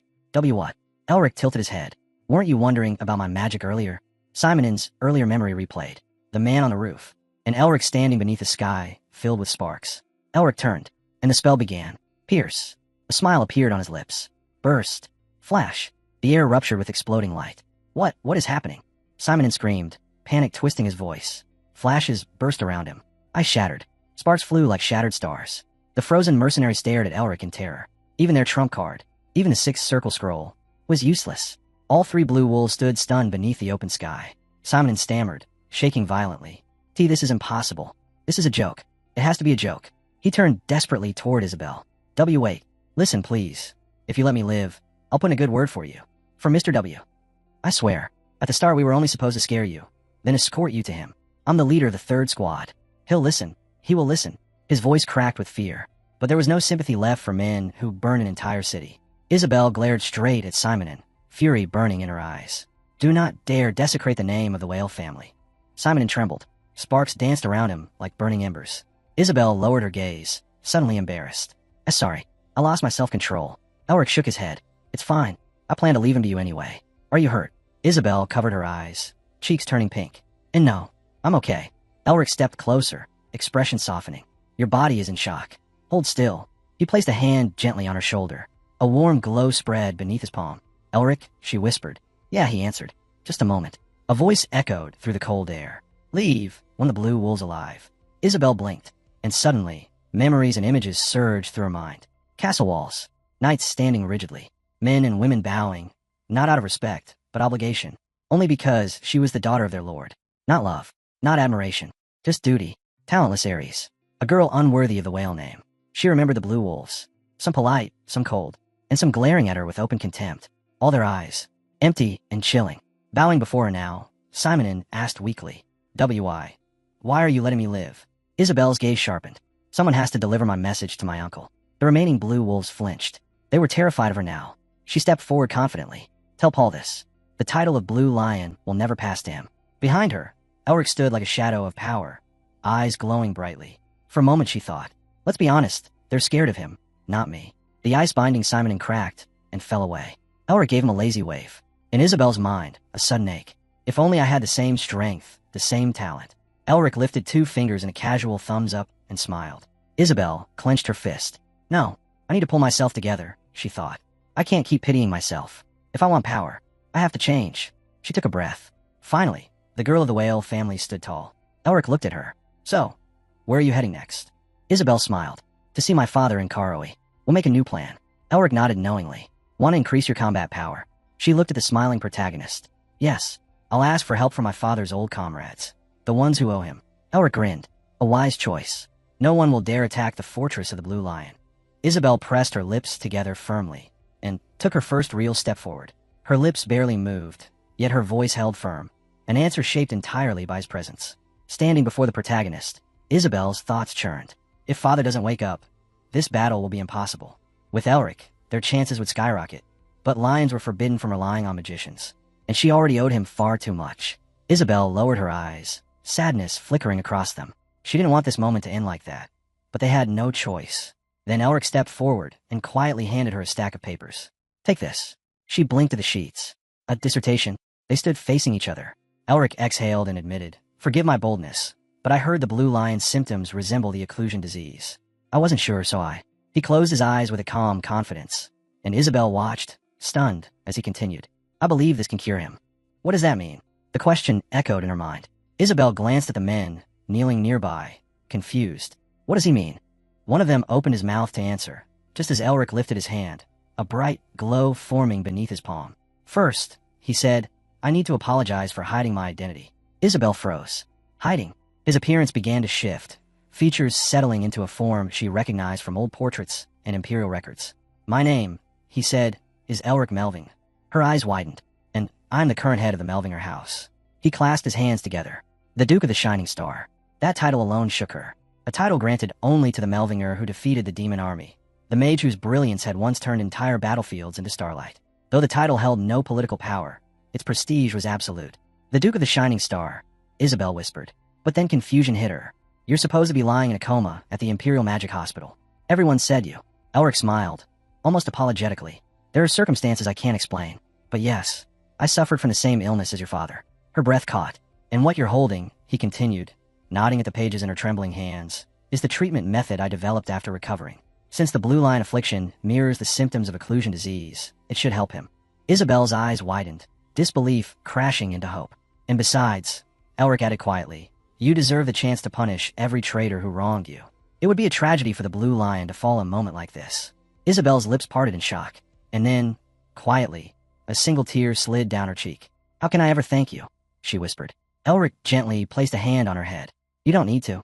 She looked up, eyes shimmering with tears, but he continued calmly. You'll understand soon enough. It will happen on its own. Silence fell between them. They stood side by side, the air warm with unspoken emotion.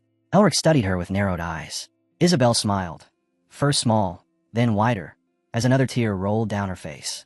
Then at least, she said softly, let me repay your kindness this time, even if just a little. Her smile sharpened into a playful grin. So, would the great Elric like me to make him a hero? Around them, half-ruined houses framed the scene. Workers rushed back and forth, shouting for space, calling for patience, offering help to the injured. The entire town moved like a wounded but determined beast trying to stand again. Mephistopheles, arms crossed, voice annoyed, asked, Are you sure it was wise to reveal your identity so easily? Elric didn't hesitate. That man, Paul W., he'll come for me anyway. The workers kept repairing rubble, unaware of the storm brewing. Elric looked over the town and thought back to the countless blue wolves he'd cut down. A man like Paul wouldn't accept defeat. Not quietly. Elric turned to Mephistopheles. And besides, my magic isn't exactly subtle. Once I flip the academy upside down, everything will come out anyway. Mephistopheles squinted at him. So you want to prepare the ground first? The townspeople cheered in the distance, raising their hands as the rebuilding effort pushed forward. Elric lifted his own hand lazily and said, You could call it that, but saving the Blue Lion house, that alone will push their restoration forward. Mephistopheles clicked his tongue. You even secured yourself a solid ally. I thought you were smart only in magic, but you're a strategist too. Elric didn't answer. His eyes had drifted to a woman holding her child. She stepped closer.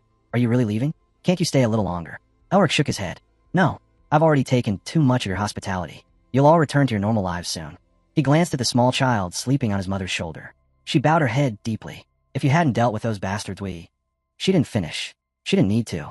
Elric turned away, uncomfortable with the weight of her gratitude. I don't know how to thank you enough, she said. His eye twitched. Why are you still making that guilty face? I told you. I only did my duty. A man stepped forward, thumping a hand against his chest. I am a knight of the whale family, Chun. I'll never forget your kindness. Elric sighed tiredly and waved him off. Enough. Please enough. It's not worth thanking me, Elric said. But before he could finish, Mephistopheles stepped in with his usual bitterness. There's no need to thank him. He only acts out of self-interest anyway. Elric shot him a mental glare. Shut up. With a calm smile, he turned back to Chun. So what will you do now? Chun straightened, jaw firm. Even if Paul W. is the direct culprit, the responsibility falls on our entire family. His eyes sharpened. On behalf of the whale family, I'll help the locals rebuild first, then head to Karoe to retrieve the young lady. Mephistopheles' frown deepened. So that's their plan. They want to sway public sentiment, while spreading bad rumors about her uncle. He clicked his tongue. That woman is far more cunning than she looks. Elric opened his mouth, responsibility weighing on his thoughts. Mephistopheles narrowed his eyes at him. Responsibility?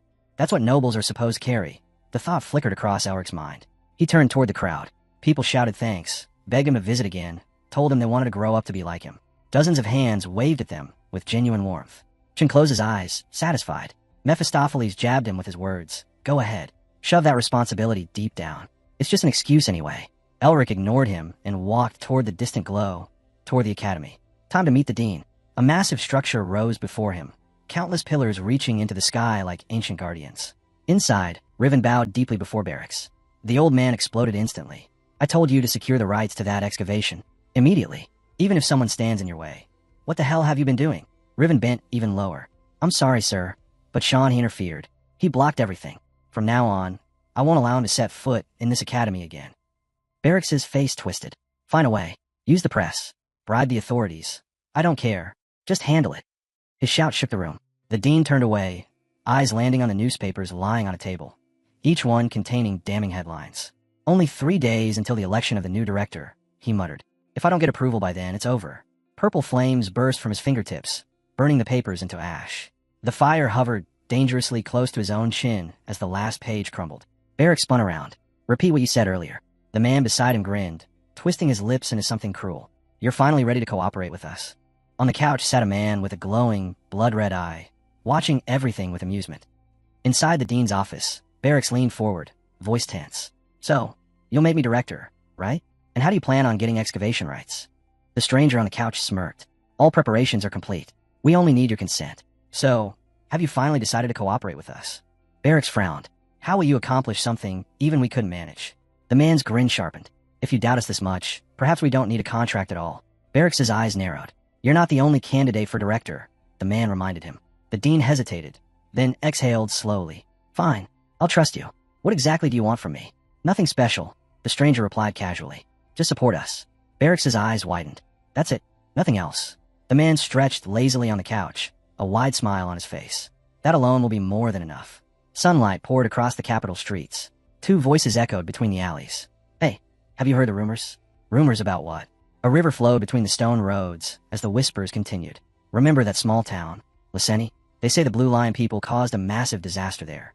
Internal conflict again. That family always uses violence, never caring how ordinary citizens suffer.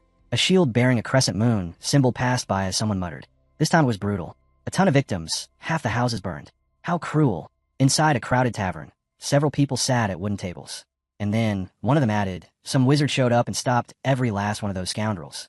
Seriously? Someone can actually do that. Who was he? At another table, 3 men talked over their food. If the rumors are true, one said with a grin, he's a cute kid. They're calling him the hero of Lyseni. On the table beside them, a demon lay sprawled out, glaring at Elric. Ever since we arrived, the demon grumbled, people won't shut up about you. Humans lose their minds when they hear the word hero, don't they? Elric shut his eyes shyly, waving a hand as if brushing the praise away. I just came here to eat, he muttered.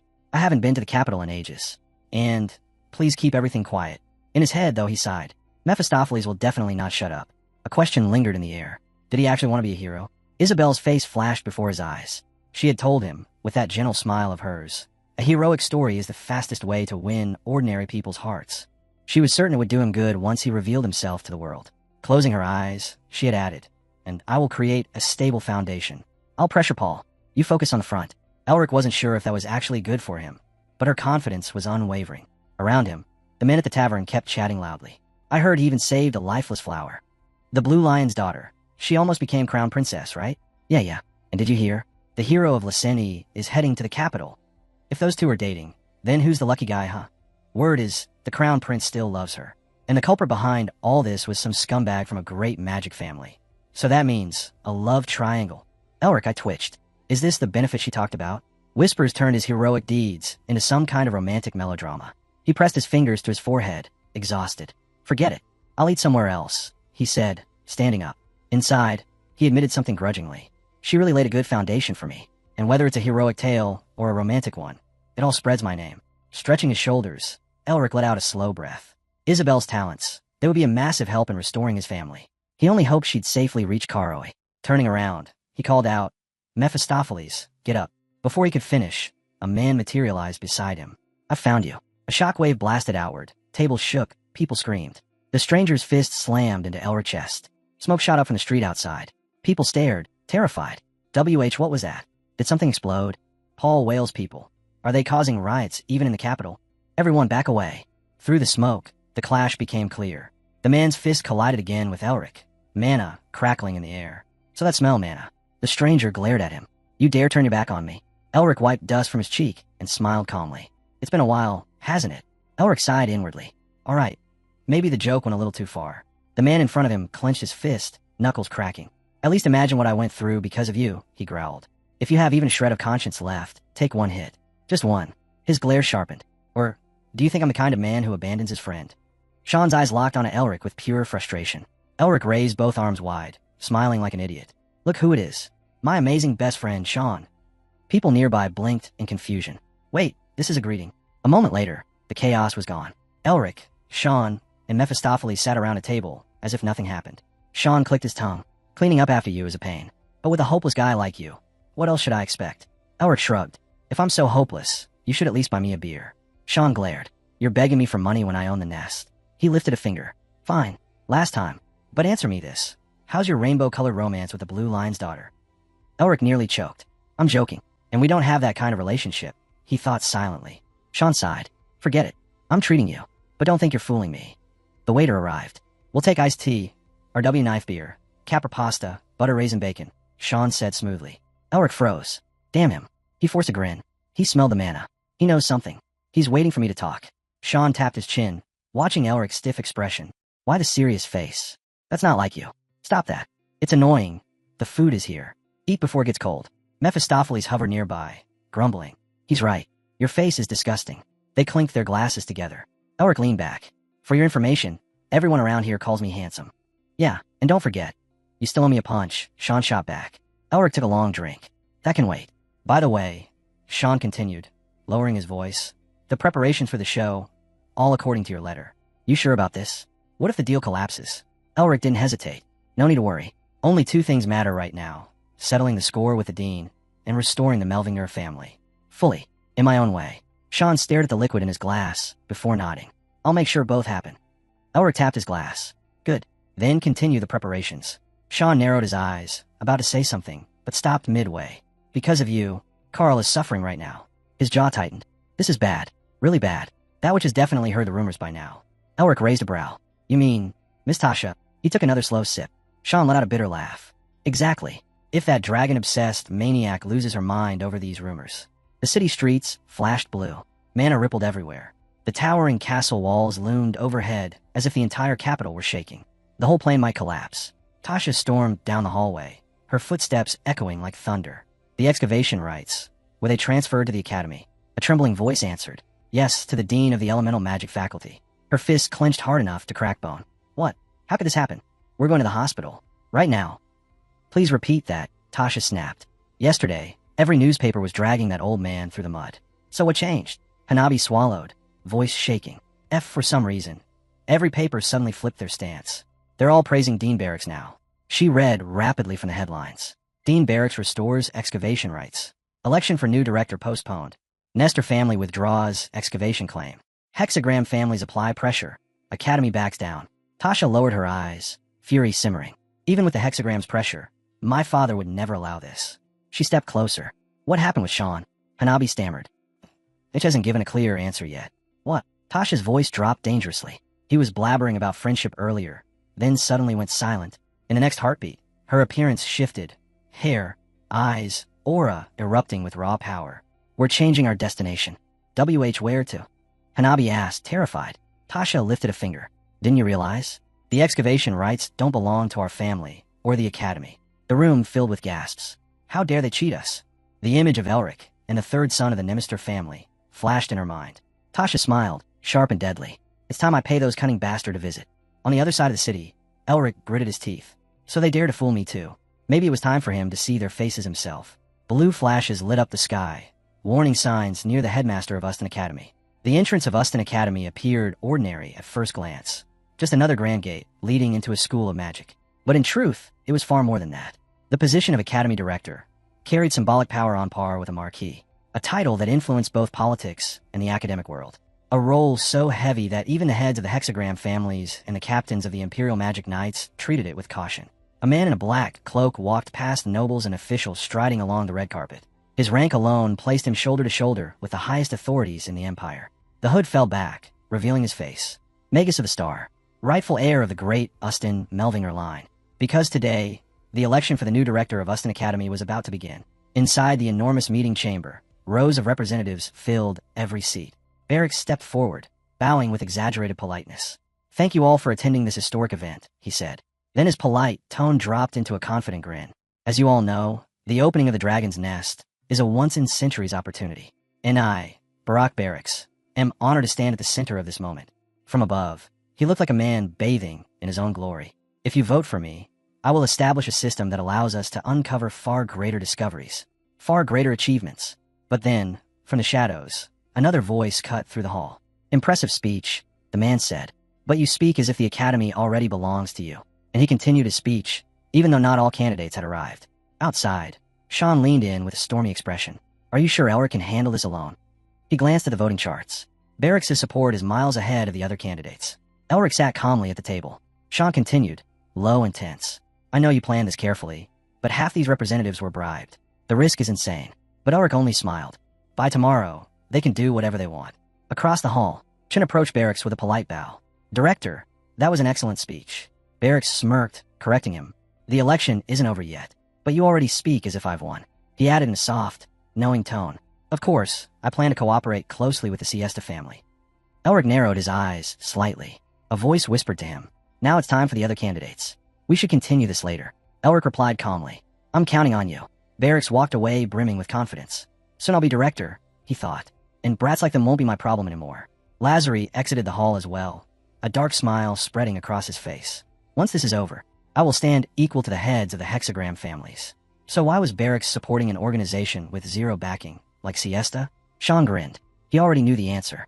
A tiny red dot flickered on Barracks' face, an omen he failed to notice. Barracks thought confidently. The moment I become director, I'll crush those useless pests. Elric smiled widely. Exactly what he expected. A voice echoed across the hall. That concludes the speeches of all 7 candidates. Voting will begin shortly. Everyone, please take your seats. The massive room buzzed with movement. Hundreds of representatives shuffled into place. Then, candidate, Elric Melving, heads turned. A glowing symbol, a book and an owl, appeared on one of the empty seats, marking his identity. A murmur swept through the crowd. Before the announcer could even finish, a figure wrapped in black appeared in the hall, her heels striking the floor with lethal confidence. 2 men near the front stiffened. Itch, how did she get in here? The witch snapped her hood back. Tasha. The gray-haired official stood instantly. Excuse me, Miss Tasha. This is a restricted zone. Only hexagram family representatives may enter. Gasps rippled across the room. Several candidates stared at her, shocked. But Tasha only smiled. I'm perfectly aware, she said calmly. Today, I am representing my family. As its head, Sean clenched his teeth so hard his jaw trembled. Tasha wasn't finished. And frankly, she lowered her voice, I understand what's happening better than any of you. Elric's heartbeat skipped. She saw me? Does she suspect something? The announcer tapped the microphone. Everyone, please remain in your seats. Silence in the hall. Tasha raised one hand elegantly. The entire room obeyed instinctively. Representatives lifted glowing crystals, each one storing the candidates' profiles. These crystals allow you to view detailed information about each candidate, explained a man with glasses. And you may cast your vote through them. The results will be tallied automatically. Elric exhaled slowly. I've waited for this day for so long. Across the hall, a man with a curled mustache leaned back, full of confidence. The promise I made attracted every figure connected to this academy, enough to pull even the Magic Tower and the Imperial family to my side. Images of 2 other candidates flickered holographically beside him, and, he thought smugly, I've already secured deals with most of today's representatives. He tapped his crystal impatiently. Announce it. I'm ready. Riven stepped forward, sweating through his suit. I will now announce the election results, he stammered. Excluding the vote from the Melvinger family, who are not present today, the candidate who received the most votes is... All eyes focused forward, sitting proudly, arms crossed, eyes glowing with purple light. Barracks. His thoughts echoed with pride. This position belongs to me. Riven inhaled, preparing to announce the winner. But a voice thundered through the hall. Stop. Every head snapped toward the entrance. A figure in a cloak stepped inside, boots echoing against the polished floor. The man with glasses stiffened. The dark-haired girl beside him turned wide-eyed. Whispers rippled through the hall. Who dares interrupt the director election? 2 representatives stood abruptly, furious. But Kasha? She simply smiled, eyes locked straight ahead. Sean leaned back in his seat with a smirk. Forward, Elric. A shining pendant swung from the newcomer's neck, catching the light. Voices exploded from the crowd. That's Elric, the head of the Melvinger family. Impossible. Isn't he supposed to be in a coma? The man with the curled mustache glared forward, face twisting. Then Elric stepped fully into view. The Duke of the Shining Star, he announced coldly, and a legitimate participant in this election. Gasps filled the chamber. I've come to exercise my right to vote. His smirk cut through the tension like a blade. People rose from their seats in disbelief. Melvinger? That scum from the honored lineage. What is going on? This shouldn't be possible. Riven trembled. Elric. The hero approached the man with glasses, every step calm, confident. Bright magical flashes gleamed behind him. An unspoken warning. How did he get here? The mustache man thought, panic flooding his mind. Someone shouted from the audience. How can an ordinary intern interfere with the election ceremony? Elric stopped, and the air froze. Have the laws of the Empire become meaningless to you? He unfastened his cloak. I'm not an intern today. His voice echoed through the hall, commanding absolute silence. I am the Duke of the Empire, and the legal representative of my family. He pointed to the empty central seat. That chair belongs to the Melvingers. Out of respect for the Academy's founder, the head official sighed softly. I am relieved the Melvinger head is healthy, but the vote is already over. What is your intention? Arms still folded, Barracks' supporter added. Everything is already decided. We should proceed. The official cleared his throat. As required by election law of Uston Academy. Article 7, Section 2. Elric lifted his gaze to the candidates. If a candidate arouses suspicion before the final confirmation, the official continued, a re-vote may be conducted if the majority of representatives deem it necessary. The hall buzzed with confusion. The official frowned. Are you suggesting? Elric placed a firm hand on the man's shoulder and spoke clearly. I, the Duke of the Shining Star Melvin. Every representative turned toward him in stunned silence. Consider candidate Barracks unqualified to be director of the Academy. Elric smirked and then dropped the real bomb. Additionally, he said calmly, I accuse candidate Barracks of forging personal documents and attempting to assassinate the Duke of the Radiant Star. The entire hall froze. From above, the view showed hundreds of representatives staring in shock. Barracks shot to his feet, face burning red. Do you even understand the seriousness of that accusation? Where's your proof? The official frowned. If you participate as the representative of a prestigious magician family, you must follow the rules. Accusations without evidence carry penalties. Elric stared straight ahead, unblinking. The announcer cleared his throat. Then let us ask the assembly, does anyone support the Melvinger head's claim? Murmurs rose immediately. Baseless. He's bluffing. There's no proof. Barracks folded his arms. So he thinks he has an ace. Fine, let him play it. The result won't change. Representatives glanced at Elric in confusion. Barracks grinned internally. He dares challenge me. I'll show him real politics. A candidate leaned forward. So, you said your words would be heard. What now, Duke? Barracks laughed. You're rushing. There is still time to reconsider before a final decision. Elric tilted his head, still insisting, even while standing on sacred ground. Barracks smirked until Elric responded. The dragon's nest is right there. A hush fell. Elric raised a glowing crystal ball. A voice crackled from within. Cold. Unmistakable. No other choice. Get rid of him as planned. Take his amulet as a keepsake. Barracks' blood ran cold. That's my voice. The recording continued. Clear, damning, impossible to deny. Elric grinned. Contrary to what was announced publicly, Dean Barak did not contribute to our great discovery. Instead, he tried to eliminate me and steal my family's heirloom. Gasps erupted. Is this accusation still groundless? Elric asked. Barracks shot up from his chair, trembling. Lies. How dare you deceive the public with fabricated magic? Elric's voice cut through him like steel. A fabrication? Do you truly believe someone of your level could deceive a 7th Circle mage? Or do you think you're secretly at the 8th? The hall went dead silent. Representatives exchanged terrified looks. No one, Elric continued, can fool an archmage with an illusion like that. Much less the entire election assembly. A man whispered. And to think, a blockade patient suddenly rose to the 8th Circle. Impossible. 2 other candidates looked away, pale. So, the dean actually tried to kill the Duke, someone muttered. The room erupted. As soon as the Shining Star emblem flashed, Barracks went rigid. That crystal ball, he recognized it instantly. It was the same one he'd handed Riven back in the dragon's nest, the one he'd ordered him to use to eliminate that man.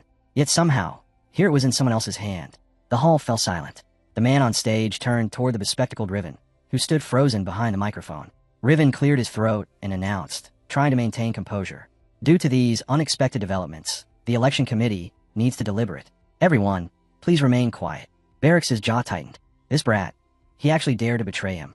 From the committee's table, Sean leaned back and spoke casually. Funny thing. Yesterday, we caught someone loitering around the hospital. Turned out it was Riven. Someone replied. I figured Barrett gave him another shady task. Sean sipped through a straw, eyes narrowing. But no. This time he said he had something to deliver. He was waiting for someone to recover before handing it over.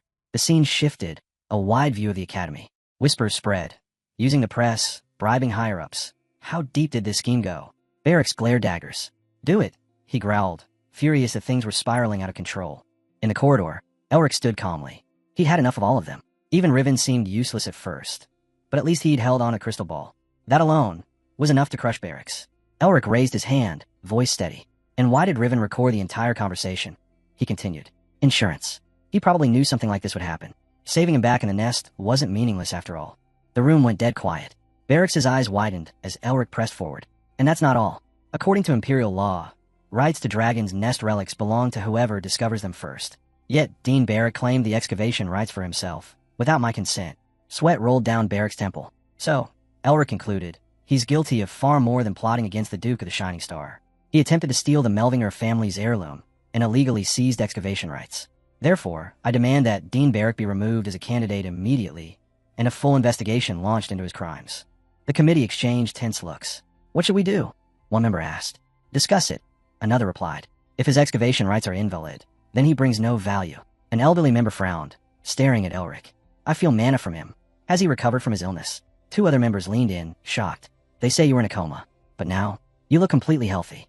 And, someone added, perhaps Tasha can explain that to us. The witch's lips curled into a sly grin. Oh, I'd love to, she said. But the representative of the Melvinger family only ever speaks with my brother.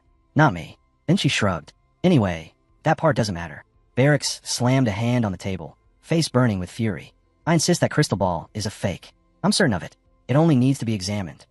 But even as he shouted, panic crawled up his spine. At this rate, I won't just lose the position of rector. I'll lose my head. For now, all he could do was deny everything, and pray Sia intervened. Barracks stood abruptly. That's when he noticed it. Lazuli, standing quietly behind Elric. Why was he beside Sean of all people? Elric turned slightly, a small, mocking smile tugging at his lips. Sean's red-scarfed assistant adjusted his glasses, clearly enjoying Barracks' meltdown. Sean raised one hand lazily. Whatever the case, Carl is practically in hell right now thanks to all this. And honestly, calling you crazy at this point doesn't even sound that harsh. Siesta might suit you better. Barracks' teeth ground together. The realization hit him like a knife. Elric had planned everything from the start, and Beric had been completely outplayed. Elric stepped forward. With that, all issues have been settled, he announced confidently. He scratched the back of his head casually and added, So, let's proceed with the re-election. A murmur rippled through the hall. Now then, Elric continued, who wishes to bid for the director's position? The crowd stared, and then Elric bowed slightly. Thank you for entrusting me with the post of director of Uston Academy. A stunned Mephistopheles suddenly appeared behind him. I have no words, he muttered. How did you even pull this off?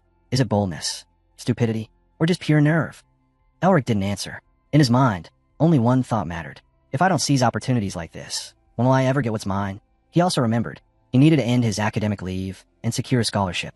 But honestly, what did he even know about that process? Mephistopheles frowned. So, you're just gonna let him walk out? Because right now it looks like he's running away with his tail tucked in. Barracks took one shaky step forward. Elric turned slightly, smirking. Barracks quickly looked away, refusing to meet his eyes. Inside, his thoughts were a mess. He heard me. Did he send those words straight into my mind? Elric tilted his head, amused. You know, being a seventh circle mage is impressive, even if you're going bald. Barracks froze. But if you're wondering how I heard you, Elric continued, it wasn't because of talent. A pulse of purple lightning cracked above Elric's head. Barracks exploded in rage. You insolent brat. How dare you? The moment Elric mocked him, a voice rose from the crowd. What is he doing? Before anyone could blink, someone shouted. Run. Barracks' lips stretched into a wide, twisted grin. Run? He's not running anywhere. He's going to die. Elric body tensed. His eyes locked straight ahead. Boom. A burst of purple rays exploded across the hall. Elric pressed his lips together as blue lightning crackled from his hand. Blue and purple mana collided, swirling violently like twin storms. Gasps spread through the audience. That spell. A white blizzard of the fifth circle. And someone blocked it. A purple sphere erupted from Barracks' palm. Elric's blue lightning slammed into the floor, scattering hundreds of mana rays. A gray-haired mage's eyes went wide. That's the magic of the hero of Lyseni. The two boys from earlier swallowed hard. He just reflected a sixth circle lightning strike. One whispered, Isn't this embarrassing for a prestigious magic family? Elric braced one hand against the ground, blue sparks drifting around him. He heard someone mutter, a patient with a mana-blocking disease, using magic like that. Elric grinned. He thought he could handle Barracks alone. But even a balding old man was still a seventh circle mage. Reflecting his spells drank mana like water.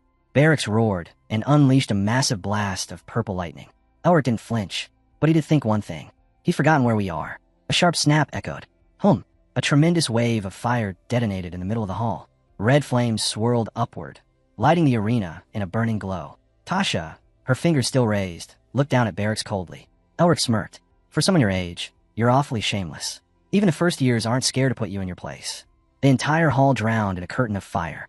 Takis stood at the front lines, shielding himself from the wave. The phoenix, the witch's firebird, he muttered. Elric met Tasha's eyes. The youngest seventh circle mage. The girl who tamed the phoenix by herself. He hadn't expected Tasha to step in. But if she had, that meant one thing. The fight was already over. Elric faced Barracks again. Any further attack from you, he declared, will be treated as terrorism. And this time, No one will protect you. Barricks's shoulders stiffened. And besides, Elric continued, the heads of the hexagram are here. The election committee isn't inferior to you in strength. If you create more trouble, they'll subdue you themselves. Barracks glared, teeth grinding so hard it echoed.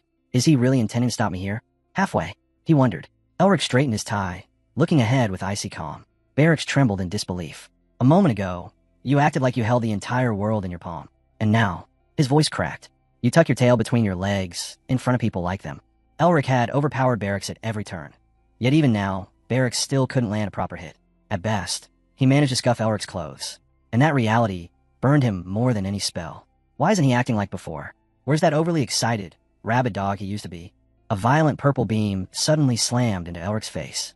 Barracks snarled, eyes glowing a furious violet. Boom!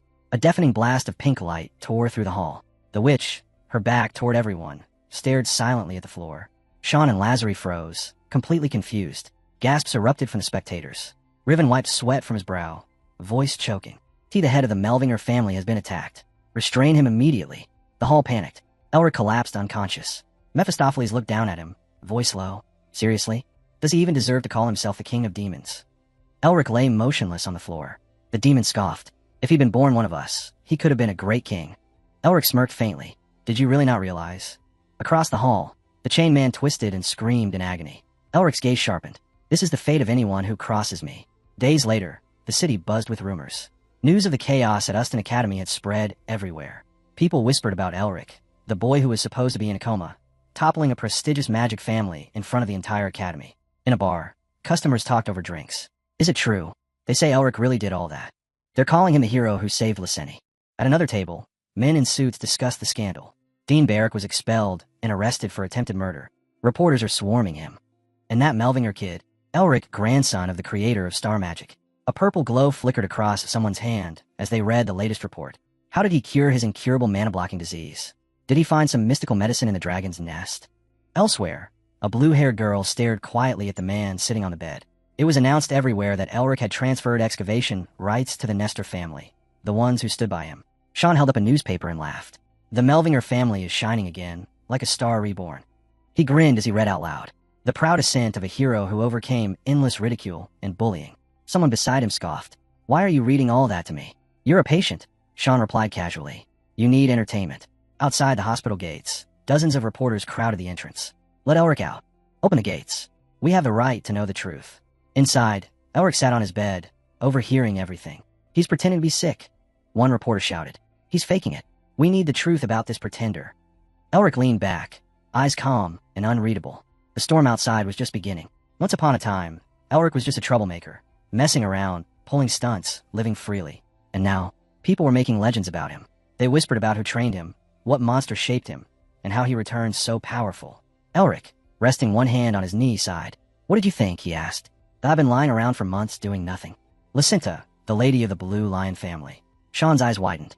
Elric looked away quickly, clearly surprised. You don't need to know about that, he muttered. Sean stared at him, confused. So, you're not planning to cause more problems, right? Elric answered with hesitation. Maybe.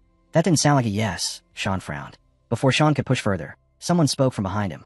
Whatever plans you have, leave them for later, the voice said. My father wants to meet you. In the background, a powerful hand shimmered with multicolored rays. Elric's mind tightened. Sean's father, Guy Nestor, one of the great sages of the Ninth Circle, one of the strongest mages in the world, countable on one hand, head of the Nestor family, master of the Magic Tower. Even my grandfather wanted him as a disciple. A red light flared as the man in glasses stepped forward. He was called a genius among geniuses. Elric swallowed hard. They suddenly found themselves in front of something massive. Sean called their attention to it. Elric stared ahead. He knew Sean lived well. But this?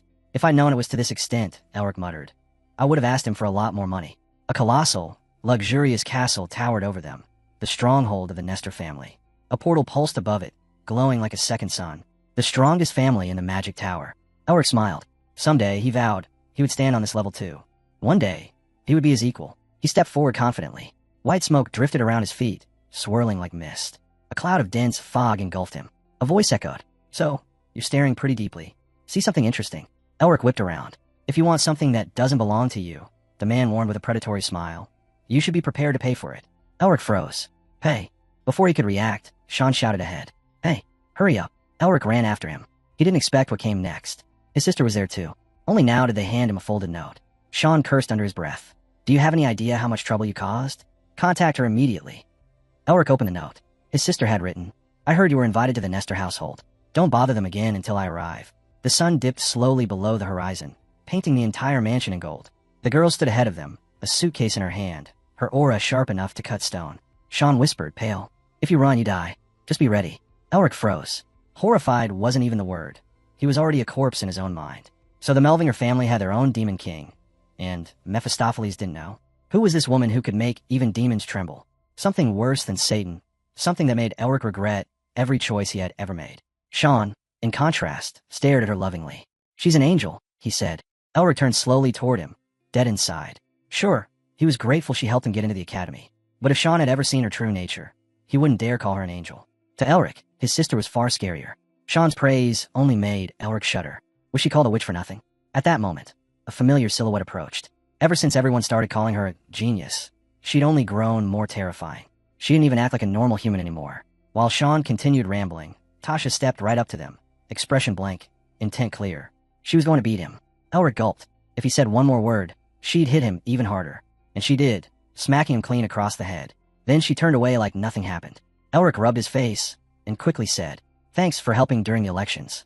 But she dismissed it with a cold. It was nothing. You could have handled it alone. Sean blinked at her. Why would a stubborn woman like her do something like that? Was she actually interested in Elric?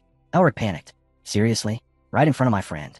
Is she going to act like this now? Tasha didn't answer. Instead, she asked coldly, Who lied to me first? Elric stiffened. They passed deeper into the Nestor domain, toward the true palace of the Blue Fob. To reach Sean's father's residence, they needed to cross this labyrinth first.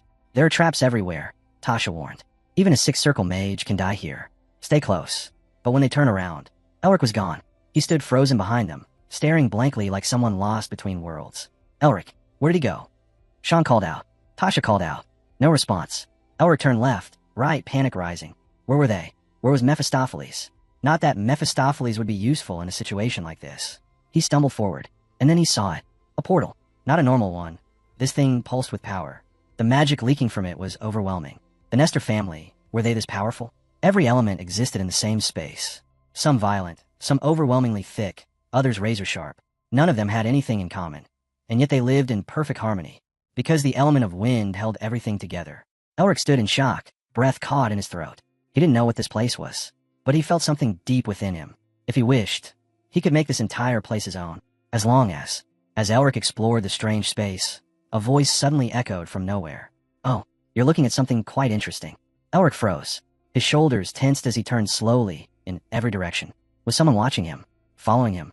The voice continued, calm and old. Do you even know what that is? Or are you staring at it without the faintest clue? Elric's heart dropped.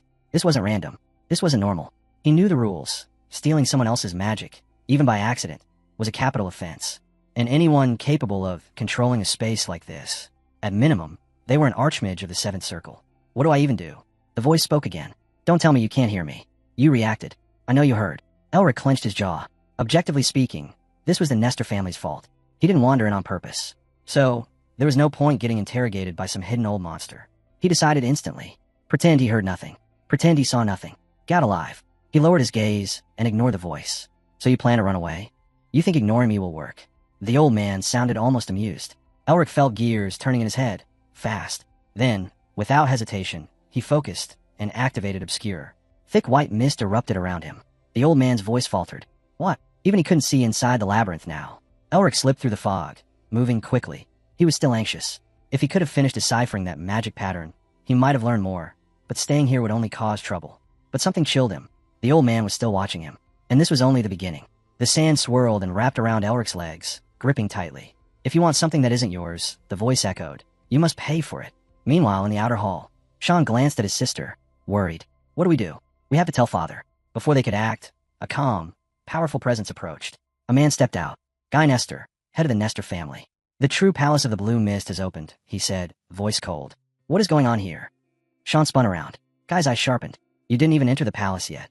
And he's already gone missing. They turned toward the glowing pentagram. Guy frowned. Father's magic. So he interfered again. Why would he do this? Has his condition worsened? Sean burst out, panicking. We can't just stand here. He's our guest. What if something happens to him? Tasha's lips curved slightly. To think her brother, who didn't even care about his own family, was this worried about Elric. Strangely, it felt nice. She lifted her head with interest. The era of the Duke of the Shining Star. Truly fascinating. Guy shifted his gaze between them. He too looked intrigued. Brother and sister exchanged glances.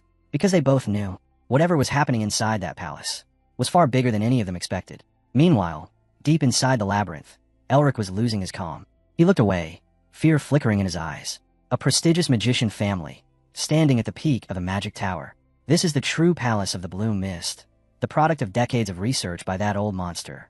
And yet, Elric had not only deciphered the formation, he had broken it, and then used it again. The old man had clearly left something behind before vanishing. An old regret, a strange child he found interesting. Elric took another careful step, then stopped dead. The old man spread both arms wide. Show me everything you can do. Elric spun around. What is even happening? He crossed his arms tightly, muttering under his breath. Why were all old mages insane? Do they all go crazy with age? A barrier suddenly formed in front of him. Elric inhaled deeply, steadying himself. Stay calm. Figure out what this is. He looked at the barrier again. This barrier wasn't created by him. It was protecting him. The mana here wasn't a single element. And yet the Nestor family was famous for their mastery of wind. A realization sparked in his mind. He's molding other elements with wind. Hot wind infused with fire turned water into steam. A gentle breeze gathered the steam, forming fog. Then, wind laced with ice thickened the fog and froze its movement. And if the old man could manipulate all of that so easily, creating a typhoon would be nothing for him. Elric braced himself and raised a shield. Even if the old man wasn't trying to kill him, this was still provocation. Fine. He would just decipher everything he couldn't understand before. He sensed it back in Lucena. Every one of his elements was weak except ice. So he'd use his own method. Convert mana, blend with wind, apply to ice. Mana gathered rapidly in his palm. If he altered the flow between the soul and seals, he could reduce consumption enough to. Elric swung. Ice spread before him. But could he blend other elements into his ice magic? Smoke coiled around him. A sphere of mana formed in front of his hand. He hurled it.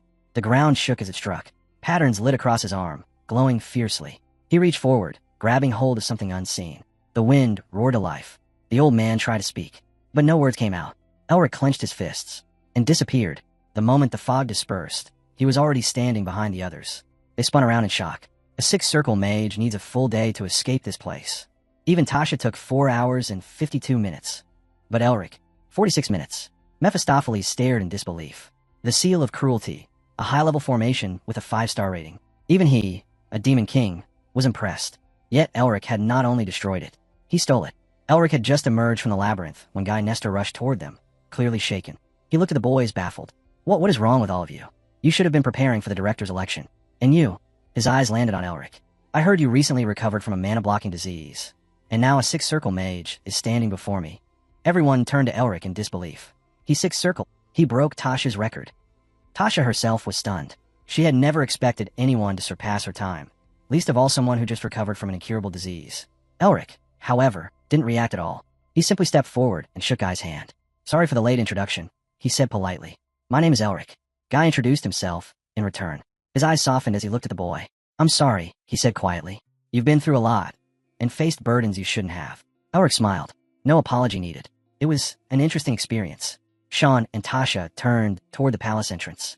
Elric followed their gaze. Their mother and the rest of their powerful family were waiting inside. Elric lowered his head. He still wasn't used to hearing the word family, but he smiled faintly. I'm on my way. The wind stirred the Nestor family flag above him. He walked forward. Meanwhile, elsewhere, Isabel rushed into a softly lit room. Father. She threw herself into her father's arms, hugging him tightly. To everyone else, she was a refined young lady. To him, she was still his little girl. He stroked her head gently. I don't understand it, he murmured. Even the doctor said it was impossible. Yet you woke me. Her voice trembled with emotion. It was Elric. He helped me. Her father's eyes widened. As expected of the Melvingers, a prestigious family of magicians. They've always been a light in the darkness. She peeked toward the open doorway. Where are you going? You just woke up. You need a rest. But he was already pulling on his pants, ignoring her protests. How can I rest after hearing that? I must find this talented boy. She tried to argue, but he was already buttoning his coat.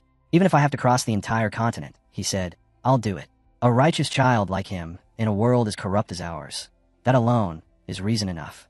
He headed for the exit. In another place, a man knelt, one knee touching the ground. The deaths of the Blue Wolves. Isabel's escape. His brother healed.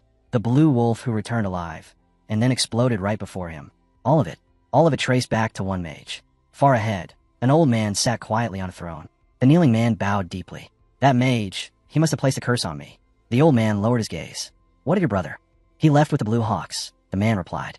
It seems he's trying to contact Elric, who is currently inside the Nestor family estate. The old man fell silent, absorbing the information. So, he finally murmured, the very first thing we must do is not attack him. The old man sat back in his throne, lips curling into a wicked grin, to call upon his sworn brothers. No, he muttered. The blue lion has weakened. His brother and that damned Elric must never meet. His eyes sharpened. Finish him the moment he leaves the Nestor estate. The kneeling man trembled violently. He dared not refuse. He looked down at his hand. The mark burned faintly. He was still alive only because of it. He would never forget that. Meanwhile, Sean guided Elric deeper into the estate. Their mother and the rest of the family were waiting. Mephistopheles floated behind Elric, muttering nonstop. Elric's leg twitched nervously. Mephistopheles squinted at Guy Nestor ahead of them. Is that thing even human? Elric stiffened. Mephistopheles continued, reasoning aloud, voice filled with suspicion. If he's an ordinary human and not a Melvinger, how did he reach that level? Humans shouldn't be capable of that without help from our kind. Elric glanced at him. In my time imprisoned, he said quietly, humans suffered too. He began counting on his fingers. The heads of the Magic Tower, the magicians of the House of the Lion, the Imperial Inspection Bureau, the Revolutionary Army, the Beastmen, the Protestant Alliance.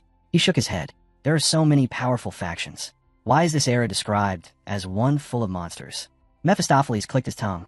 He wanted to explain that aside from the Golden Lion, the strongest on the continent, there were others who were equal, and some who were even stronger.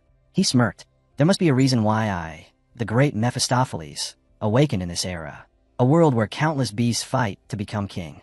Chaos everywhere. Hatred fueling them. The thrill of victory. The crunch of bones. But before he could finish, Elric simply turned and walked away. Mephistopheles choked. Iche, don't ignore me. Inside the dining hall, the boys were already gathered. Tasha was pointing at Sean, who had dropped his food because he was too busy staring at Elric. The younger siblings started yelling at her. Don't call Sean an idiot. Their mother chuckled softly. Why all this noise? Didn't I say good children stay quiet when Lyseni's hero is here? Elric paused, watching them, and suddenly, memories surfaced. He remembered his past, his family, how they always argued at the dinner table, how his parents watched them with gentle smiles. His father had let them bicker as they grew, believing it helped them find their own voices. Their mother always worried. She looked at Elric now, eyes soft with concern. Do you not like the food? She asked quietly. Elric blinked. He stared at the table, eyes distant. He must have looked troubled, because she flinched anxiously. He quickly shook his head. I was just caught off guard by the wonderful smell, he said. Her face softened with relief. Elric took a bite. Warmth spread through him. He closed his eyes. Eating together. It was something he had almost forgotten, and it felt wonderful. The sun was dipping behind the horizon as tea was poured into delicate cups. The boys sat quietly on the sofas, warm light filling the room. Guy sipped calmly, eyes drifting toward Elric. All of them exchanged subtle glances. Guy finally spoke. Are you angry with me? His wife looked at Elric too. Guy closed his eyes for a moment, deep in thought. The fall of the Melvinger family. A family with a 1,000-year legacy. A family that once led an empire to countless victories. Something like that shouldn't crumble overnight. But it did. He set his teacup gently onto the saucer. Ostracized by the ruling family. Betrayed by your own allies in the hexagram. Sacrificed in the name of politics. You've endured too much. He opened his eyes again. So tell me, are you offended? At us? Elric smiled softly. Everyone has their own circumstances. I'm not offended. The teacup beside him filled quietly with warm tea. The Nestor family hadn't caused the Melvingers' downfall. And politically, they couldn't help even if they wanted to.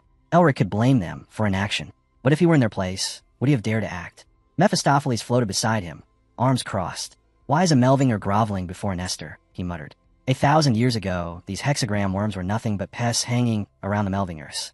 Elric smiled faintly. That shocked Mephistopheles. Coming from someone who lived off pride and power. Had Elric come here with a purpose? The Melvingers had already lost everything. Their power was gone. Even if this was his friend's home, Elric knew he would one day surpass this place too. He needed to learn everything. Their circles, their hierarchy, the true nature of the Nestor household. Guy lifted his cup again. If you need anything, just speak. Elric looked up. Guy's gaze didn't waver from the cup. The Nestor family will give the Melvingers any support they can. Their eyes widened. Sean nearly choked. It's our gratitude for the excavation rights, Guy said calmly. And a gift from me, as the father of your friend. Don't feel burdened. He was serious. He truly was a seasoned strategist. Was he trying to strengthen ties? Repair bridges? Or did he genuinely want to support the powerless Melvingers? Elric's lips parted slightly. This offer was completely in his favor. With the Nestor's support, his position would rise sharply. But the rest of the hexagram, and half the continent, would try to crush him for it. Why was Guy choosing a side that brought him only hardships? Elric couldn't understand what he was thinking. Then, A dark silhouette appeared outside the window. A hand reached forward. Crash. The window shattered violently. The boys jumped from their seats. A blinding light spilled into the room. Elric froze for a moment. What kind of lunatic would dare attack the Nestor estate directly? A man stepped through the broken window. His footsteps were heavy, his presence suffocating. Elric's eyes narrowed. He couldn't believe who it was. The intruder lifted his finger, pointed directly at Elric. Elric clenched his teeth. The stranger walked forward. The man wanted only one thing: to take the boy as his apprentice. Black, sinister spirits seeped out from the floor as tension thickened in the room. Sean had warned him once. His father was so obsessed with talent that he gathered over 100 gifted individuals inside the estate, not as vassals, but as honored guests. The true strength of the Nestor family didn't lie in titles or armies. It lay in the Senate, a council of monsters disguised as humans. And right now, that Senate was being disrespected. The stranger was asked to leave immediately. Instead, he slowly lowered his hood. The revelation hit like a thunderclap. Augustine, the head of the Senate, the greatest master who trained every mage in the Nestor bloodline. Elric froze. He had heard countless legends about this man, strong enough to rival Guy, maybe even surpass him. Augustine frowned. He had rushed here so fast he'd forgotten his manners. He apologized, but Guy didn't take his eyes off him. He wanted to know one thing. Why had Augustine come? The old man pointed straight at Elric. He came for him. How shameless could he be? Wanting the boy sitting beside Sean as his apprentice. But before anyone could speak, Guy stepped forward. He announced the boy's identity. One of the 4 dukes of the Empire, Duke Melvinger. Elric rose, walked directly to Augustine, and greeted him respectfully. Mephistopheles stared in shock. Sean and Tasha's eyes widened. The old man grinned, asking if Elric remembered him. How could he not? His late father spoke of Augustine endlessly, praising him as the kind of pillar that could have saved their family from collapse. They locked eyes. Had Augustine known his father?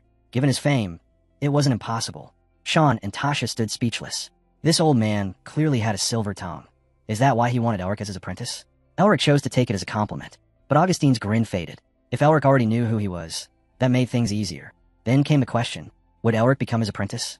Elric smiled softly. As the head of the Melvinger family, being offered apprenticeship under the great master of the Nestors was unbelievably generous. Too generous. So he politely asked Augustine to retract his offer.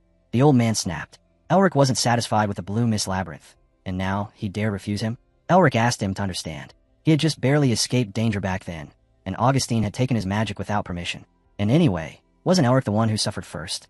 The old man gritted his teeth, stomped the ground, and yelled for silence. Magic burst across the floor, making Guy flinch in shock. Elric's jaw dropped. The floor shimmered like a star-filled sky. He rushed forward. No, that wasn't the night sky. The glow was too light. And then, in the blink of an eye, he found himself standing beside Augustine. Was that teleportation? No, it wasn't. The old man had simply moved him. But who in the world could move someone like that? At a speed the eye could barely follow, the old man appeared right in front of Elric. Before the boy could even process it, Augustine grabbed him by the tinzit and lifted him off the ground. Everyone froze. The boy's jaws dropped. And then Augustine burst into laughter. Dark, triumphant laughter. Elric was his now. In the next instant, they vanished. Back at the estate, Tasha screamed at her brother, demanding why he was still standing there when his friend had just been kidnapped. Sean quietly shut his eyes. Did his sister really not understand? Elric was never the victim. He was always 3 steps ahead. Mephistopheles smirked. Once again, Elric had left them speechless. It looked like they would soon have their hands on a monster who dared to use this creepy old man as a teacher. No, as a prelude to something bigger. Elric blinked his eyes open. Augustine stood, towering over him. Elric instinctively backed away, but his body wobbled, his vision blurred, and he nearly collapsed. Augustine caught him by the collar before he hit the ground. To think, the greatest master of the Nestor family had almost lost his first disciple in 90 years. Elric's heart pounded in fear and irritation. He had taken a huge risk starting this dangerous game, but even he didn't expect a man to literally kidnap him while forcing him to state a reason to become his disciple. And now, they were standing on the edge of a massive cliff. Had he chosen the wrong path? Elric clenched his teeth. He had to stay focused. He circulated his mana, but something felt wrong. His mana wasn't moving at all, as if the blocking disease had returned. He looked up. Augustine's eyes gleamed. The old man clearly sensed everything. Elric's foot slipped dangerously close to the ledge as Augustine finally opened his mouth, saying he would explain everything on the way. Then he released him. Elric dropped. Wind roared past his ears. Panic flashed in his eyes. But before he hit the depths, Mephistopheles appeared beside him. Elric felt it instantly. This guy matched him in ways that made no sense. How did he get here? Mephistopheles didn't waste time. If they didn't act now, both of them would die. He wanted Elric to teach him the seal of original sin so they could survive. Elric stared at him, desperate. With his mana sealed, he couldn't access anything. But the atmosphere around them was flooded with energy. Elric stretched out his hand. He pulled at the flow. A ring of wind exploded under him, slowing their descent. Shards of rock tumbled past as a shockwave erupted from the cliffside. They hit the ground with a powerful impact. Elric gasped. He had almost died because of this cursed mana seal. It felt exactly like the old disease. But there was no time to rest. He looked around. This place wasn't anything like the continent he knew. He pushed himself to his feet. A voice echoed from the fog. He was inside the labyrinth of blue mist. And the palace back home, the so-called Blue Mist Palace, was nothing but a shallow imitation of this place. The voice echoing through the fog told Elric the truth. His mana had been sealed the moment he arrived. Yet somehow, he still managed to pull raw energy straight out of the atmosphere and use it. That alone proved he wasn't a bad choice. High above, Augustine stood at the edge of the cliff, watching him like a stern judge. Elric materialized on the rocky ground below, still breathless. He had come within seconds of dying. Did this old man even realize what he was doing? He claimed he wanted Elric as his apprentice, and he still did. But even so, he refused to teach him anything that belonged to the Nestor family. Elric looked up in confusion. If Augustine wasn't going to teach Nestor magic, then what was he trying to achieve? The old man finally revealed it. Aside from being a senator of the Nestor family, he was also the head of the Grassland School, a school whose teachings could only be passed down to one heir, teachings that had nothing to do with the Nestor bloodline. For Elric, that changed everything. He frowned and turned to Mephistopheles, silently asking for answers. Mephistopheles chuckled. He hadn't expected this school to still exist. Those tenacious Eastern maniacs had irritated him even when he was a king. Elric leaned in, curious. Magic martial arts? He had never read about this in any history book. Mephistopheles explained that 1,000 years ago, the Grassland School existed in the East, warriors who didn't rely on pure spells but used martial techniques enhanced by magical circulation. A hybrid art, a way to strengthen the body through mana instead of brute force. And Elric desperately needed that. Grassland's specialty was harmonizing different forms of mana, allowing a person to stabilize the chaotic swirl of energy inside them. Elric placed a hand over his chest. Different types of mana had always refused to mix within him. But wasn't that exactly why this was incredible? His heart was wrapped in multiple kinds of magic. If he could master this art, he could gain the one thing no book, no mage, no family could give him, control. And the best part? It would not bind him to the Nestor family. A perfect opportunity. So this was Augustine's plan, to teach him the Grassland School's magical martial arts. The old man looked down at him, surprised Elric even knew the name. There should have been no records left. This boy kept exceeding every expectation. Augustine decided there was no point delaying any longer. But before he could begin, Elric's gaze snapped to the side. A wave of danger washed over him. He covered part of his face with his hand. They had entered the territory of the harsh wolves. Not ordinary wolves. Beasts 3 times larger and 3 times stronger than anything found outside this labyrinth. Augustine spoke calmly. Grassland arts could only be learned through real combat. Pure theory meant nothing. To learn it, Elric had to survive. The boy steadied his breath. He took a step forward. A dark, yawning cave stood before him. His first trial had already begun. The wolves began crawling out of the cave one by one. Massive bodies, glowing eyes, saliva dripping from their jaws. Augustine stood at the cliff's edge, arms behind his back, watching calmly. Elric's mana was sealed. What could a beginner, someone who hadn't even trained for 6 months, possibly do here? 2 figures appeared behind Augustine. They didn't move. They didn't help. They simply watched. To them, this wasn't cruelty. This was the test. The old man kept observing him, expression unreadable. Elric had no real experience. But experience wasn't everything. Skill was what mattered. And if these wolves tasted human flesh, the entire labyrinth would become a bloodbath. A blur of silver, fur shot forward. Elric was slammed into the ground, his body folding under the impact. Blood burst from his mouth. He was in trouble. At this rate, he would die. But Elric gritted his teeth, palms pressing against the dirt. He forced himself upright, his mouth opening as mana flickered into existence at the tip of his fingers. A spark, a blade, a chilling gleam. He slashed. The wolf's head flew through the air, blood spraying across the rocks. In Elric's hand, a razor-sharp ice dagger glowed faintly. Augustine lowered his chin. Yes, the boy could handle this. He might even be able to fulfill the wish the school had guarded for over 1,000 years. But he was still lacking. Tins, the former leader of the Revolutionary Army, finally stepped forward. Not even the Imperial Inspectorate knew the identities of that army's members. Their leaders stood shoulder to shoulder with the greatest mages of the Tower and the strongest warriors of the Golden Lion. Their mission, free the continent from the Emperor's tyranny, a terrorist group to some, the only hope for others. And here stood its former king, the monster of monsters. Augustine seemed almost giddy to have a student again after so long. But Tins worried the old man would actually be sad if Elric died here. Elric sliced through another wolf, and then froze as a voice echoed in his mind. He was inside the territory of the fierce wolves, beasts 3 times larger and stronger than ordinary ones. He kept his ice dagger raised and listened. Grassland arts relied on practice, on survival, on killing. He had to destroy them all. Elric lifted his head. Blood soaked the ground around him. His breath trembled, but his eyes burned with determination. Mephistopheles' voice cut through the chaos. Elric had survived this far only because of luck, and that luck had already run out. A giant wolf stepped out of the fog, purple fur rippling like smoke, muscles bulging with every breath. Mephistopheles' tone hardened. This one knows you want to wipe them out. Luck won't save you now. Elric stared at the monstrous beast for several seconds, his dagger tight in his grip. Mephistopheles was right. He could pull mana from the air itself. He had done it before. He could do it again. He just needed to kill this thing, even with his mana sealed. Even if it meant doing it twice, or more. Elric narrowed his eyes, jaw tightening. For the first time since the Icy Mountains, he desperately wished he had the weaponry he used back then. Because this monster was unlike any wolf he had ever faced. If Elric had known he would be thrown into a nightmare like this, he would have trained harder. Much harder. Then, out of nowhere, an image flashed inside his mind. A book. A manual of physical cultivation, detailing the factors of strengthening the body. He froze. Right, the body refinement art he once studied. That counted as training too. A grin formed on his lips. If that was the case, he only needed to imitate it. Elric stretched out his hand. The Tiger King's legacy, passed down through generations, returned to him like a forgotten instinct. He stared at his right hand, memories clicking into place. A combat technique that gave one's bones the hardness of steel. A technique that multiplied physical strength sevenfold. A technique that taught its wielder how to fight like the king of beasts. He dropped into a stance. According to the tigers, kings above all beasts, the human body was a miniature world shaped by God's hands. A massive wolf crept closer, muscles tense, eyes glowing. Elric inhaled. A deep, overwhelming breath. Just like mana circulated through nature, air circulated through the body, altering it based on how one breathed and where one focused. He filled his lungs to the limit. In that instant, countless instincts awakened inside him, one rising above all others. He moved. His fist cut through the air, swinging toward the beast. His thought sharpened. When a body changes, it moves on its own. No hesitation. No illusion. Just reality. The wolf lunged with its jaws wide open. Elric's eyes gleamed. He slipped past the attack as if he had vanished. Instinct, intuition, merged into a single fighting art. The wolf spun around, snarling. Elric didn't need a plan. Didn't need a reason. He inhaled again, every ounce of air around him, and stepped forward. His choice was always right. His fist crashed into the wolf's skull with monstrous force.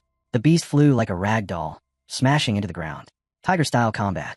Mephistopheles watched in disbelief, his voice trembling. This guy, he's a sick bastard. The giant wolf lunged again, jaws ready to tear him apart. But Elric moved like lightning. His fists blurred, delivering inhuman, beast-like blows. The wolf shrieked in agony. Elric's eyes darkened with a murderous gleam. He slammed his fist into the wolf's stomach, folding the monster in half.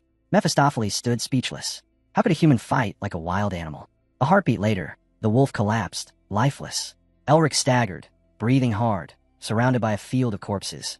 He fell to the ground, chest rising and falling, staring at the destruction he'd caused. Then a calm voice echoed in his mind. "'Kay, exactly what I expected from my student." He had already killed 2 wolves. Apparently, that wasn't enough. The difficulty would have to increase. Elric kept gulping down air, each breath sharpening his instincts.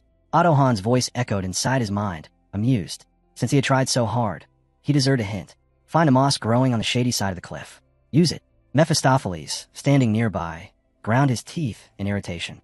This old man was insane too. He enjoyed watching Elric struggle. Elric whispered back, refusing to be lumped in with this lunatic. Stepping forward, tightening his belt, he muttered that Ottohan had only said one thing. Kill them all. Eyes narrowing, Elric added coldly. Then let's see who wins. He dashed forward. 2 massive wolves lunged at him at once. Elric lowered his stance, studying their movement. Time blurred. 10 days passed like this. Long enough to break a normal person.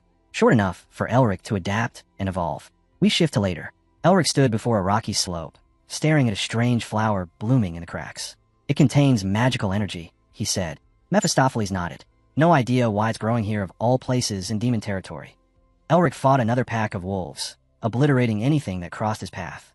"If it has magic," he said, "maybe I can replenish my mana by eating it." Mephistopheles leaned closer to the petals. "For humans, it's just a medicinal herb, but for seal sure it might work." Elric smashed another wolf's skull, blood splattering. Mephistopheles shook his head. "No, it'll probably increase the level of your seal." Elric plucked the flowers anyway, examining them. Mephistopheles sighed. "The old man wouldn't send you here for nothing. But think, where did the flower come from? Maybe this place is connected to demons." Elric's eyes narrowed. A great opportunity. He glanced at the trail of blood on the ground. He was still annoyed. After all, the old man had literally thrown him off a cliff. But stepping forward, He realized the situation might actually help him strengthen the seal. And with a stronger seal, his mana reserves would increase. Behind him lay a mountain of wolf corpses. Dozens, maybe hundreds. Even he had begun to rely on the body cultivation arts again, thanks to the sealed mana, forcing him back to basics. He approached a massive stone. Looking down, he exhaled. It's about time to end this farce. A gigantic wolf stood before him, a stone embedded in its skull. Elric raised his head. So you're the last one. But then he froze. A silhouette sat atop the wolf. A man. A rider. Elric's voice dropped to a whisper. A man's leg. Elric instinctively turned to the side, fear prickling the back of his neck, because a voice behind him said he never failed to amaze. A massive white tiger emerged from shadows. Another voice followed, casual and amused. The speaker said he'd heard from the boss that Elric was the best student in the entire academy. Elric lifted his gaze. Tin stood atop the giant wolf, arms crossed, looking down at him with clear approval. I didn't expect this level from you, Tin said. A moment later, he hopped off the wolf and landed on the ground, dust exploding around his feet. Elric frowned as Tin stepped forward. Tin's made his decision. If you can handle this stern wolf, he said calmly, pulling out a cigarette and lighting it with a smile, then I'll accept you as my apprentice. Before Elric could react, someone else dropped down from above. A wave of dust blasted outward. Augustine. The old man jabbed a finger forward, outrage burning in his eyes. He shouted that Tins had no idea how much effort he had put into finding Elric, and now this guy wanted to steal him?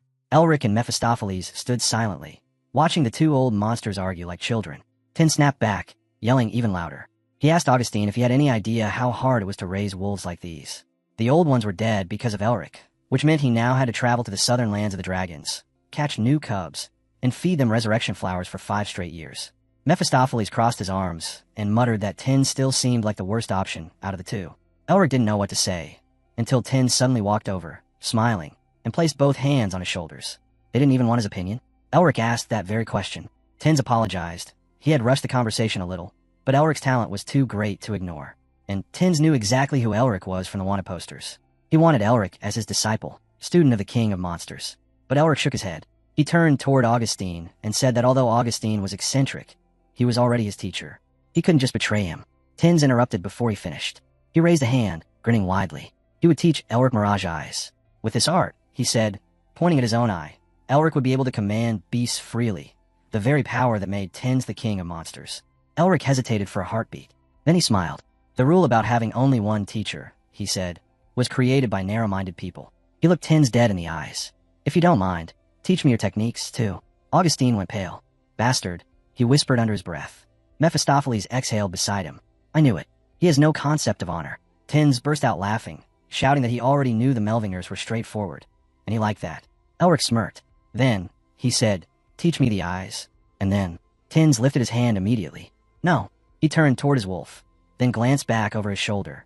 Had Elric not heard him properly? He would only accept him as a student if he defeated the stern wolf. Still smiling, Tins added that without mastering the Mirage Eyes, Elric would never reach the level needed to handle the Grassland School's magical martial arts. Arts that relied on perfect mana circulation and physical reinforcement. Tin's smile sharpened. Looks like you absorbed mana from those flowers on Sunday. Good, but this is your final test. Defeat this wolf, using only magical martial arts. The wolf vanished. One moment it stood behind Tins. The next it was already in front of Elric, colliding with the wall so hard the ground trembled. Elric looked up. Tins watched with interest. Mephistopheles let out a long, displeased sigh beside the white tiger. A heartbeat later, Elric smiled. So that's what all this was. Tins shrugged. That's right. Augustine stepped forward silently. Elric turned to him and smirked. Finally, someone who actually enjoys watching me suffer. He looked at his teacher. So, happy now. Augustine stared for a few seconds. Then he placed a hand on Elric's shoulder. Good job. A yellow aura enveloped his palm. It seems we can finally begin. Elric blinked ahead, silently, as the rising sun painted the mountains gold. Augustine continued. I can now teach you the grudge of the Night Chronicle. Before Elric could respond, countless flowers bloomed around them, glowing softly in the dim light. He walked forward, scanning the area. Where are we? Augustine replied. This is the sanctuary of the Night Chronicle. Elric stopped. The sanctuary? A wave of red, demonic energy washed over him the moment he stepped closer. The aura was oppressive, dark, heavy, almost suffocating. Why is there a demonic domain here? Mephistopheles, standing beside him, tensed. Only demon kings could create such a thing. He frowned deeply. So, this is why we found resurrection flowers here. This energy, isn't this his territory? Elric in a task didn't turn around. Mephistopheles continued. He's in the east, as far as I know. Augustine suddenly asked Elric, what do you feel? Elric stepped forward. I think the Melvinger family's demon hunter training lets me sense it clearly. Then tell me, why is there a demonic domain inside the sanctuary of the Night Chronicle? Augustine touched the doors. Seals flared across his hands. I believe I know why, he murmured.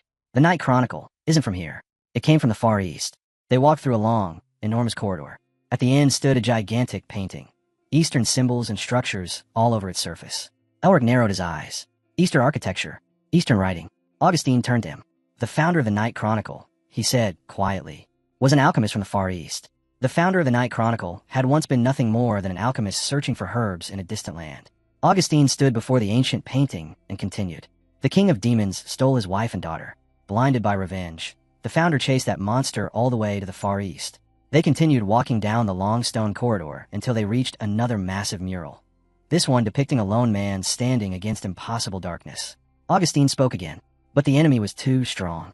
So he changed his plan. He merged Eastern and Western magic, and even absorbed the power of a demon to surpass his limits. Elric exhaled slowly. So, he never got revenge? No, Augustine replied. He waited nearly 1,000 years. Elric looked at the old man's back, voice steady. Since you accepted me as your student, justice will finally prevail. But Augustine shook his head. You're mistaken. Justice has already prevailed. Elric blinked, confused. What do you mean? Who prevailed? Augustine motioned forward. Elric stepped into the narrow passage and froze. A labyrinth of glowing seals filled the chamber. A voice echoed from the darkness. Me? Mephistopheles stared ahead, shock widening his eyes. It's not that he's special, Mephistopheles muttered. But I can't believe someone managed to seal him. Whoever did this is a true master. Elric swallowed. If Mephistopheles recognized this demon king, then how strong was the sealed monster? And how powerful was Augustine, the man who defeated it? Augustine lowered his head. Don't praise me so easily. There were many variables in that battle. Determining the true winner is impossible. He looked up at the chains of light gripping the enormous beast. But as the founder wished, the truth must be revealed. It's time to see who really won. A colossal demon emerged from the darkness, bound by countless seals. Its presence alone made the air tremble. Augustine gestured toward it. My future successor, the one who walks my path, will help me finish this. Elric's breath grew heavy. Sweat rolled down his cheek as he stared at the monster. You can do it, Augustine said quietly. Elric stepped forward. Who is stronger? He murmured. The massive creature opened a single crimson eye. Augustine's voice echoed. Stronger than him, or stronger than what I will teach you. Elric stood beside the others, realizing he would eventually face that monster. But for now, Augustine turned to seals. I'll handle the barrier. You prepare yourself. Mephistopheles was stunned. Even the blonde apprentice nearby was speechless. Augustine raised his hand calmly. I know your fears, Elric. I know your doubts. Elric clenched his jaw, anger burning in his chest. Mephistopheles didn't speak.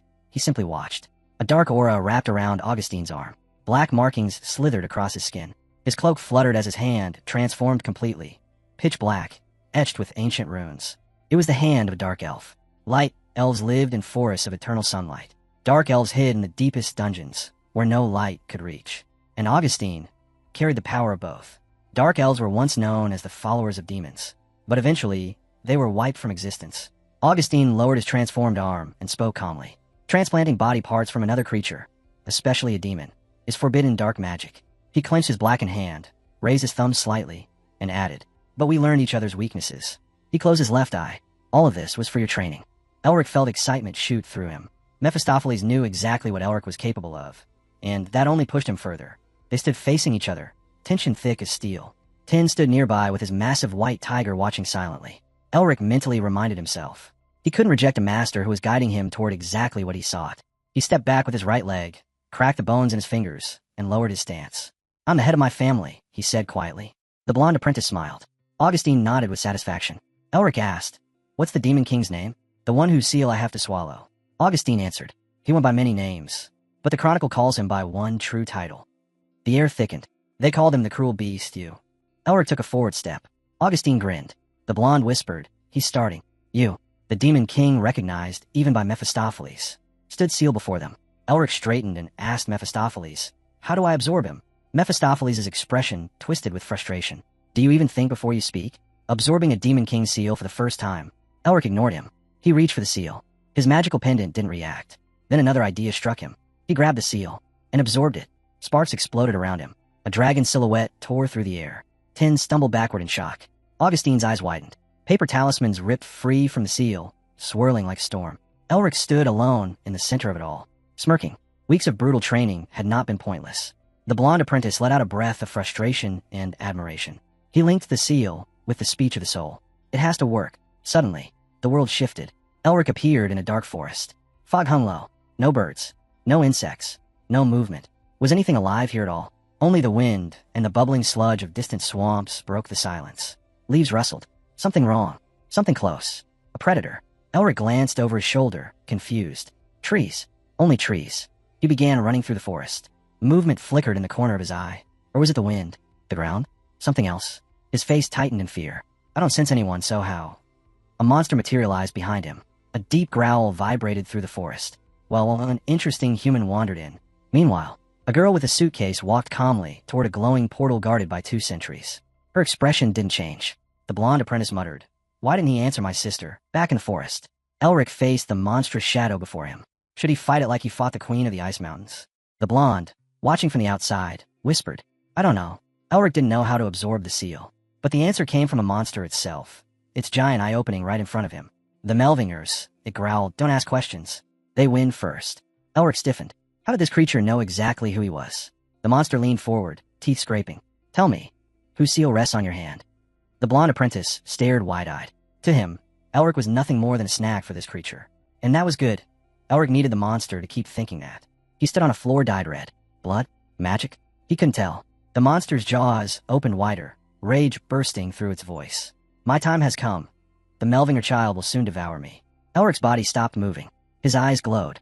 A white bee symbol appeared behind him, its shape sharp, divine, terrifying. The monster let out a final growl. "We'll meet again." Darkness swallowed the world. Then suddenly, Elric gasped and found himself back in reality. People rushed toward him, asking if he was finished. The blonde stared in disbelief. How could he obtain the seal so easily? Mephistopheles folded his arms. The monster had no choice. It can reincarnate later anyway. Elric looked at his hand. A new seal had formed, deep blue, and writhing like a living flame. A new member of his power had awakened. The wicked god. Augustine peered closely and nodded. His status dropped after losing the battle. That's why the seal formed. Elric turned to his teacher. What was Mephistopheles refusing to tell me? Augustine's face darkened. He became serious. This is the seal of rage. You was originally similar to an evil spirit. With this seal, you'll sense the weaknesses of your enemies faster. The blonde student blinked. That sounds overpowered. Augustine suddenly began crying. Do you know what this means? You can awaken the 6th sense by circulating your mana. Elric simply stared at him, confused. Augustine wiped his tears and raised his voice proudly. It's called the sense of evil. Information about the seal ranks and their uses cannot be found in ordinary textbooks. This knowledge has been passed down for thousands of years. Elric's hand glowed again. Smoke rose behind him. Lightning cracked in the air. A distant light flickered. He felt something. He swallowed. That tingling in my heart, that trembling sensation, is that the sense of evil? The blonde apprentice shivered. Why am I feeling it too? Everyone turned, shocked. Sean had entered the sanctuary. Augustine and Tin stood nearby. Elric had no idea what to do. Outside, a large mansion towered over the courtyard. A maid rushed out, panicking. Lady Tasha must see it in person. Don't let her in yet. But the girl with the suitcase stepped forward calmly. I'll handle it personally. Magic circles flared to life. Stones around her began to glow. Somewhere else, Sean was chasing Elric through the courtyard. You have to stop Tasha. A red-haired boy was furious. Because of you, her competitive spirit has awakened. The city glowed under the bright sun. Tasha ran as fast as she could, praying nothing disastrous would happen. She thought bitterly. The Duke's sister had sacrificed her entire life for him, and now everything was spiraling out of control. From the red-haired girl's words, we learned a simple truth. The Duke feared his older sister more than anyone. A girl stood at the gate, suitcase in her hand. Where is my brother? She asked. The guards exchanged a stiff glance and answered. He is inside, but you cannot enter. Hayes narrowed her eyes. Call Sean. But the 2 guards stood firm, lowering their spears. Entry is forbidden, Lady Hayes. Before they could finish, someone stepped out behind them. Tasha. Hayes turned calmly. The red-haired girl introduced herself with confidence. Tasha bowed slightly and introduced her own name, praising Taka as if trying to defuse the tension. But Hayes had one question on her mind. Tasha quickly explained. We can't allow just anyone inside. Hayes kept a small, polite smile, the kind that hid danger. How can I prove my identity? She asked quietly. Tasha stiffened. She didn't trust this girl at all, and it showed. A faint flame of hostility burned around Hayes. There was only one solution. A duel. Until first blood. Taka snapped her fingers. Hayes' suitcase burst open with a thunderous crack. The identity verification had begun. The guard stepped back nervously. Tasha grinned. Hayes reached into the cloud of smoke and pulled out a massive warhammer. Stones shattered under its weight. A blinding beam shot into the sky. Tasha rolled her shoulders. I've only ever done this kind of thing as a kid, with Sean. She began chanting a spell, remembering that she had never once lost to her brother. Hayes lifted the hammer with a smile and hurled it with terrifying force. Tasha's eyes widened. She jerked her head back, confusion and surprise flashing across her face as the glowing sledgehammer, marked with a black skull, ripped through the air. Light exploded all around them. Hayes had won. The impact pushed both girls apart, leaving them dazed. The blonde apprentice watching from afar laughed. This looks hilarious from the outside. Meanwhile, Elric was nearly choked out, being held by the neck. Sean sprinted toward him, panicked. The blonde smirked. So, how's your sister doing? Hayes stepped forward, calling Sean's name with a serious expression. The slight parting of her lips showed she wasn't here for greetings. Tasha examined the document in her hand, still confused. Hanabi asked quietly, Is that everything? The red-haired girl explained. The Black Skull is the highest grade guild. It only responds to the Great Lion. It will not allow itself to be wielded by anyone else. Taka nodded solemnly. That's why we must maintain good relations with Hayes' family. At the same moment, Elric was running. The sledgehammer flew. Hayes gave chase, determination burning in her eyes. Have you settled in well? She asked sweetly, while trying to crush him. You can resist me now, can't you? She swung again. Elric dodged desperately. If it weren't for the sense of evil, he thought, I would have already died. He realized something. She hadn't changed at all. And finally, Mephistopheles arrived. Elric had never seen Mephistopheles this scared before. He wasn't reacting to Hayes' mana, just her aura, and that alone was enough to terrify him. The blonde turned back. Hayes stood opposite him, hammer raised like a judge delivering punishment. She swung. Elric tried to block, but a shield burst to life in front of him, barely saving him from being smashed. Are you crazy? He shouted. Mephistopheles muttered. His bones will break at this rate. Elric opened his eyes, face tense. Hayes stood in front of him, hammer pointed directly at his chest. He was sitting on the floor, breath shaky. Mephistopheles whispered. She really thinks her brother still has the blocking disease. Elric swallowed. Hayes' voice trembled. You didn't contact me for 6 months. Tears rose in her eyes. She had always been overprotective, always scolding him for recklessness. He used to hate that, but their parents died. She raised him alone. She had to grow up far too early, sacrificing everything for him. Elric finally understood how to revive his family, how to protect what remained. Hayes' tears fell. Mephistopheles quietly wondered, will the demons return? Hayes didn't know. None of them did. But Elric had already chosen his path. He was preparing for the north. Whatever destiny awaited him there, he would face it head on. He would do as grandfather once did, so the family would not vanish, so the world would be purified, so every land, every corner of the continent, would shine like the stars. A tear slipped down Hayes' cheek. She smiled softly. Don't leave without saying a word again. Mephistopheles stood silently behind them. Honestly, he wanted her to hit Elric one more time. People really did get sentimental over the smallest things. 3 months ago, night, a masked man stood with a sealed box marked by red wings. Inside was a statue, in the name of the resurrection of Master Azazel. The masked man whispered, Daylight. A bird soared through a cloudless sky. Elric sat on a rock, 3 months younger, training. The bird dove straight toward him. He wore a blindfold. Then, one eye lit up beneath it. He lifted his hand. The bird landed gently on his palm. Tins watched from beside him, impressed. I didn't think you'd reach perfection this quickly. Augustine stepped forward. They attacked Elric together, testing him. Elric countered with one hand, touching Augustine's chest lightly. Augustine froze. So you've mastered the sense of evil completely. Tins nodded. Then it's time. You need real battles now. Elric sat down and grinned. Tins and Augustine stood proudly before him. I've learned a lot from you, Elric said. Will you bring souvenirs when you return? Tins teased. Mephistopheles added. Try not to meet me again too soon. Elric smiled. Augustine and Tins exchanged glances. It's strange hearing that, Augustine said. Back then, we were young. Tins chuckled. And the three of us wandered the whole continent together. Tins stretched his arms behind his head and asked with a grin, wouldn't it be more fun if our unfortunate little student comes crawling back soon? Augustine snorted. We are not old men yet, and that bastard didn't leave us. He abandoned his mentors just to go sightseeing in the north. Elric, without a hint of guilt, had already transferred excavation rights for the nest to Tasha. She was practically vibrating from excitement, murmuring about ancient dragon secrets. He also gained one more debt. The lady who promised to contact him seemed to have completely forgotten him. Far away, Herman stood among corpses, sword in hand, disappointment in his eyes. You rush too much, someone told him. Another added, everyone knows. If you side with the Melvingers, your downfall comes instantly. Yet the soldiers began praising his niece, half seriously mocking her cleverness. Isabel and the boys stood quietly before him. Herman exhaled heavily. We're going to the Duke of the Shining Star. The faces of those around him instantly twisted in fear. In another part of the city, two men walked past a row of houses. Why didn't Paul become a blue lion? One asked. The other shrugged. With his sickness, getting rid of him should have been easy. But we need to put Paul back as head of the house. Quickly. As they walked, one man's eye shifted, half black, half red. He whispered, if Paul accepts the position, then his body and power will be used for Lord Azazel. Birds circled overhead as the evening sky dimmed. At the edge of the city, a carriage waited. Elric stood there, deeply disappointed. He had wanted to go north alone, quietly, peacefully. Instead, a coachman climbed onto the seat. Mephistopheles' face darkened instantly. He hated the idea. Sean climbed in as well. Elric's expression soured. And then, on the left side, brother, Hayes said, crossing her legs calmly, don't you want to travel with me? Across from Elric sat Augustine and Tens. Augustine tapped his cane. During this journey, Elric, you will learn proper manners. Mephistopheles groaned. With all these people, the trip will be torture. Elric forced a smile. Looks like a family outing. Hayes thanked the teachers for looking after her brother.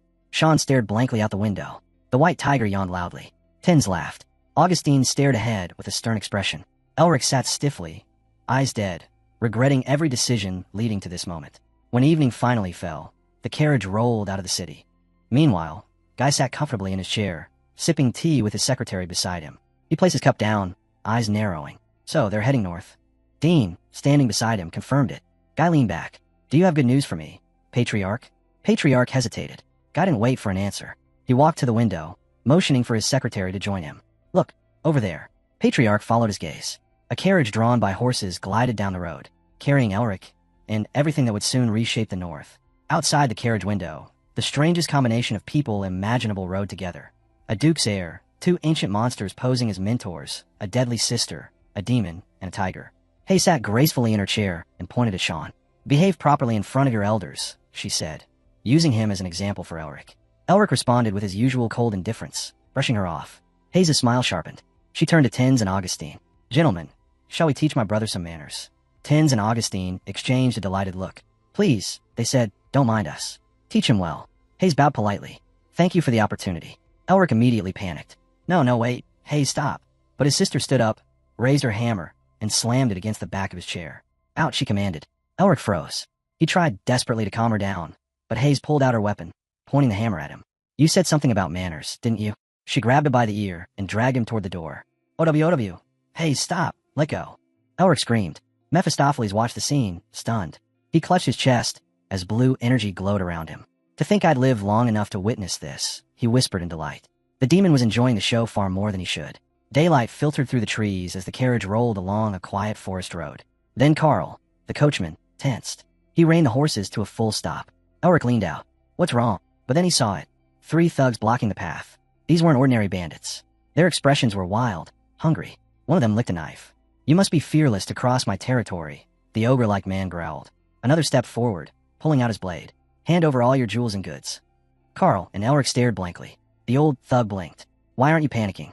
He raised his knife again and charged the carriage. Did you not hear me? Give me everything or I spill blood.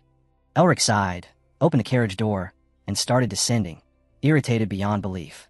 A strong hand pulled him back. Leave them to me, Tens said. He stepped forward, his massive white tiger padding behind him like a living mountain. The thugs' faces drained of color. A 3-meter-tall tiger stood glaring at them. Tens spread his arms proudly. Behold, student, the reason they call me the king of beasts. But then, a voice behind Tens muttered something. Mana surged. A massive block of ice materialized out of thin air and dropped directly toward Tens' head. From beneath the standoff between both sides, the earth trembled, forcing everyone to freeze. The thugs hit the ground instantly, too scared to even lift their heads. Tens turned to Elric, shocked, and asked if he really needed to unleash his tiger for this. Elric simply shook his head. No, there was no need for a bloodbath. He stepped forward and looked at the thugs, his voice calm but sharp. These aren't bandits, he said. They're just starving villagers. The oldest man collapsed to his knees, trembling as he begged for mercy. His companions followed him, voices cracking as they pleaded not to be killed. Elric narrowed his eyes. If you were just ordinary villagers, tell me, what would you have done if we hadn't fought back? Guilt washed over their faces. The old man lowered his head further, admitting the truth, shocking even his own partners. He begged Elric to punish him alone, saying it was his idea. But the younger men jumped in, insisting they were all to blame, that they only turned to robbery because their village was dying. Elric didn't answer immediately. Instead, he told them all to get up. Let's see if your words are true. The sky hung heavy with clouds as Elric and his group followed the shaken villagers back home. Their once green farmlands were now gray and dead. The headman explained how years of drought wiped out the crops, killed the animals, and destroyed their hope. The next nearest village was too far. Starvation had already taken too many lives. He clutched his face, barely holding back tears as he blamed himself for their ruin. Augustine sighed and whispered to Elric, "Show them mercy. They haven't actually committed a crime." Elric watched the villagers for a long second. Aristocrats, protectors of the weak, that duty was on him too. Finally he nodded. "They're not guilty." The headman dropped to the ground again, bowing so hard his voice cracked as he thanked Elric with everything he had. Elric awkwardly scratched his cheek, not used to people treating him like a savior. But while the villagers were crying in relief, Mephistopheles wasn't relaxed at all. He kept pacing, eyes darting across the fields. Elric frowned. "What's wrong with you now?" "There's demonic energy," Mephistopheles muttered. "Weak, but coming from those fields." Elric, expression darkened. A faint smoke drifted across the horizon, and a huge shadow flickered behind the haze. The sky was clear, yet the land itself felt suffocated. They walked deeper into the dried fields. Nothing but cracks, dust, and circling crows. Augustine swallowed hard. "Elric, you're sure the energy is coming from here, right?" The old man blinked in confusion. He hadn't sensed anything at all. Elric exhaled sharply. "They're here." Mephistopheles crouched low, eyes narrowing. "The source is underground, buried deep." He shot Elric a glare. "And remember our deal. All demonic energy belongs to me." Elric clicked his tongue but nodded. "Fine, we'll dig it up." He raised his voice. "Everyone, back away. Stay at a safe distance." A slash of mana tore across the ground like lightning. A moment later, something massive jolted beneath the soil and crashed upward, splitting the earth with a violent crack. The headman stumbled backward, staring wide-eyed. "A miracle," he whispered. Elric leaped off the ledge where the others stood, landing in the dust with perfect balance. He walked straight toward the new crater as Mona, spinning like a drill, unearthed a large, ancient-looking box. Augustine climbed down after him. "So, did we find anything?" Elric tilted the box slightly. "You tell me." The moment he opened it, corrupted energy exploded out, thick and suffocating. Elric and Mephistopheles exchanged looks. They both recognized this pressure. Something big, something dangerous. Augustine froze mid-step. The demonic aura poured over them like smoke. Inside the box crouched a tiny creature. Goat's head, leathery wings, twisted little body. Its eyes glowed with hunger. Mephistopheles growled. "What are you doing here?" He didn't need an answer. This wasn't just any demon. "The great demon god has 4 servants," Elric said quietly, watching the creature tremble. Mephistopheles recited them with irritation. "Est originale peccatum, Mephistopheles. Finus, Shaitan. Fornications, Lilith. And the tyrant. Insaner. Azazel. Azazel. The one whose armies dwarfed all others. The demon whose thirst for the human world had once turned entire cities into ruins." Elric lifted the totem, found inside the box. Strange markings coiled along its surface. Mephistopheles scowled. "That's Azazel's sacrificial totem. Humans were killed with that." Elric raised a brow. "Sacrifices like the ones happening in this village." Mephistopheles folded his arms, thinking, "Yes, exactly that." Elric's jaw tightened. If Azazel's followers were moving again, what were they planning? Why hide in the human world after 30 years of silence? Before he could think further, Mephistopheles snapped, "Boy, hurry and detect the remaining demonic traces. Don't forget." Augustine's expression hardened. If a demon destroyed 30 years ago is still appearing, then this is a terrible omen. He stepped forward. "This needs to be reported. Immediately." Mephistopheles snorted coldly, but didn't argue. Elric nodded in agreement. The demon, however, stomped forward. "Good. Then give me the energy. Now." Elric waved him back. "Absorbing this thing here, right now, would be reckless. And honestly, idiotic." Mephistopheles' face twisted in rage. "You." Elric stepped closer. "Teach me how to use the seal magic. Then maybe I'll have a way to deal with this." No, Mephistopheles shut it down instantly. Augustine lifted the box and handed it to Sean. "Get this to headquarters. At once." Mephistopheles hovered behind Elric, still begging and whining for the demonic energy like a starved beast. Elric tried once more, asking Mephistopheles to teach him anything. Anything except seal control, but the demon refused, grumbling with irritation. Meanwhile, Augustine carefully handed the box to Sean, ordering him to deliver it as fast as possible. But before Sean could take 3 steps, something shifted behind them. A presence. Cold. Demonic. It slipped around Elric back like a shadow given life. Augustine barely had time to gasp before the creature lunged, snatching the box straight from his hands. A dragon-shaped demon burst into the open, wings of black mist unfurling as it carried the box farther and farther away, its body twisting between the trees. Mephistopheles shrieked, voice cracking in pure desperation. "My energy. Bring it back." Augustine held his head. What was that?" Elric lowered his gaze, frustration clear on his face. "That was you, a sealed demon. Looks like he wants revenge." Mephistopheles continued screaming behind them like a banshee, but Elric ignored him. We don't have time for this. One small totem wouldn't cause all these problems. There's more hidden in this village. We keep searching. Meanwhile, underground, 2 candles flickered against rough, stone walls deep beneath the earth. A secret chamber. A statue of Azazel looming over cloaked followers. Men and women knelt before the stone figure, whispering prayers soaked in malice. One of the robed men, dressed in a crisp suit, stiffened. Someone beside him asked, "What's wrong?" "The ritual, it was disrupted," he said slowly. "An unbeliever interfered with the Great One's will." Anger erupted immediately. "Blasphemer! Heretic!" They hissed the words like curses. The high priest lifted both arms, eyes burning with devotion. "O great Azazel, calm your fury. Grant us permission to punish the infidels who dare stand in your way." The chamber echoed with their chants. "The demon gods shall rise again. These lands will kneel." The priest turned sharply. "You, deliver a message to Judas. If he goes north, he must meet Kaya and begin the ritual of revival." The cultist bowed and vanished into the shadows. Nightfall. By the lakeshore. The dark sky rippled across the still water of a small lake. The group rested at the edge, weary from the chaos. Elric sat on the ground, staring at the water, lost in thought. "How? Did no one realize demons were behind this?" he murmured. Across the fields, the villagers cheered as water returned to the cracked earth. Their starvation, finally ending. By the well, a girl wept for the innocent lives taken by drought. Augustine placed a hand on Elric's shoulder. "We've sent the evidence. The official who caused all this will be punished." The village chief clenched his fists. "If I could, I'd cut that man's head off myself. But I have no right." Elric exhaled softly. Augustine was right. The demons here could no longer hide. Not from the authorities, and definitely not from him. But Elric's mind was already returning to his true purpose. The Flower Temple. The winter season quest. And after that, the demons. All of them. The village headman bowed deeply. "You saved us. Thank you." Elric stretched out a hand with a calm smile. "Take good care of your people." The wanderers turned toward their carriage, preparing to leave, when the old man suddenly yelled out, "Wait, young man, your name." Elric turned, wind brushing his coat, eyes determined. "Elric," he said proudly. "Elric Melvinger." The instant Elric said his full name, a wave of shock rippled through the villagers. Elric Melvinger, a name whispered across the empire, a name of strength and fear. The chief stared at him with wide, trembling eyes, silently thanking the heavens for sending him, of all people. Soon after, the boys climbed back into the carriage and continued their journey. Inside the carriage, Hayes, Elric, and Sean sat across from Carl and Augustine, sharing a quiet moment, until the wheels suddenly screeched to a halt. Carl frowned. "Elric, look at the road." Elric leaned out the window. "Why do we stop?" Then he saw them. A line of masked men stood in formation, blocking the entire road. The Imperial Family's Investigation Department. The Hunters of the Empire. Elric stepped out and approached the masked leader. "What's your name?" the man demanded. Elric clenched his jaw. He knew these people. Monsters who could kidnap, execute, or erase a person from existence the moment their superior pointed a finger. Their power rivaled even the Magic Tower and the House of the Great Lion. So their arrival wasn't surprising. After all, they were the ones who sent the report to headquarters. But something fell off to Elric. If the Emperor stood here, he wouldn't speak to Elric so casually. So who did these dogs think they were?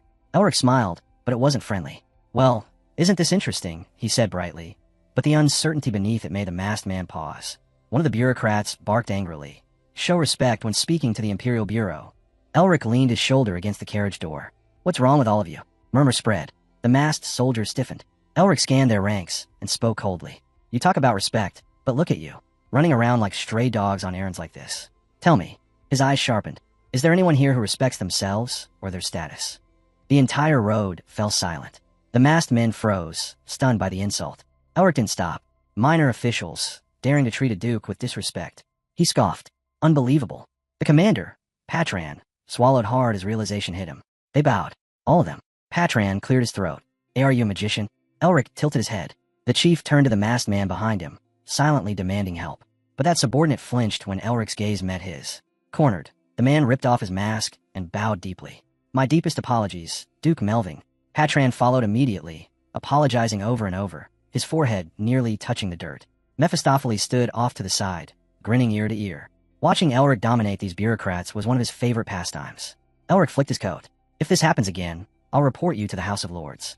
The exposed subordinate choked out another apology. Patran watched him, stunned by how boldly Elric acted, but rank was rank. Patran was lower. He couldn't do anything. Then he felt a heavy gaze from above.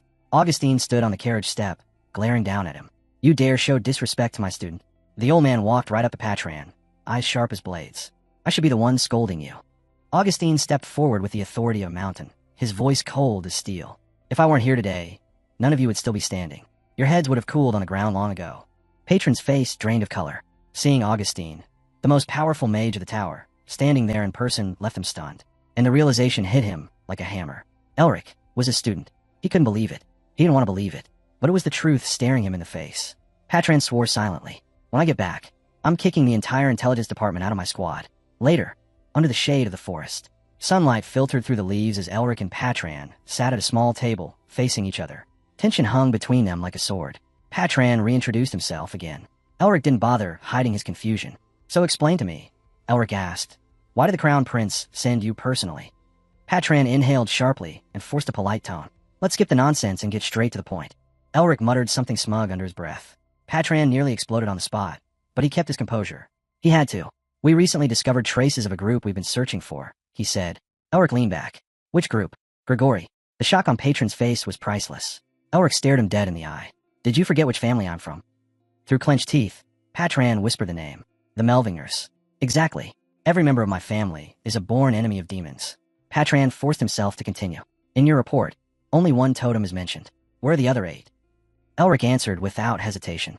We kept them. Patron's jaw clenched so hard he nearly cracked a tooth. According to Imperial Regulation Chapter 2.1, Patron snapped. All demonic artifacts must be surrendered as evidence. Elric smirked. In paragraph 1.8 of the possession law states that an individual may keep demonic objects for research, provided he has permission from the Administrative Bureau. He leaned forward. And I have permission. Patron stopped breathing for a moment. Elric raised an eyebrow. Strange, the Imperial Bureau didn't know. Shouldn't you be informed? Patron looked like someone had pulled the ground out from under him. Elric continued, his tone dripping with insult. So tell me, how did your researchers even learn the location of our totem? Patron gulped. That explanation does not sound official. It doesn't need to be, Elric replied coldly. Unless you want my family to expose our secrets. Patron's hands shook in rage. The boy was arrogant, untouchable, and worst of all, he could do nothing about it. Elric dusted his gloves. I've answered everything. Can we go now? Patron stood, stiff with anger, and forced a farewell before marching to his carriage. Elric watched the Imperial vehicle roll away, eyes narrowed, mentally dismissing them. Behind him, Sean grinned in disbelief. Bro, you act like you're immortal. Talking to those people like that. Elric shrugged. Hayes crossed her arms and smiled proudly. You did well. Without your intervention, this would have gotten much worse. Tins folded his arms and frowned. So, we're just going to let Patron's arrogant behavior slide. Elric shook his head immediately. Of course not. That won't remain unpunished. His eyes narrowed with irritation. I hate endings like this. If I get even the slightest chance, I'll flip those negotiations on their heads. Augustine covered his face in embarrassment, sighing at his student's personality. But Elric continued, voice firm. We need to report Patron's disrespect to his superior. He was fuming, pacing, clenching his jaw, but when he noticed Augustine's disappointed stare, he finally stopped and went quiet, thinking deeply. Elsewhere, pitch black night. Leaves drifted down as the forest road stretched into darkness. Patron knelt on one knee before a young man, wearing a ring glowing with imperial energy. Crown Prince Nan, raise your head, the prince said calmly. Patron lifted his gaze, trembling. Nan's ring shimmered like starlight as he spoke.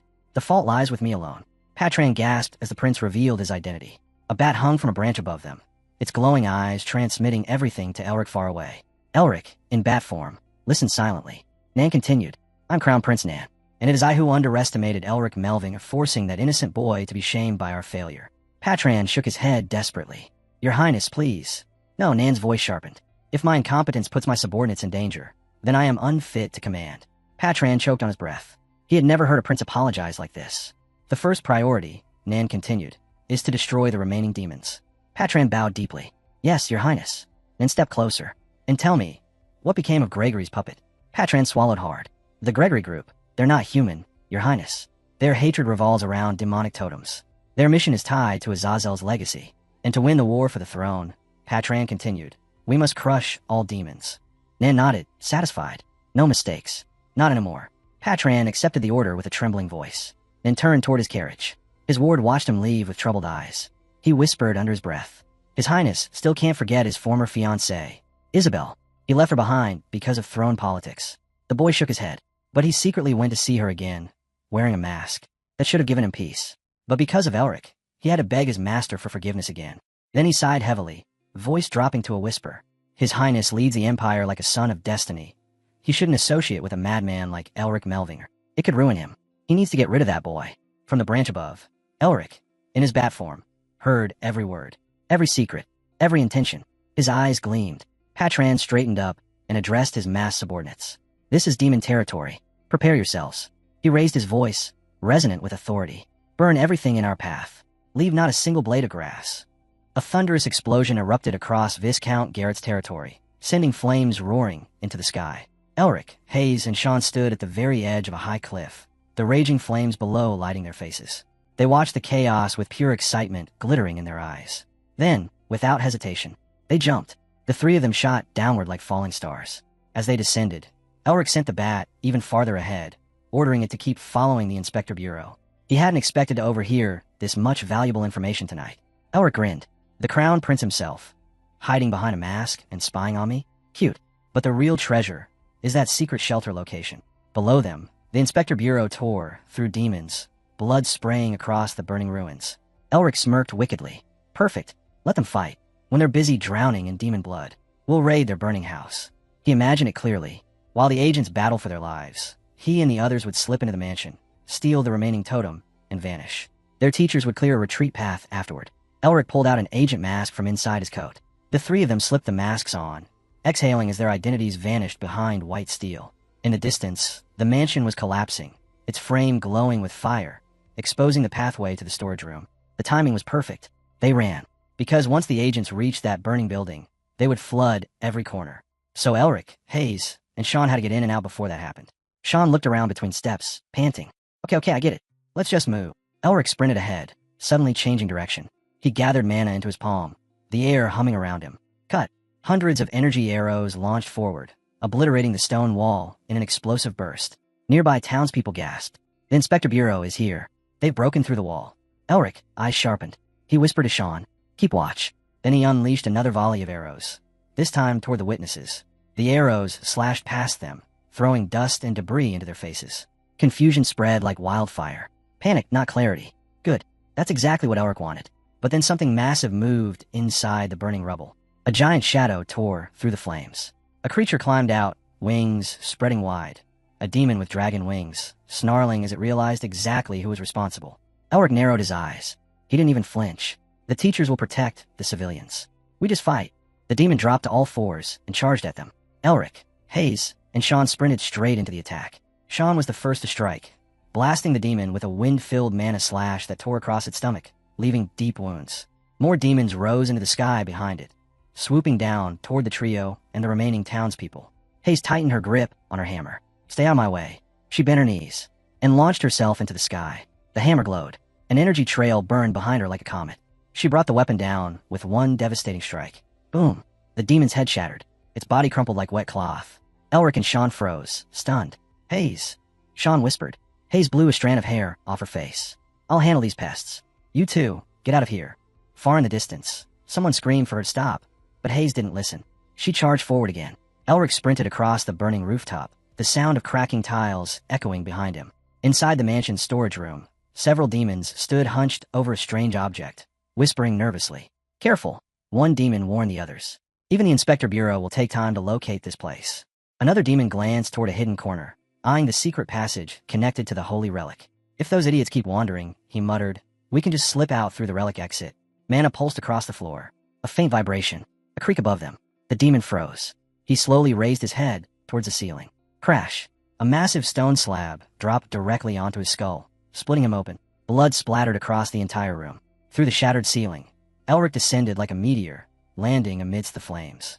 He straightened up, dusted off his coat, and looked at the stunned demons with a smirk. Evening.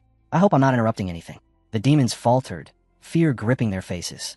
This speed, this brutality, they never even imagined someone could get here this fast. Mana spiraled around Elric, swirling like a storm. He cracked his knuckles. What a solid buffet we've got here. Elsewhere, inside the burning mansion, a table vibrated. The flames roared outside. Viscount Garrett shot up from his chair. The inspector's office found the underground storage already. His subordinate panicked. We need to escape, my lord. But Garrett clenched his teeth, fury burning in his eyes. Impossible. Only my inner circle knew about the vault. How did they find it? Fire flared behind him, scorching the walls. Was there a spy among us? Before anyone could answer, boom, the floor exploded. Stones scattered everywhere. A man lay unconscious, charred debris around him. And then Patran stepped into the light, calm and sharp-eyed. "So," he said, "you're Viscount Garrett?" Everyone in suits snapped their heads toward him. Beside Patran, a winged creature emerged from the shadows, dark energy rising from his body. Patran narrowed his eyes. "Kaya." The blonde swordsman behind him gripped his weapon, eyes burning. "So you've been running from us like a cowardly rat all this time," he said coldly. "But we finally caught you." Kaya bared his fangs. "So, Patran sent a spy, and even found my private vault? Funny. Remind me." His voice rose in a sneer. "Who's the rat now?" Patran stabbed his sword forward. "What nonsense are you spewing?" "The vault." But Kaya launched himself, long nail-like claws slicing through the air. He smiled, cruel and twisted. "If you want answers, maybe I'll give them, after you've tortured me and ripped off all my limbs." Patran raised his blade. "By authority of the Imperial family, I sentence the traitor Kaya to death. The execution begins now." He bent one knee. Kaya spread his wings. Both warriors launched forward. Boom! A colossal explosion tore through the entire building. Outside, the masked agents snapped their heads toward the blast, weapons raised. The war inside had begun. The bodies of the winged monsters were scattered around the courtyard, still twitching as the heat of the flames scorched them. A masked agent looked at Elric, voice shaking. "W, what did you do this time?" Before Elric could answer, another masked girl stiffened. Sweat rolled down her cheek, because Elric had casually called her sister. She nearly fainted on the spot. Suddenly, boom! A man flew through the open gate like a torpedo, crashing into the dirt. Two figures strode out behind him, a blonde swordsman and a red-haired fighter with burning eyes. The red-haired one barked, "It has to be done now." Hayes gripped her hammer with both hands, green eyes blazing. Elric asked casually, "How can you be laughing at a time like this?" Hayes spun the hammer over her head like a storm. "I don't have time to be nervous." She pulled one hand back and hurled the hammer. Crash! It tore through the building's pillars. Explosion. The entire mansion shuddered. The winged demons panicked. "The mansion is collapsing. Run!" They sprinted in all directions. The red-haired man ran after the blonde swordsman, shouting, "To the teachers! Go, go!" People who had been hiding in fear now ran towards safety. Two silhouettes appeared ahead. The red-haired man gasped, "That's the teachers." One man crossed his arms calmly. "I never thought I'd see the day my own student would ask me for this." The older man beside him smirked. "Oh, come on. You said yourself it'd be fun to play hero and mess with the inspection bureau." They walked up the stairs, unbothered by the flames. "So, apprentice," the teacher asked Elric, "what now?" "The civilians are evacuated." Elric placed a hand on the scorched door. KRA boom.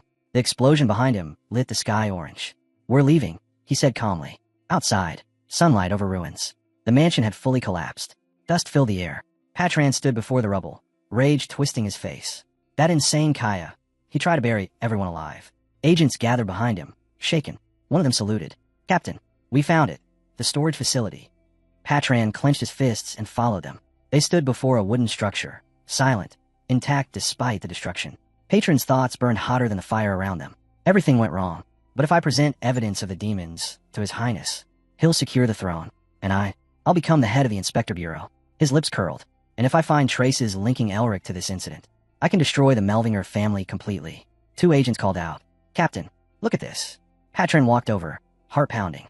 They stood in front of the storage door. It was empty, completely empty. What is this?" Patran shouted. "Captain, the demons didn't take anything," the agent said nervously. We don't know what happened." Patron's face twisted. Kai's mocking expression flashed in his mind. The blonde clenched his teeth, fury rising. Someone had gotten here first, and Patron finally understood exactly who that someone was. Patron's thoughts spun. How? How is this possible? Kai didn't even know the inspector's office would show up today. He thought the bureau had sent a spy to him. So how could the storage be emptied before anyone arrived? Patron's eyes widened. Men in black suits surrounded him as the realization finally struck. It all fits now. An agent stepped forward, voice trembling. "Captain, we believe there's a demon spy inside the inspection bureau." Patron's brow twitched.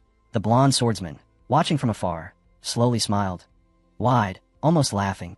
Inside a safe house far from the ruins, the trio lounged on couches, catching their breath. Hayes raised an eyebrow. "What's so funny?" The blonde waved it off. "I just imagine the look on those bureau agents' faces when they opened that storage room and saw absolutely nothing." Augustine burst out laughing. "Well, that settles it. They messed with the wrong person. This is my student, after all." From the shadows, Mephistopheles materialized beside Elric. "You still holding a grudge?" Elric asked, mildly annoyed. Elric closed his eyes, letting demonic energy surge through him before releasing it toward the demon. "I absorbed the demonic energy and passed it to you. Since when did the great demon king become so petty?" Mephistopheles clenched his fists, shaking with irritation. Elric smirked. "I could teach you how to use your seal properly, you know." Mephistopheles froze. He remembered Elric holding the glowing ingots earlier, asking casually, "How many of these do you want?" They stood surrounded by demons frozen in midair. Elric raised his hand. The ingots glowed gold, then turned crimson as he activated his absorption skill. Mephistopheles nearly cried with joy. Yes, finally, real demonic energy. And the taste, magnificent. Then, it all vanished from his grasp. Mephistopheles howled. "Why did you take it back?" Elric shrugged. "We've known each other long enough. When you take something, you give something. Balance, right?" The blonde swordsman leaned back, amused. "In that case, give me the seal of original sin, and I'll return the remaining energy." Mephistopheles bared his fangs, furious. Elric ignored the tantrum. He lowered his eyes to his hand, remembering the words. To use a seal, you must be worthy of it.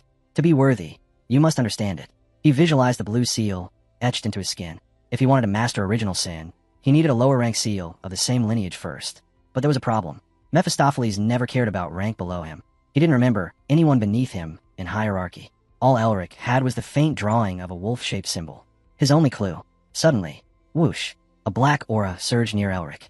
He turned toward the window. A man was walking across the ground below, his entire body wrapped in swirling dark energy. And he was coming straight toward them. A man with long, unkempt hair stood beside the carriage, his back turned, his aura cold enough to freeze the air. The mustached Riven swallowed hard, unable to speak. Kaya's red eyes narrowed. So, the thieves had been caught. Deep in the forest, branches snapped. Someone sprinted through the trees.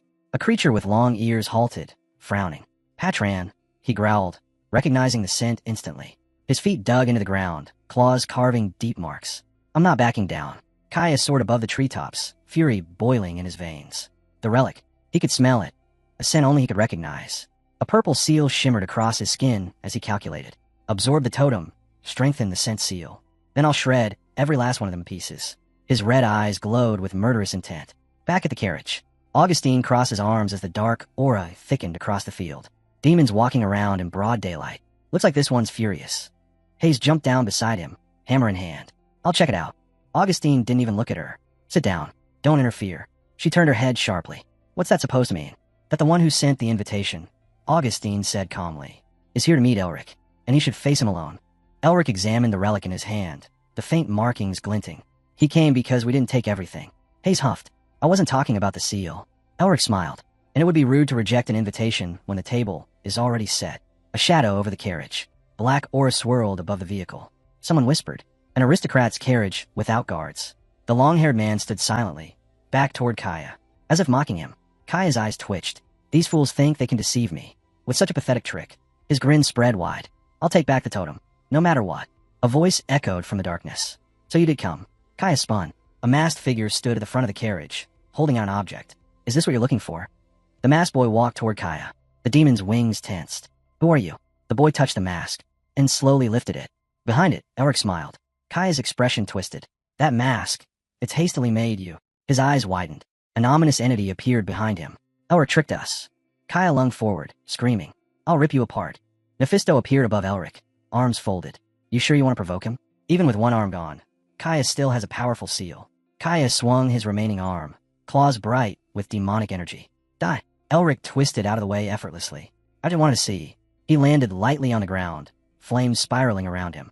"How much stronger I've become." Fire roared around his feet. The last time they met, Elric had made a promise to himself, and he spoke it again. "I decided I'll destroy every demon. No exceptions." He clenched his fist. Golden crystals formed in front of him, glowing like miniature suns. Elric's golden crystals hovered around him, until a shadow flashed above. Kaya shot forward like a black arrow. "Pierce." The word echoed in the air as Elric launched the crystals. They reflected in Kaya's burning red eyes. Kaya's arm lit with purple demonic energy. He sliced the crystals cleanly and charged. "That's it. You think this pathetic power can stop me?" Elric didn't move, didn't flinch, didn't even raise a guard. Kaya snarled. What kind of worthless mage lets his enemy get this close? Both raised their fists. Kaya with murderous intent. Elric with terrifying calm. "This is your Yendi." Kaya roared. Their fists collided. Boom. The explosion shook the entire forest. Kaya skidded backward and hit the ground, gasping. How is he this strong?" Smoke billowed around them. Through it, a dark silhouette slowly stepped forward. Elric. He looked at his hand. Veins bulged. Dark, corrupted, poisoned. Playing with death, he thought. Demonic poison seeped into his pores, turning his hand numb and burning at the same time. He closed his eyes. So, this is the seal's power. He clenched his jaw and made his decision. Freeze it. Slow the spread. Survive later. Ice crawled across his arm. sealing off the poison veins. Kaya saw it and grinned. Oh, you stopped the poison? Good. Let's see how long you last. The purple seal on Kaya's skin shimmered. He opened his mouth wide. How do you like this? He spread his wings and unleashed a poisonous windstorm. Elric saw the flash of sickly light, felt the toxin swirling toward him, and understood instantly. This crap is seeping into my body, and I can't freeze it by blocking it. His pupils narrowed, but I can redirect it. Ice burst across the ground. Snow spiraled up around him. Freeze. And turn.